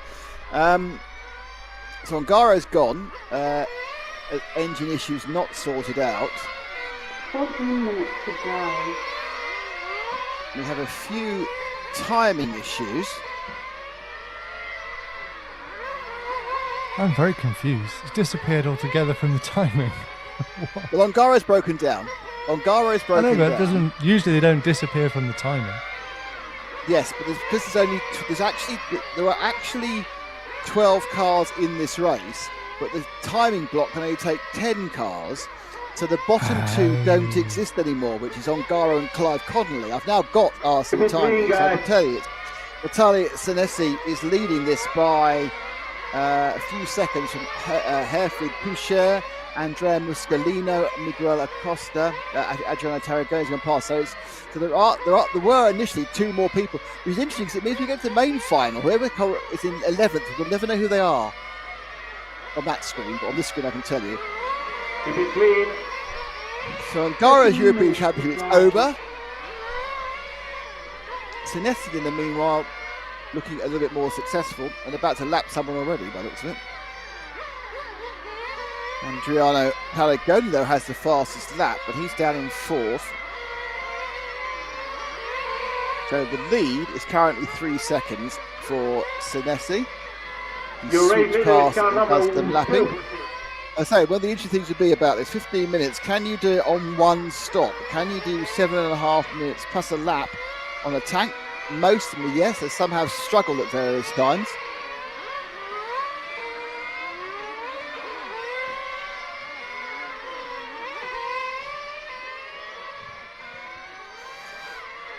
Boucher gained a small amount of time on Senesi there, but that was only due to traffic, I think. Muscolino, who had a terrible semi-final with constant flame-outs, he's in 4th. But as you can see, there's a huge gap. But Muscolino may well have had another flame-out because he's got another 5 seconds there with a 22-second lap. Uri Hoodie starting 3rd, it's now down in 9th. 2, 4, 10, 7 and 5. 2, 4, 10, 7 and 5. 3 minutes 20. Not quite sure about the urgency of Carlos shouting out the numbers for 12 minutes to go and a very obvious leader. But hey, adding some drama to the whole thing. To the last counting antenna now. Second, Pusher, antenna now. Definitely, Senesi, not only is he leading, he's putting in the fastest lap, 18.2. Ongaro not bothering to rejoin.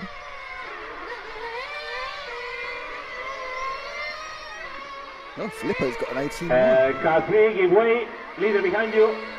Uri, thank you. So 11 Diego minutes to drive. Gali has moved up 11 4 to places go. from 12th to 8, as has Race Philip leader, Rivers, left car 11th to 2. 7th. Then 4. Then 10, then 7. At the moment, I think we may need to invent some other game on this one. It does appear to be a Natanali Senesi benefit. This can all go wrong. One little problem in the pit stops. He had a problem in the pit stops last time in the semi-final, and that's all gone. But at the moment, he's finding no issue in gradually stretching his lead over Herfried Pouchet and Adriano Tarragoni. Thank you. Nice relaxed marshal there in the middle of the garden chair, arms on back, doing the full Fernando Alonso in Brazil a few years ago pose. Look, they've changed the block now, so it's got 12. Nearly 5 minutes. And you can see where Connolly is, and you can see Ongaro isn't anymore. 10 minutes to drive. The 11 in the main final. 5 minutes have gone, 10 to go. Leader, car 2, then 5 4, down. then 10, then 7. Getting close to the 1 moment of jeopardy for this entire race, which of course is the pit stop. As you can see from the timing bar, Nathaniele Senesi is having absolutely no problem stretching his lead slowly, but he's missing apparently, so he must be in for the pit. Oh, no, I think he's gone. 5:20. We lost Senesi. Yes, we have. So it's all what was exciting. No, Senesi's gone. Well, there we are. You see, you should never pretend anything's likely to happen. And Senesi seems to have had a problem. New Just leader, checking car that's 4, not. new leader, car 4. could be Watch a- out I 10, don't watch think out that's a 10, lack. watch out 7. Yeah, well, we need to go to car 4. We are with Pouchet. So Senesi, I think he flamed. Now he would have filled up and restarted. So he has now had his stop. Tarragoni is now pointed as missing, but I think that's just a fuel stop as we are 9 now minutes 6 to minutes drive. in. Nope, Tarragoni's gone as well. 6 minutes, it's still The 1 two minute top to five open the have gone. window for Mosquito now reviewing. in It's still second. 1 minute. So Pouchet in that white car leads. And there is your leader, Herfried. Everything yet to be written We are here. now getting up to 7 minutes in. He's got a 7-second lead over Moschino, who's had a couple of issues. 6:30 Two race have favourites gone. have Help both each other, broken guys. down, which goes to show how my predictions are. I said either Senesi or Ongaro, and both of them aren't running anymore. Race leader, car 4. Then 5. Then 11. So Muscolino, trying to think that we only get game. Muscolino you thought might be slightly quicker ground speed than Pouchet, but that's not really showing. 7 minutes. Pouchet, 7 minutes another now. lap in the books. Down, people are pit stopperying. As Pouchet goes round into the tight infield, he's going to turn right now. Spurt out onto the short back straight for the final loop before the kink in front of the driver's rostrum. But think of it, then you go through the set of rests and then you hit the timing bar. I've never seen a timing bar so far away from the grid before. I'm sure there's a technical reason for it. It actually makes the race and the lap quite interesting, but does mean that a few things are complicated.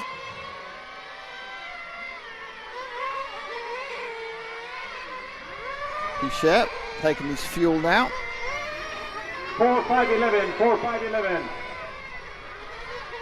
Still leads, but it's 4.5 seconds from Muscolino.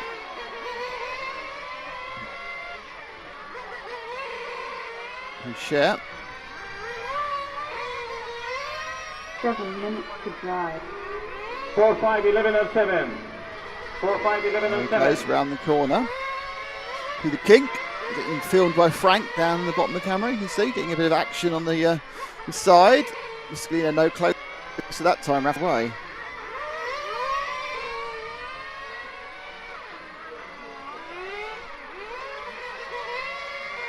It's Filippo Beretta in third, Miguel Costa in fourth. Senesi has moved himself up to fifth. Just shy of a lap behind.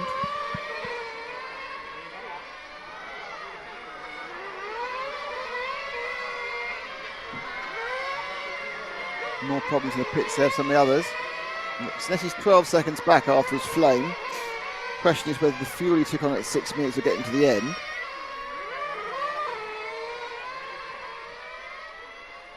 6 minutes to That's drive. Beretta now is picked up second. Muskelin's had a problem, so it's the 11 car. Another car flames out. I'm not sure who that was. Not Poucher. There's a startling amount of unreliability in these heats, to be honest. I've been very surprised about the amount of problems. I mean, normally these buggy engines are a lot more bulletproof than the highly overstressed foam track engines. Not sure it's a combination of the heat, the track, or just people pushing them to the edge. A lot more issues with the engines not running properly. 5 minutes to go, just over and change. A couple of cars going very slowly and just kind of trying to complete the trip. Pinesi's gained a second, but that's not enough over the last couple of laps.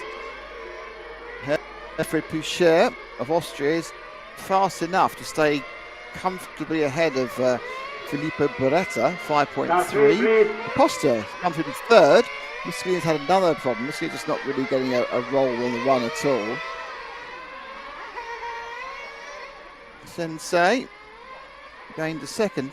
In fairness, there's an outside chance that with a clean run, Natalia Sensei could get somewhere near by the end, but he's going to need a lot of luck. I don't think he's got the fuel for it, to be honest. In fact, no, he stopped again. So Senesi's challenge has died on its backside because he needs to take some more fuel. But suddenly, Poucher's only 2.5 seconds of Filippo, who's just done an 18 flat. So, I'm not sure where Filippo is. See that white car? It looks like more than 2.5 seconds. Thank you, Ben. Now Filippo's disappeared after doing it. I don't know what's happened to Filippo. I think he took fuel as well. I think he had to do two. There's quite a few who had to do 2 stops.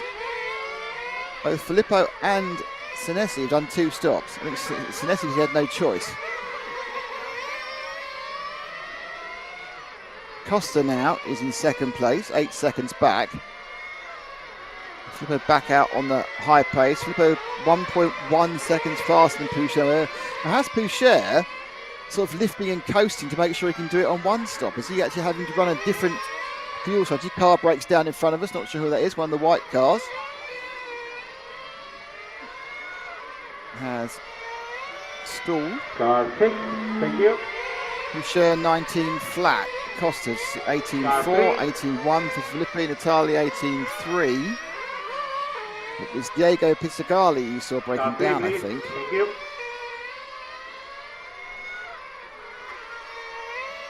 18.8. Hopefully Poucher's got the hurry up. And 3 minutes to go as a 7 seed.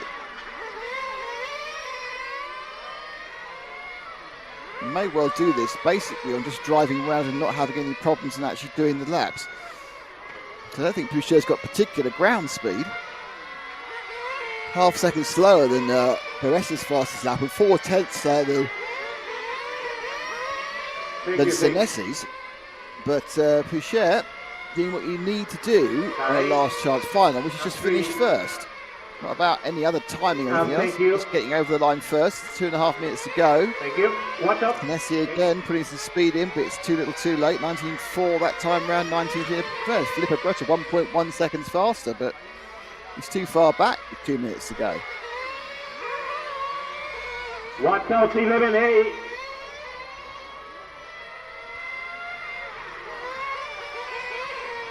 So, 11, you have to get back the Poucher, position. 89 that time. Thank you. Go, go, Pretty go, go, solid. go, go. In that position. Bad lap for both Costa and Filippo Beretta as they were trying to struggle with each other. It just makes Poucher's job all that easier. So EFRA Poucher, the Austrian, is effectively now, if he doesn't break down, he is bumping up into the A final in an hour's time. Car 6, Well, give you mate. Thank you. approximately an hour's time, you know what I mean? Wink, wink, could be an hour time, who knows?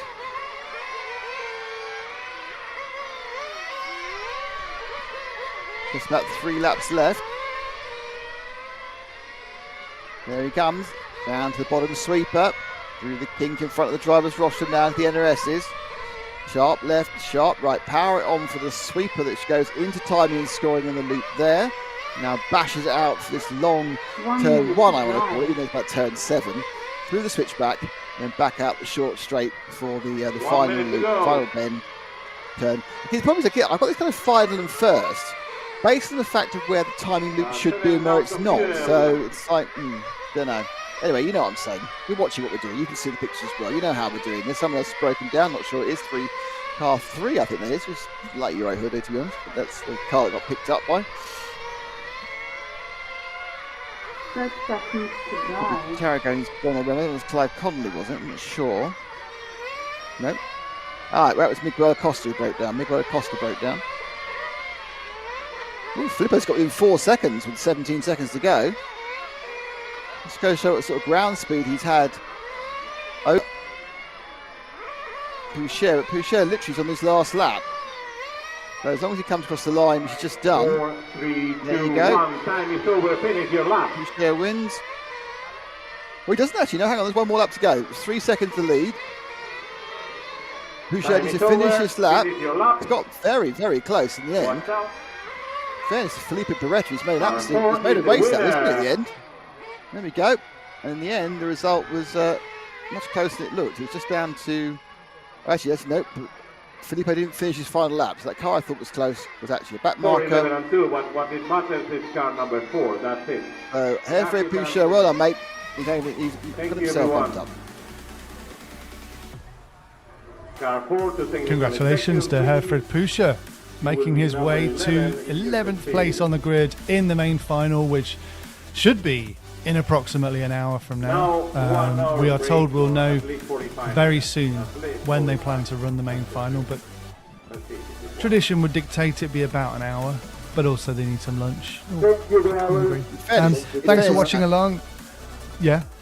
Tradition would dictate Go it'd on. be very late. Now we Because need I've yet to see Tradition a would EFRA dictate final probably an hour and a kick off half. on time. Yeah, 2 hours, Thursday week. and only one thing is Let's hope it's an hour, shall we? Exactly. ahead of Reading us back the main comments final. from just Main final is 20 minutes ago, versus two. Ongaro's showing versatility. Ongaro will be consistent. Well, Ongaro would have been many things, but I think technical issues got in the way and didn't even. I don't think he clocked up a lap, unfortunately. So we won't be seeing him. We won't be seeing him in the final, and I'm hearing in my ear that it will be 45 minutes, if you believe that. 2:30 local time. All right, okay. Well, I'll come back for then. I'll be there. I'll be here. Oh, train! goes Train! by. No, that's exciting because that's a goods train again. I Yeah. prefer it when we get the passenger train. Indeed. Well, you are watching the EFRA GT8 European Championships coming to you live from Zagreb. Pictures brought to you by Polestar TV. We're RC Racing TV, and it's fantastic to have you watching. Don't go anywhere. We'll be back with the main final in around about 45 minutes.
drivers, teams, get ready for the main final.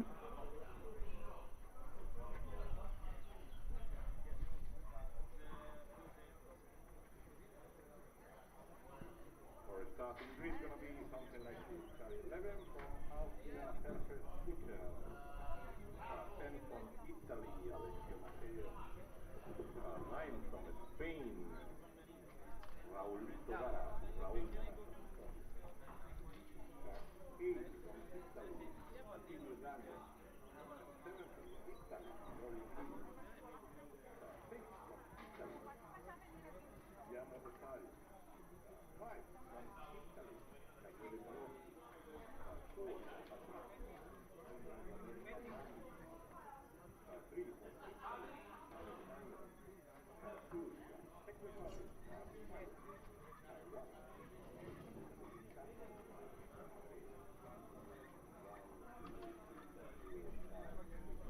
Italian. I don't know, it's up to the organizer. Car 2, Martin Myers. Czech Republic. Spanish driver, one Austrian driver, Czech driver, and one French driver. So drivers from 5 different countries in this final. Several brands for sure. The only thing they don't have is electric models in this class. The rest is probably you want to make, the organizer will make to make a picture of the 11 contenders of the final with the cars on hand downstairs, and then they will go upstairs to pick their positions on the rostrum, and then the mechanic will be allowed to proceed or something like that. It is quite normal. You have, yes, yeah. You can, you're at the boss. You can.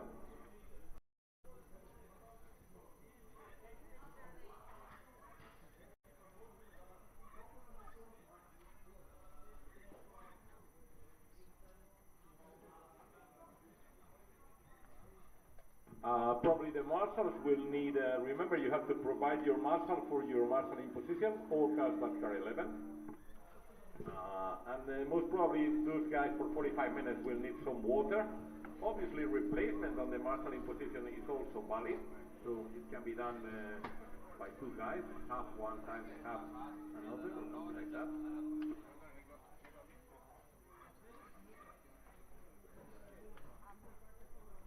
The only thing I have to do is cut my hand, because I put my hand always in the middle of the camera. Okay, drivers and mechanics, so we have a request from our media partners. If you like to make group picture of all finalists in front of the rostrum for our media, so if you're willing to do it, let's do it before we go. I think the best place will be on the grass in there, so they are not over the asphalt, okay? I think the best place will be on the grass.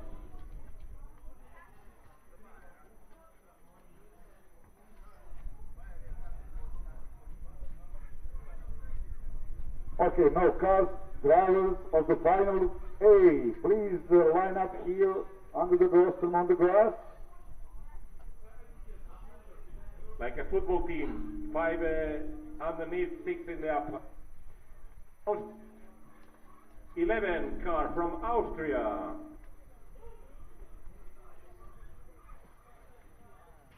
We need you in front of the grass for pictures.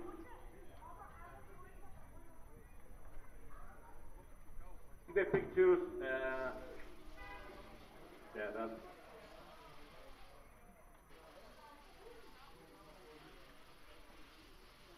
For Messi Arnaldi.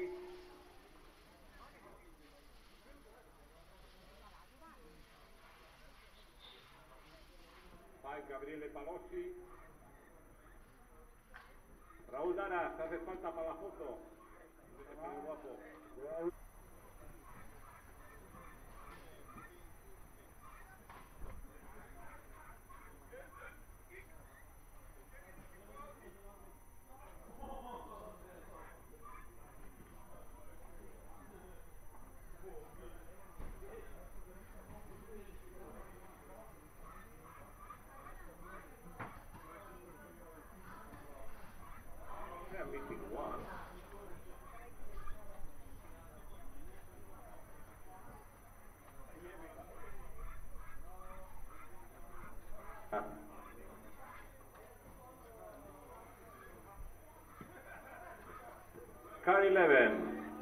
car in red from Austria, Herbert Pucher.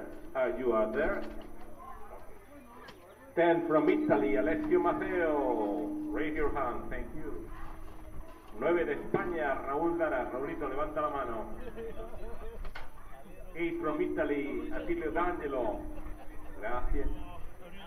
7 from Italy, Loris Luis. Where are you, Loris? Y quello che mancava. Okay, that's him.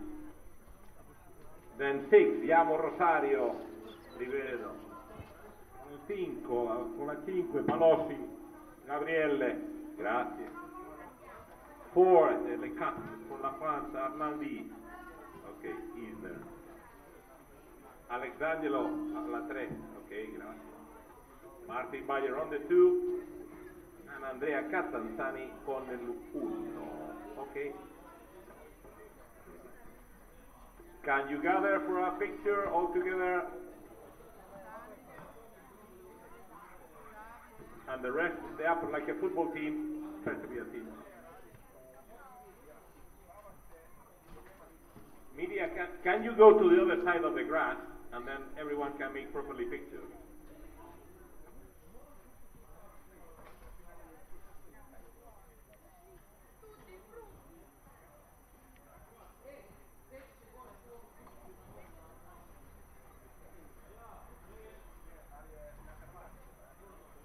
$11 guys, 45 minutes, 1 title.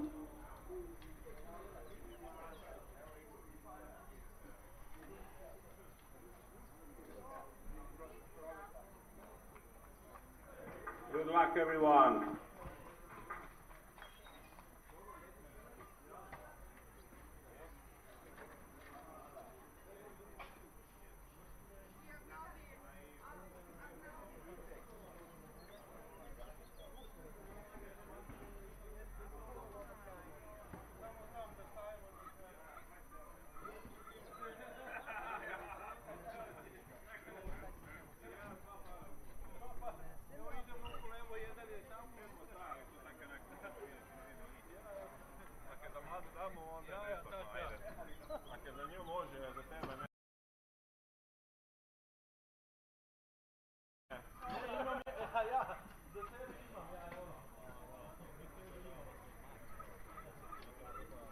We're missing Marshall number 3.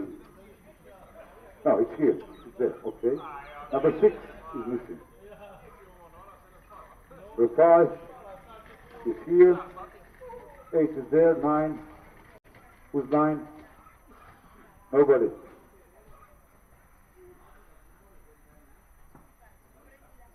We need somebody on position 9 as a marshal.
3 minutes to start.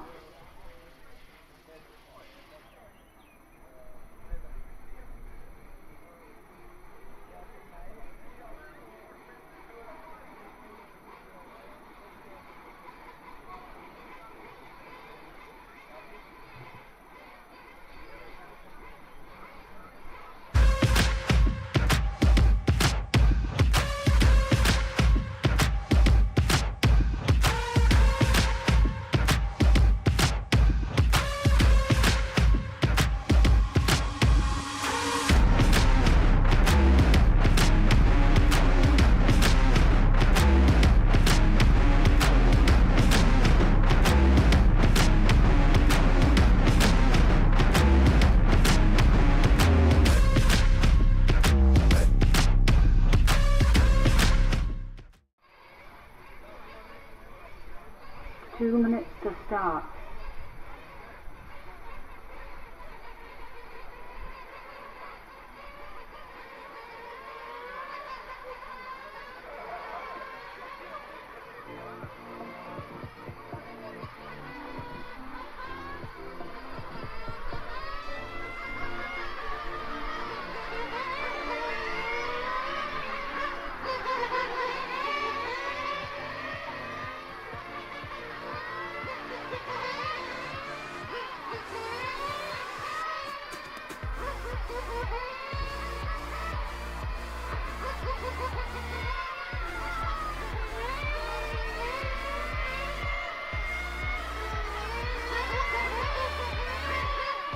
Hello, hello, hello, hello. One and all, we are back. Main final about to get underway here, live from Zagreb. You're watching the EFRA GT8 European Championships Nitro main final. Pictures brought to you by Paul Start. And the 45-minute main final is about to get underway. Nick will be talking us through the final. It's going to be a good one, Nick. I sincerely hope so, yes. So we have Andrea Catanzani, Martin Bayer starting second. They both qualified through yesterday for the qualifying, and Nicole Sipov, Martin Bayer. Alex D'Angelo starting third. Bernard Arnaldi is fourth. Gabriel Polosci is fifth. Rosario Gimano is sixth. Loris is seventh. Attilio D'Angelo is eighth. Anton Raldaris is ninth. Alessio Mazzeo, who is out of position in 10th, is already a European champion once today because he's won the electric, and it's Herfield Boucher in 11th.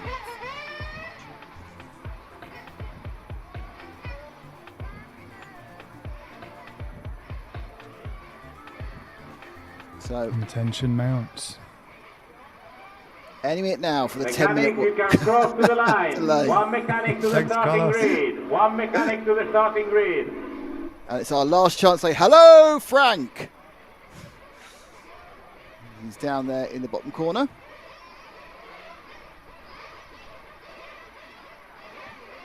Out they go. This is your chance to memorise the colours.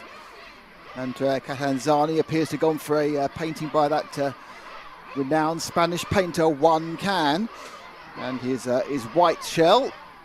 Bayer will be in some form of orange. Not sure how orange it'll be. It's like third place Alex D'Angelo is also in mostly white shells. So that won't be confusing at all.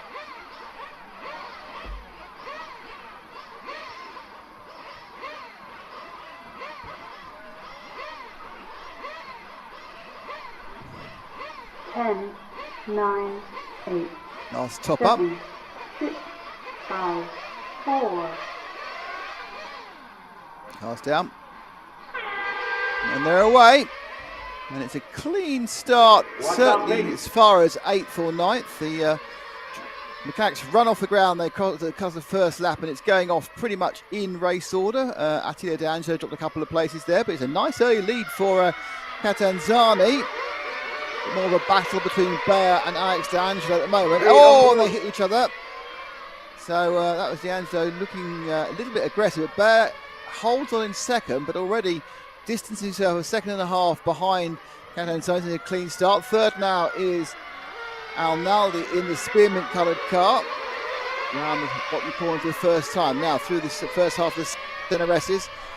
and the second half, and they sweep to their right before they go over the loop. As you can see, mounted very much indicated there on the left-hand side of the screen. And the lead goes out another 4/10. Catanzani making hay while the sun shines at the start. Bear more concerned what's behind him, which is Arnaldi. Max D'Angelo fourth, up to 10. That's one place he's gained. But keep an eye out on the zone. Wonder how high he can finish up. Had some problems in the semi.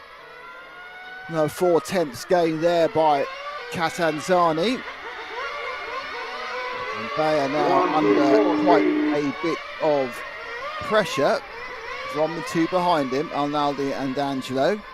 Gabriele Polosci not too far behind in that pink car going down around the corner at the moment. Up the short straight. And then final curve sweeping for the kink in front of the driver's rostrum, and then into this very long looping double hairpin that we've called the Senna S's, because of course we are at the Mini Austria Ayrton Senna here in Zagreb in Croatia for the 1/8 GT final. This is the GT Nitro main final, 45 minutes. Just getting into it, a couple of minutes down. Let's move our focus to Bayer, I think, because I think Catanzani is having a nice time pulling away. So let's have a look more at the battle that is Bayer. There he is, the orange car with the two behind him. I think until the first pit stop, that's more likely to be interesting as Bayer looks to see whether he can move forward, or whether perhaps he gets overtaken by a very aggressive, very hunting round the tail, let's say, of Arnaldi in the Spearmint green car. Looking to the right hand side of Bayer now as they go around that bottom corner. Through the second part of the S's, you can see them as they now come past the loop. Bayer appearing to have a little bit more ground, Arnaldi having a little more ground speed than Bayer at the moment, but of course it's a 45-minute final. Even though they're on rubber tyres, tyre wear will be a thing. There's fuel conservation, there's all the tactics. Catanzani's big lead, 2.7 seconds. He's slowing down a little bit in pulling it out. He's got this comfort little gap, and now it's stabilised a little bit. And those three, so it's Bayer in orange, Arnaldi in green, Alex D'Angelo in white, then it's Gabriele Polosci in light pink, a little bit of a gap, and behind him Giacomo Rosario. Alessio Museo is up to 8th. 10 seconds back though already. So Bayer battling with Arnaldi, but the last couple of laps have actually managed to gain a little bit of time. They are gaining a little bit of time back on Catanzani. He's pulled that back by about 0.6 of a second over the last 3 laps or so. Ooh. Well, Arnaldi there fainted to the left. I think he was could have done it. I think if he really pushed it, he could have done it. But I think at this point they don't want to risk an accident. If he forced the issue, I think that Bayer would probably have let him go at that point. Alex D'Angelo very much in that white car, hanging on at the back and just waiting for something else to happen. Here, what falls into your problem? He falls into his lap. Catanzani's lead now 2.3. Arnaldi all over the back of Bayer. Looks like Gabriele Polosci in that pink car has had some problems and dropped down. Yeah, he's lost a 43-second lap, so he's lost a couple of long pit stop early.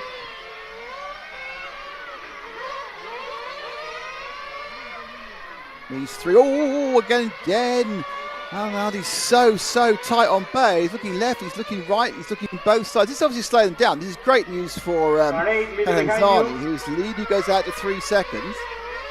Alex D'Angelo in the white car waiting really for Arnaldi or Bayer to hit each other. That's what he'll scamper through. 14 minutes to drive. I don't know if it's indicative of a lack of speed for Bayer, or just it's easier to follow them to lead, and it's just the case that Arnaldi is finding it easy to pace himself against Bayer. With a loose tail there for D'Angelo around the far sweeper. Catanzani is up to 3.3 seconds. Get past the lapping there, and then finally Arnaldi gets through there side by side, but Arnaldi is finding to cheer from the crowd. Arnaldi finally gets past Bayer. Bayer certainly fought back, and now we'll see if Arnaldi can start bringing the distance down. It's 3.34 seconds between first and second. And Bayer, in fact, made another mistake and dropped to fourth. So, Bayer, who was Bayer the cork in the bottle, and will this now release Al-Naudi and Alex D'Angelo to start hunting down Catanzani? 7 leader behind you.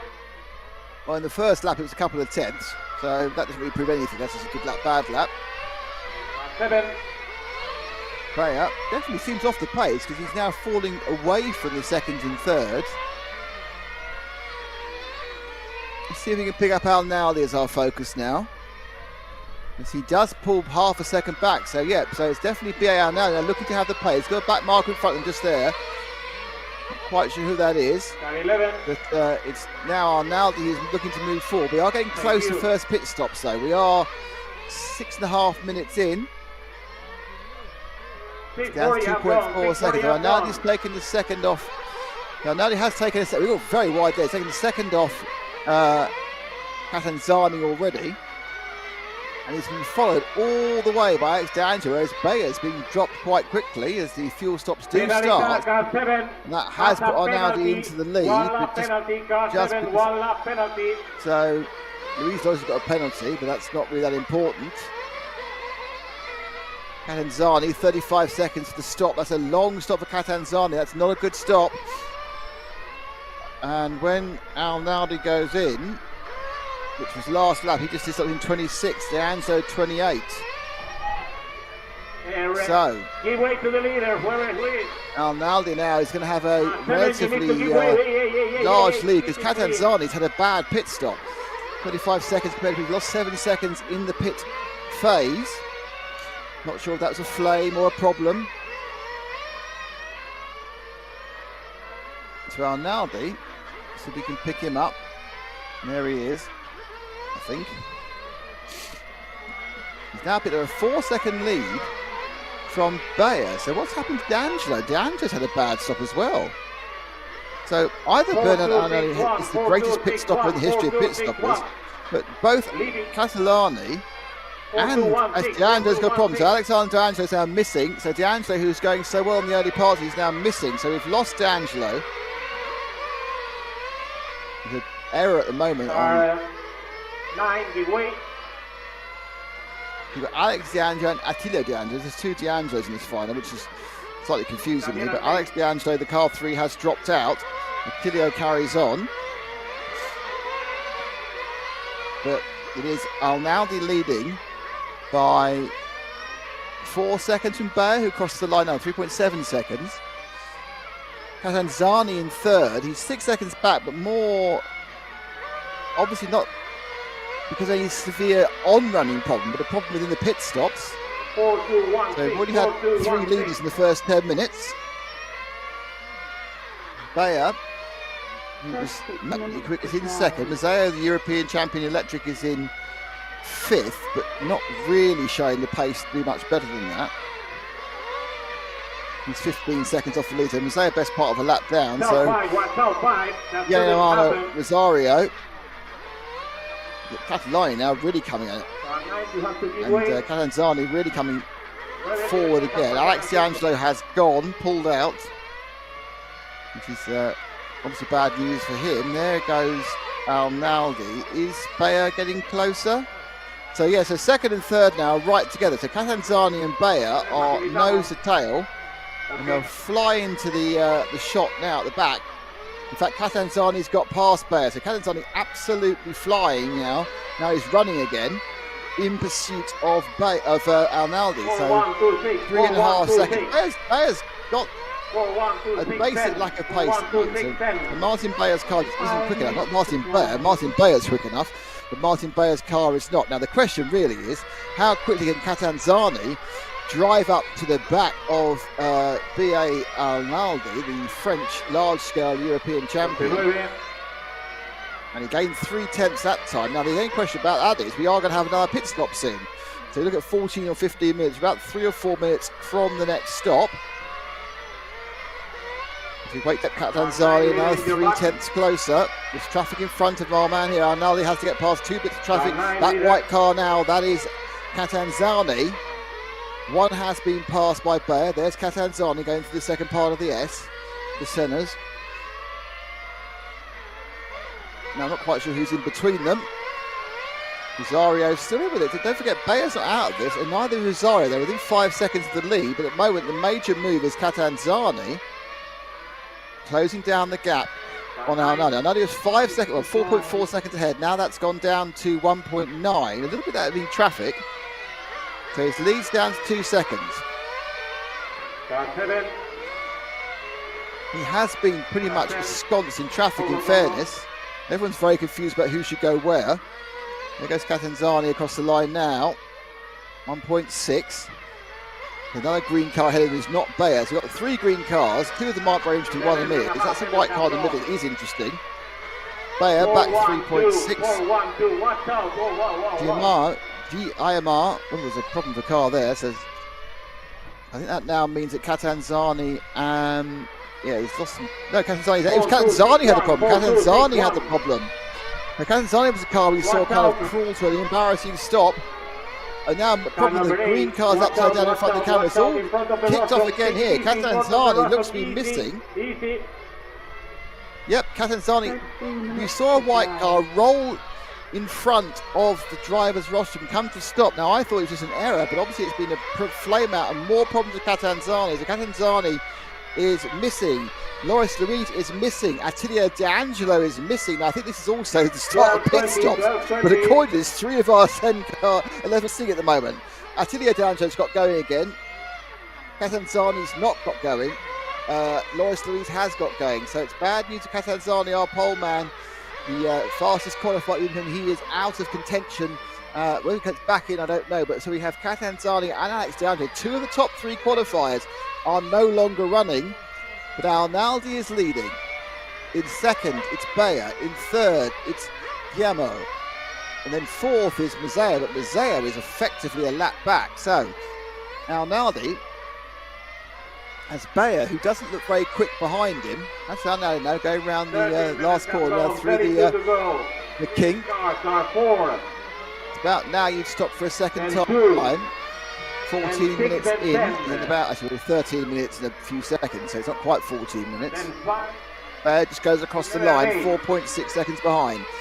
Rosario is a 2.8 behind him, so it's probably 1 point Bayer. So they're not huge gaps between 1, 2 and 3, but there's a very consistent gap between Bayer and Arnaldi.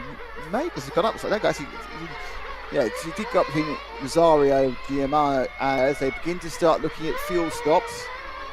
Arnaldi stopped, Bayer stopped, Guillermo stopped, all within 25 seconds. So 25.6 is a good stop. Alessia's had a bad stop. Alessia Mazzeo had a 36-second stop. There are a lot of people who are finding keeping the engines running during full fuel stops of these cars way more difficult than they find it with either Nitro buggy or Nitro track on foam. There's a it's the engines and the temperature and how they've set them. We're getting a lot more flame outs in the pits than we see in normal Nitro racing.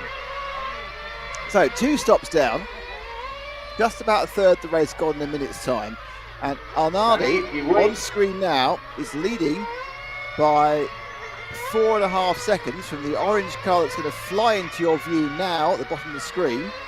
Over the line for Arnaldi. Bayer over the line now. Rosario still trying to grab onto Bayer. There's Arnaldi. Let's move to Bayer. Let's see how that's. I think if we're on Bayer, we can probably see all 3 because Rosario's not that far behind Martin. Martin Bayer from the Czech Republic, European champion in both electric buggy racing in 4-wheel drive and of course and of course in large-scale touring car, which he won twice. Bayer just dropped a few tenths, but the closest now it's Bayer and GMO. Rosario GMO, he's the closest. Rosario, I'm sure Rosario is the guy's surname. I'm sure it's GMO Rosario. You probably often have with the way the names are entered into my RCN. It's sometimes surname the first name the split. So okay. So here we go. There is Bayer in the orange machine now, centre screen, but behind him it's Rosario in the 6 car. So Rosario in the yellow machine now, getting closer and closer to Bayer. Bayer dropping off slightly from the lead. He's lost about half a second in the last 3 or 4 laps, but now it's a chance for Rosario, who's 6 seconds back from the lead, but half a second back from Bayer. They're right together as they go through the pink now. White and yellow, that's Rosario, and orange is Bayer over the loop. Nice few clear laps of pace for all of them. They're going to have a nice little clear time as the ball back marker came back on the track right in front of them, but they managed to avoid. That might have been D'Angelo, but not important. It's a long way back. Bayer now got a bit of a hurry up now. He's seeing Rosario in his rear view mirror. Obviously he can see him from the rostrum, but let's pretend there's a rear view mirror. Arnaldi's lead 5.7. Interesting, his lead to Rosario is only got up by 0.1, but what's happened is that slowly Bayer has actually moved back to Rosario rather than Rosario moving closer to our leader. And the final corner for the kink in front of the rostrum again. They're very, very close together. Not an easy track to pass on. It's quite a nice wide circuit. Obviously they do run 5th here as well. This is 8th scale of course. Quite wide cars, but still nothing like as big as a 5th car. Beautiful downtown Zagreb. If we're lucky, we might get to see a train. We've seen both passenger trains and freight trains today. Personally, I prefer the passenger trains. The freight trains seem a bit concretey or just carrying coal or something. They weren't the interesting ones you see in America with loads and loads of different box cars with different manufacturers and different shippers on it. So the orange and blue of Bayer, back in the traditional colours now. He's managing to hold off Rosario. However, what this is really doing is benefiting Arnaldi. He's managing to just eke out a bit of a lead. His lead now is 6.1. Spin there for the 7 and the camera in front of us. People are sort of out of fuel level. Andrea Catanzani is back out there, but he's 6 laps down, so it's now about seeing what he can pick up. 27 minutes to drive. 3 cars within 6 seconds, and everyone else is miles behind.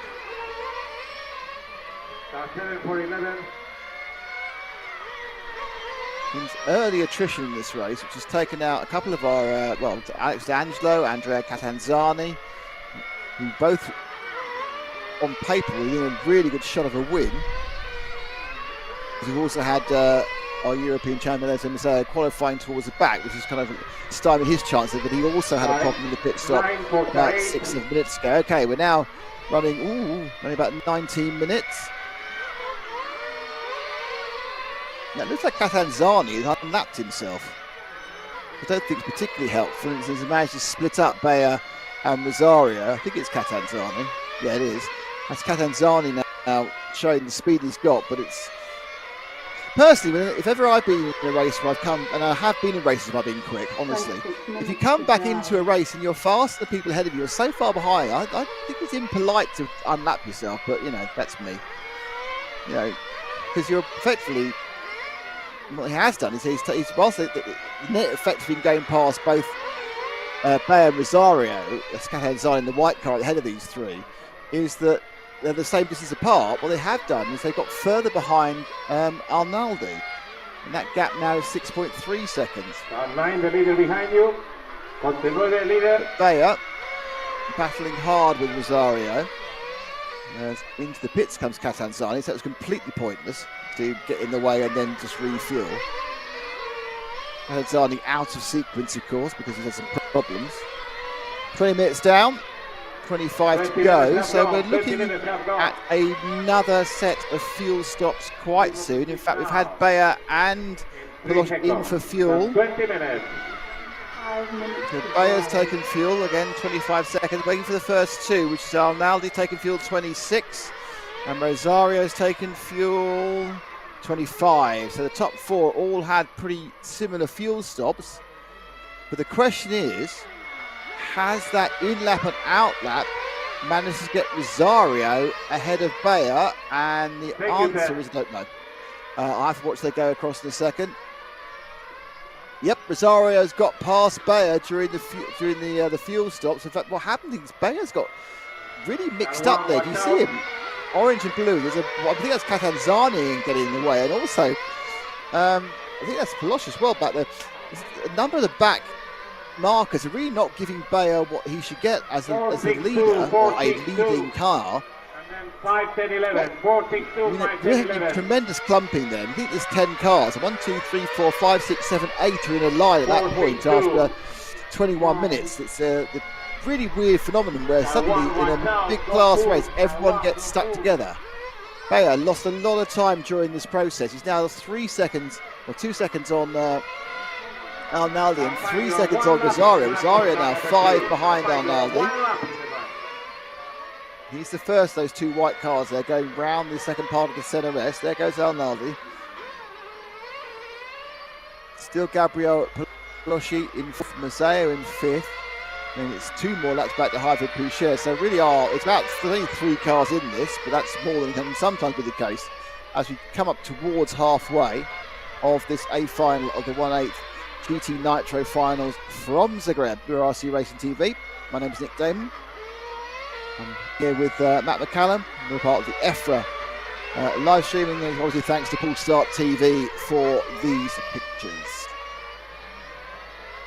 So the race settles down a little bit as Rosario's beginning to go. So let's move now to Rosario as our focus. Car number 6. He's going to be pushing forward towards Arnaldi. He has gained a little bit over the last couple of laps. Bayer's dropping off, so it's Rosario. You can see Rosario is going through the second half of the CRSs now, and he's coming round the hairpin as Bayer crosses the line. But Rosario's now on the move, gained 2 more tenths on Arnaldi then.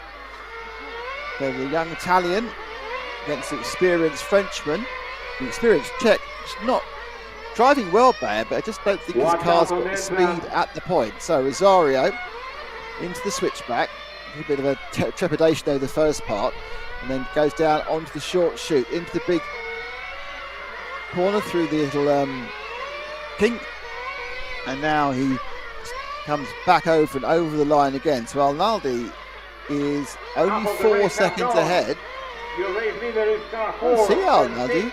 So Arnaldi should be just that's Arnaldi just in view. If you look at it as 4, 6, 2, 5, 10. Rosario there, that's Arnaldi. So they are next cars. It's 4.7 seconds. Just trying to work out Rosario's. There's 2 very similar cars. Yeah, he's the second one. I thought so. He's the second one. He's now the leader of those 2 similar coloured cars. 3.7 seconds a gap between Arnaldi in the green car going through your screen now and the white and yellow machine of Rosario. We've run for 23 minutes, so our next stop is still 3 minutes or so away. 3.6 coming down. A little bit off the pace. He's about 10 seconds off the lead. And then Palosci.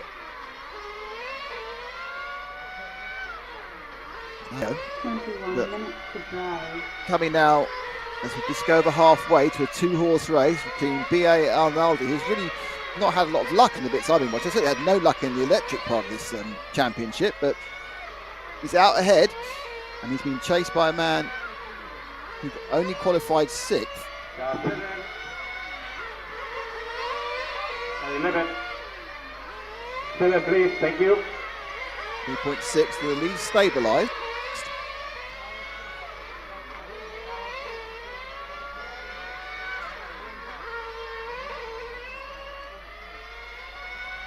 Certainly no sign of the rain that was promised for 3 o'clock. It's a beautiful day, it appears, in Zagreb now. The sun is shining, blue skies.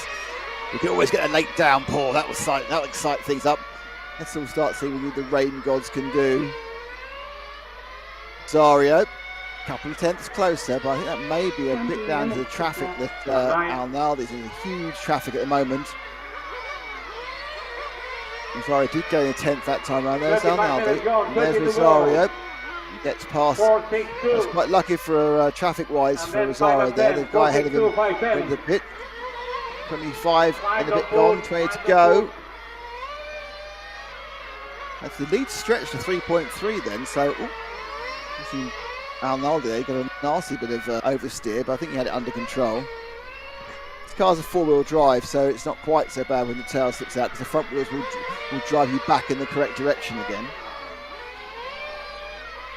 Down below 3 seconds for the first time since about 5 minutes The into three this leaders on race. the same lap. Pole position, 1 lap back. Car Fifth position, behind. another lap back. Is Bayer. He's getting close to being lapped, unfortunately, for Martin Bayer 19 fans. minutes to drive. Sitting now at 3 seconds. There goes Rosario, yellow and white. And Raul Anton Darras is also retired, or been retired by the timing. He may get going again. Watch out. There is Arnaldi, and now here comes Rosario. Back in the circuit through the kink. And that was just coming out the pits there was the bright pink car of Gabriel Paloschi from 4th place. So you can see he's a couple of laps now down on the leader.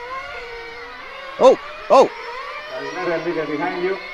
No, there wasn't Rosario. That was the almost identically covered white and yellow car. Rosario comes in for fuel, if I'm correct.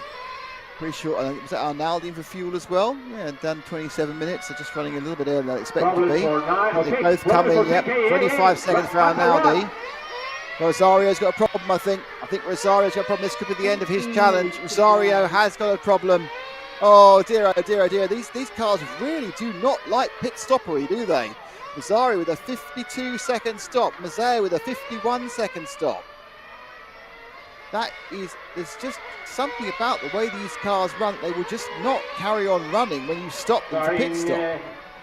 How many cars have you seen have pit stop issues? Mazeo have it, Pichère have it, Catanzani's happened. And that has completely spiked what was looking like Rosario, Jimmo Rosario's chance of a win. He's now a lap behind second and nearly 2 laps behind the leader. Not quite that bad actually, he's not quite 2 laps behind, it's about 3/4 of a lap behind. 14 seconds behind Bayer, I would say, and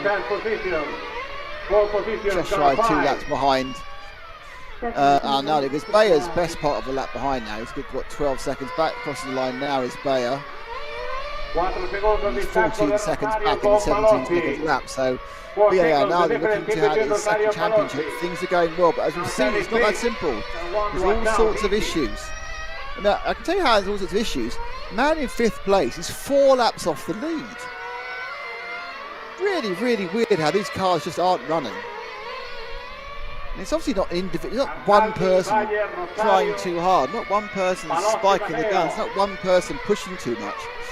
Because they're all having the issues. Catanzani, Luis Loris, Anton Darras, D'Angelo, Pichère, Mazeo, and Rosario have all had issues of engines cutting, having problems with fueling.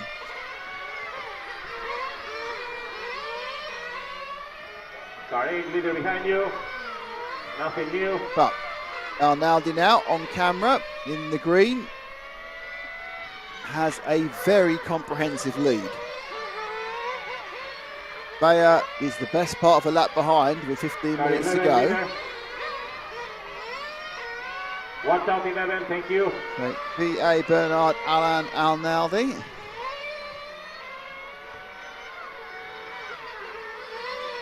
Green machine is a almost identical green machine behind him, which is just a bit surprising, a little bit disconcerting.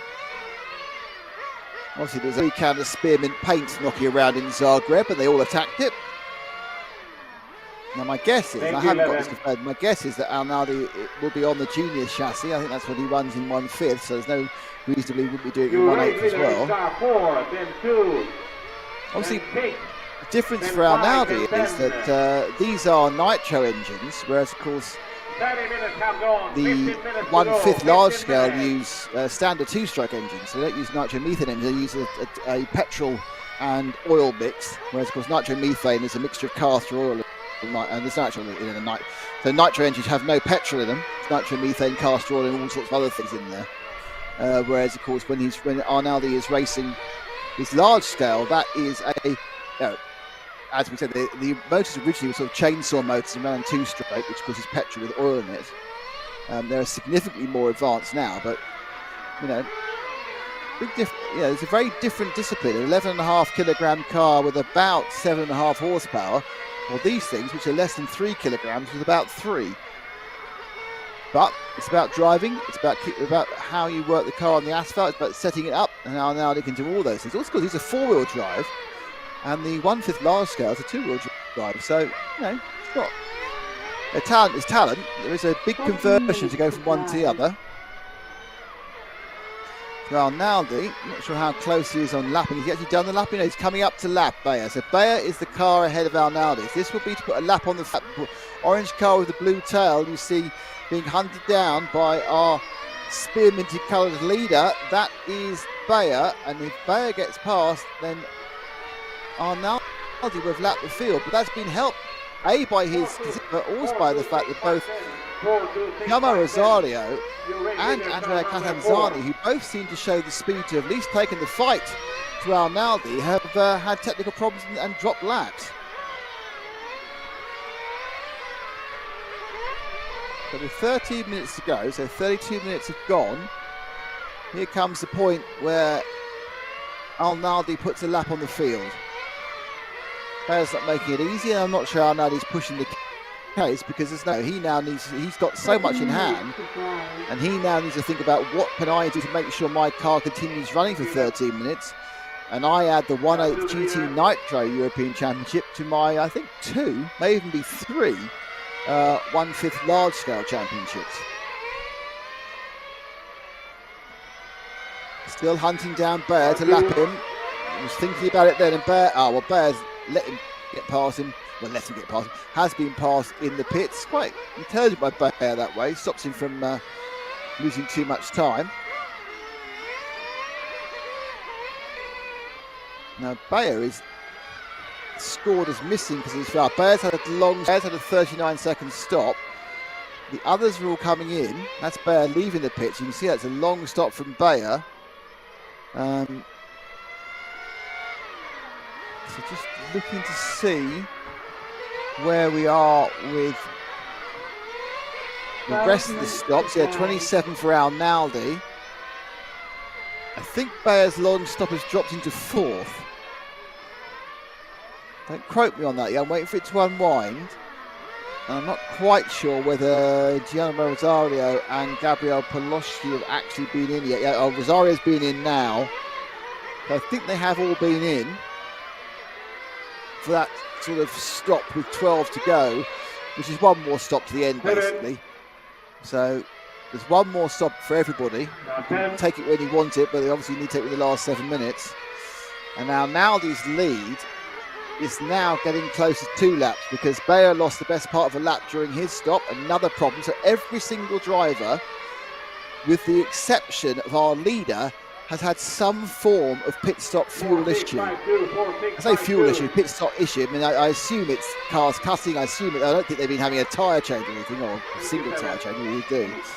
But in 34 minutes, we've seen 10 cars have problems we know of, 1 car not have a problem, and that car is Arnaldi on your screen, who is really not very far from lapping the field, because I think that's Rosario 1 car ahead of him, and that will put 2 laps on the entire field, which means that Arnaldi will have a 35-second with 10.5 minutes to go.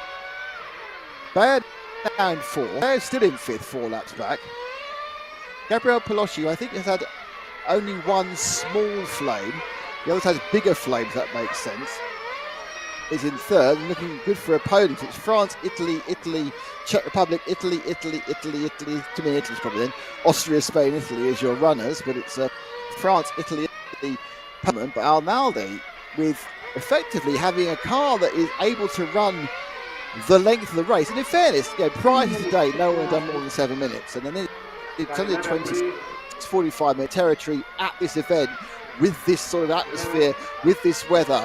So, it's not, there's just no criticism implied. It's just interesting. It's a strange situation. We've had so much. You can see an engine. There's a train. We've missed it, unfortunately. It was a passenger train. And you can hear it in the background. So any second now, Arnaldi's. Now, why is Arnaldi now not as far ahead as he was? What's happened there? Arnaldi's 2-lap lead seems to have gone down to a 1-lap lead. I don't know. I think that may well be a timing glitch. From what I can see, Arnaldi is now completed 115. Yeah, Rosario is now less than a lap behind. So whilst I was wax gold, did Arnaldi lap? I don't know. Weird. 9 minutes to But drive. the lead. 9 minutes.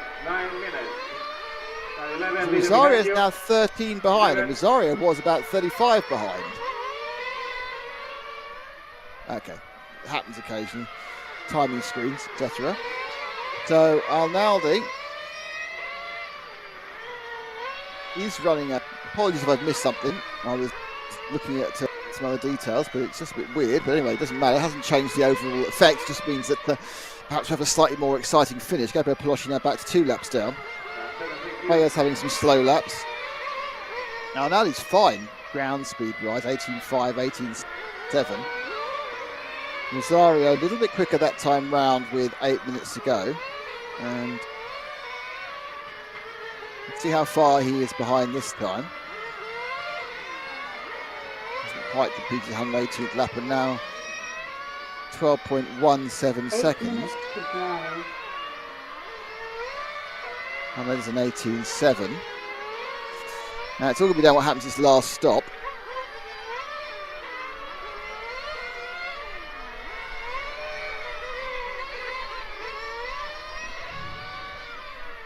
(118 laps completed by the first 2.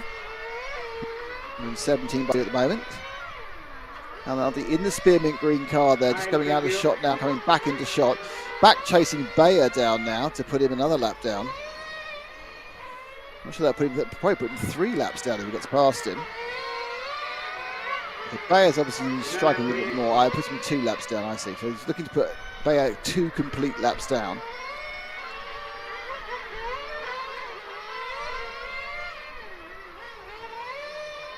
I think Rosario was given a lap. I think they've realised they'd missed Rosario a lap and they gave him an extra one.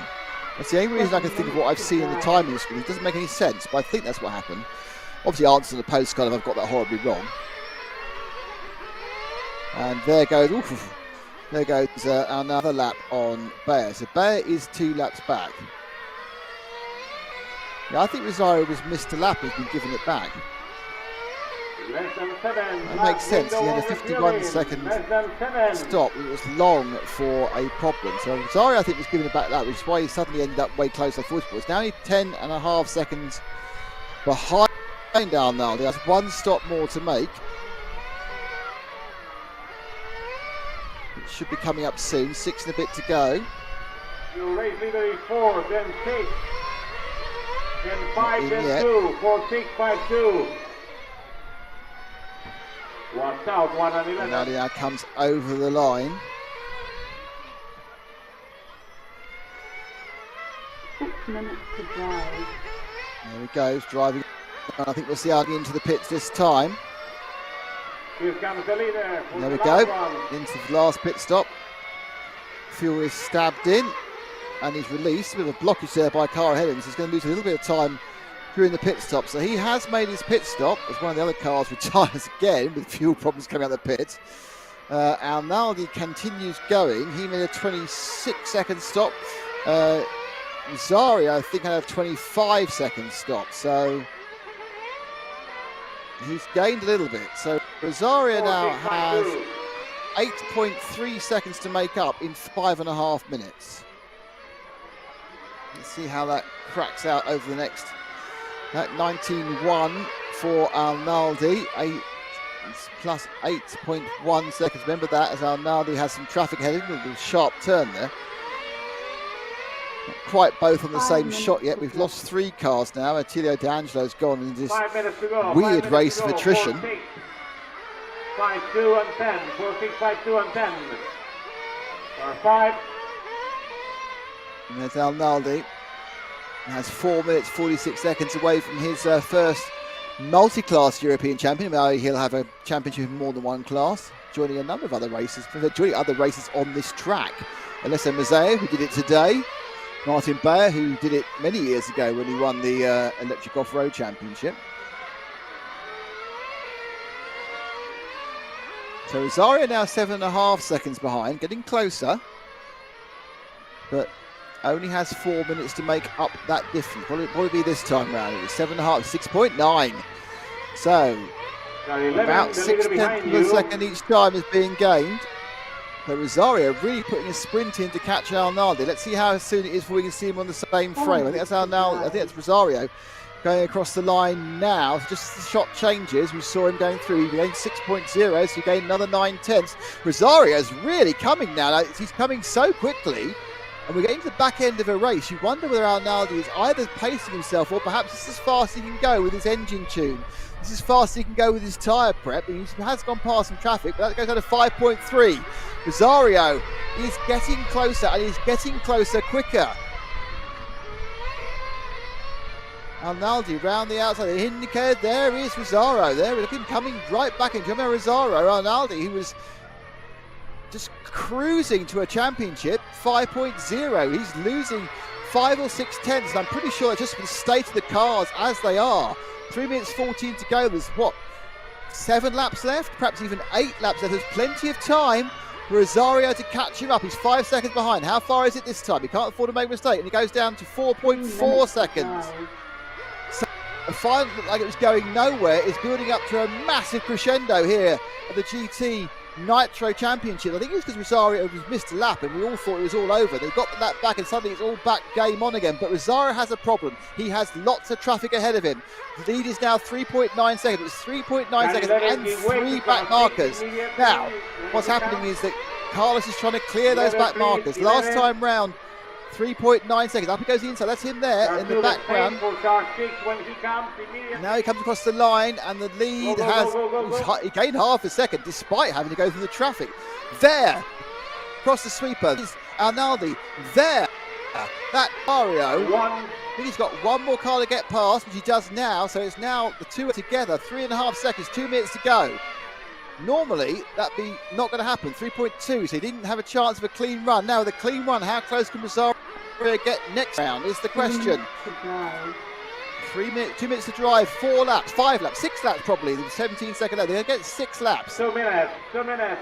Rosario was 3.2 that time round. There across the line now, it's 2.8. He's got 5 laps, possibly 6 to do it. At this rate, he'll get very, very close, but I'm not sure Arnaldi may hang on. It's really close about how this game. We kind of think Rosario's got all the speed, but Arnaldi has the advantage of having the experience. So it was 2.8. How far is it this time? 2.8. Arnaldi's got the hurry up. His best lap for some time. He's at an 18.3. Arnaldi's seen the danger. I think he was perhaps a bit oblivious to it, and now he's pushing on. Minute and 20 to go. What is it this time round? It was 2.8. Now it is 2.4. And there they are on the same frame. Arnaldi, though, only has to go 4 laps. Listen, 3 more it might even be. Arnaldi don't forget, that's not the end of the race. The end of the lap is coming out this corner. The car looks a bit rich, actually. You don't often can see smoke, so I'm just wondering the car's gone slightly rich. And that's the reason why it's now 2 seconds is the gap. It's 2 seconds with 3 laps to go. Arnaldi comes round now. There is Rosario. You can see him again. It's a great comeback for the problems that Rosario's had. But even so, Arnaldi's shown the benefit of just being on the track and not having to mend the car. Down to 1.9. Arnaldi really probably has just about enough. It's going to take, I think, an error at this point, but they've made a race of it. Arnaldi from Rosario. Traffic let through. So that's only let Arnaldi through. Now, what is it going to be? This one, right? They've got 2 laps to go. They've got 2 laps to go, and it's 1.7 seconds and a bit of back markerage. That's got through. So through he goes. Right now, it's just the 2 of them. But Arnaldi is too experienced, I think, to make a mistake. So it's going to take something amazing as they start the last lap. It's the last lap. Will Rosario get? I don't know. They go through. Oh, and Rosario's got caught by the timer. It is Arnaldi who'll win it because Rosario got caught. That comeback didn't happen. Arnaldi will win the championship. He actually needs to finish the race. I don't think he realises that, but he didn't quite finish the race because Carlos called him too soon. But he is the winner. Bernard Arnaldi of France takes the GT Nitro Championship. A fantastic comeback drive from Gemma Rosario from his technical problems. Gabriel Poloschi is in 3rd. Martin Baer is 4th. Alessio Mazzeo is 5th. Andrea Catanzani is 6th. Loris Louise is 7th. Heavy Pusher is 8th, then 3 cars who didn't get the trip. Attilio D'Angelo, Round Honduras, and Alex D'Angelo. But it is a victory for European champion Bernard Alad Al-Naldi, and let's be really honest about that, it's a victory for reliability more than anything else, because everyone else behind him had technical problems, everyone else had to stop, and without that, any one of 4 cars could have won. They didn't though, and your winner and European champion is Bernard Alad Al-Naldi. Wow, what? I mean, it was one of those where we thought Bernard Aldi was just going to run away with it, but lap after lap, he ate into that lead. He ate into it and just got caught by the time at the end. Hard luck. An amazing performance from the young driver, Rosario. Amazing performance, but Analdi showed his experience, and fantastic performance from him. Well, there we have it. Yeah, surprising lack of reliability, I'll be honest with you. I'm surprised by the number of people. There must be something specific about the heat, about the way the cars are driven, about setting up, about perhaps inexperience in front. You don't run, this is a new class. Run them, do they, for 45 minutes very often. I think a lot of people have learned a lot. A lot of people have learned a lot this weekend, and mostly about engines and motors on both. So yeah, that's But congratulations to Bernard, guy. Great supporter of EFRA events. So well done, Bernard Aldi, for I think your 3rd European. I think he's won it twice, hasn't he, large scale? I haven't got the records in front of me, but I think this is his 3rd. I'll go with that. Yes, I'm sure he'll be very happy about a new European Championship in a new class to add to his large scale career. Absolutely, and we'll be seeing him, no doubt, in the Netherlands, in Groningen. Yes, we'll be seeing him in Groningen in the coming weeks as well, at the same time as the 1/10th Electric Off-Road Championships takes place. Just 2 hours away, so we'll be covering those 2 events at the same time, lens, which is going to be very long lens. A lot of fun. It's pointing up above from like Google Maps covering both of them. Well, yes, exactly. Well, we'll be doing it with the help of Polestart TV again at Groningen. So, yes, we'll be working with Polestart TV to give you the large-scale Touring Car and Formula One Championship. We are RC Racing TV. This has been the EFRA GT8 European Championships. Congratulations to our 2 new champions crowned today, Alessio and Bernard Analdi. Easy for me to say. This has been an EFRA event. Thank you to EFRA for bringing us along. It's been live from Zagreb. Thank you to Nick. That was fantastic commentary. No, you're very sweet. Been fun. I mean, this is an interesting thing. I've not done this before, and in fairness to Polestart and to Laszlo, it was much better than I thought it would be. Much better. There you go. Actually, quite effective, to be honest. There you go. Can't say fairer than that. Guys, we will see you. Thanks for watching. We'll see you very soon. Yes, we'll be back with another European Championships in just a week or so. See you soon.